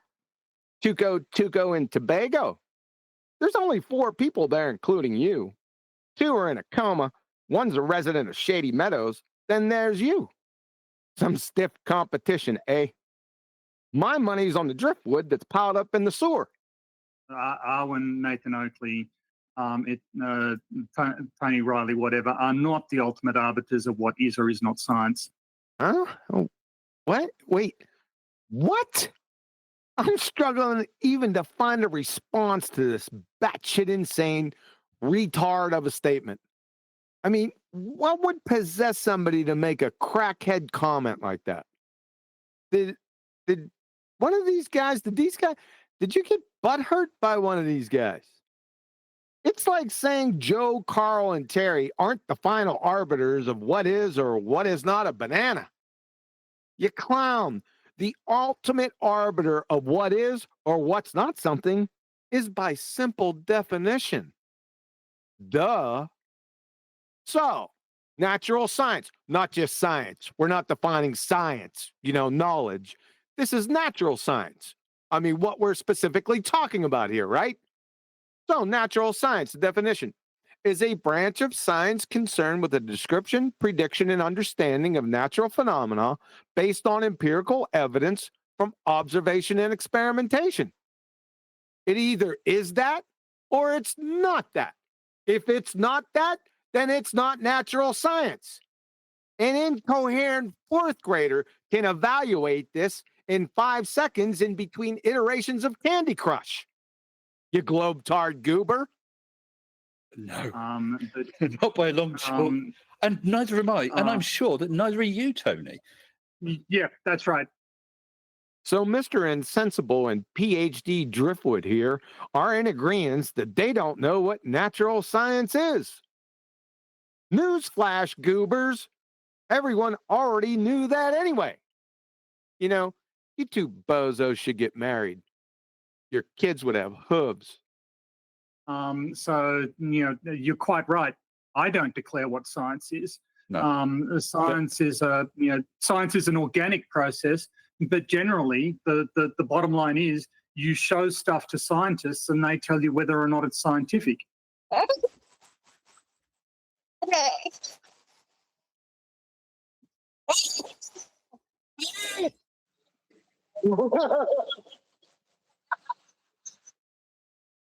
There you go. All right. Any last comments? Because I'm going to round out. Yeah, that was some convoluted mess. Every part of Tony Purcell. I mean, the rest of them are bad. I honestly didn't think it could get worse than Jim Panda. But Tony Purcell, my God, he doesn't have a clue about what he's talking about. And he uses a lot of reasonably big kind of highfalutin terms that when you put them together mean it contradicts something he said a minute beforehand or at some other time. Like you just said there, I'm not the arbiter of what science is. Science is an organic process. That's a straight contradiction immediately. Yeah, they need to show someone you're on the not- doll where me, Arwin, or Anthony hurt them. Yeah. Yeah, I was thinking that too. I should have stated that, but I didn't. Just out of if he's not interest, the I've just got a question Go for on, QE. Nathan. Sorry, I've got this banana here. Is this science? I just need you to tell me if it is or isn't. That's all. Well, what you got to do is you got to take that banana to a bunch of scientists and say, "Here, is this science?" Once they've figured that out, I've got this shoe here as well. I'm going to ask them the same question. I was just gonna say you just gotta look at it, because that's what I was told one day by Brenda. You just gotta look at something, observe it, and you're doing science. Repeatedly. And I was just like, really? I'm looking at a door right now. Am I doing science just looking at this door? Yes. I was like, wow, you're a crackhead. Okay, thank you.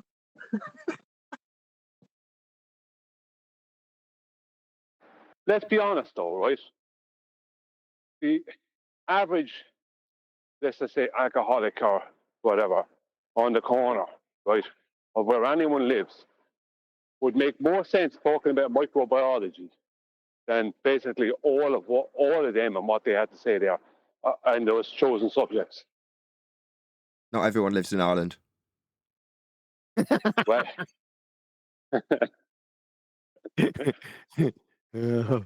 Yeah, they never end. I got over 100 of them, but we have to end at some point.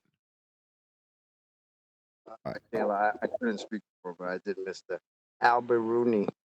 Peace out, people. That one was good. It's been so long since I heard that. You and me both, man. You may hear that again shortly. Ba ba ba ba. Oh, where's that one at? Ba ba ba ba ba Baruni. Ba ba ba ba ba Baruni. Ba ba ba ba ba. Oh, ba Baruni. Hold on. I gotta get that one. See, Nathan's singing now. You want me to go find the top of the fuckwit pops? Yeah, that was a good one too. Where would that? I pulled my daughter in here when she was still living here. That was a long time ago. Bob the Bozo has to be under there. Bob and Brenda. Bob. I don't know if this one's it. It might not. Bob the Bozo Pseudoscience Fallacy Guy, April 9th, 2020. All right. On a flat Earth, at solar noon, the sun will be the same height above the Earth. The same height? The same as what? I mean, you some type of bozo. That statement, that doesn't mean anything. You're a retard. On a round Earth, from any location, on a round or spherical Earth, so the height of the sun will be at different locations at the same time. You're retarded. So let me get this straight. You're saying that the height of the sun will be at different locations at the same time? What the hell does that even mean? You need to be institutionalized, first tranquilized, rubber roomed, and then force lobotomized. You are a certifiable retard and a danger to you and to others. My word. Ba ba ba ba ba Baruni. Ba ba ba ba ba Baruni. Ba Baruni. You are so loony. Ba Baruni. You got me laughing and a rolling, smirking and a scoffing. Ba Baruni. Ba ba ba ba Baruni. You are so dumb. Damn. Right, with that, I'm going to say another huge, massive, enormous thank you to both Discord and G Plus panels for making today's after show possible. And of course, a massive thank you to all of you for liking, commenting, sharing, subscribing, joining as a Nathan Oakley 1980 channel member. Hit me up on PayPal and Ko-Fi and all that good stuff. I've been Nathan Oakley, and I will see you all in the next video.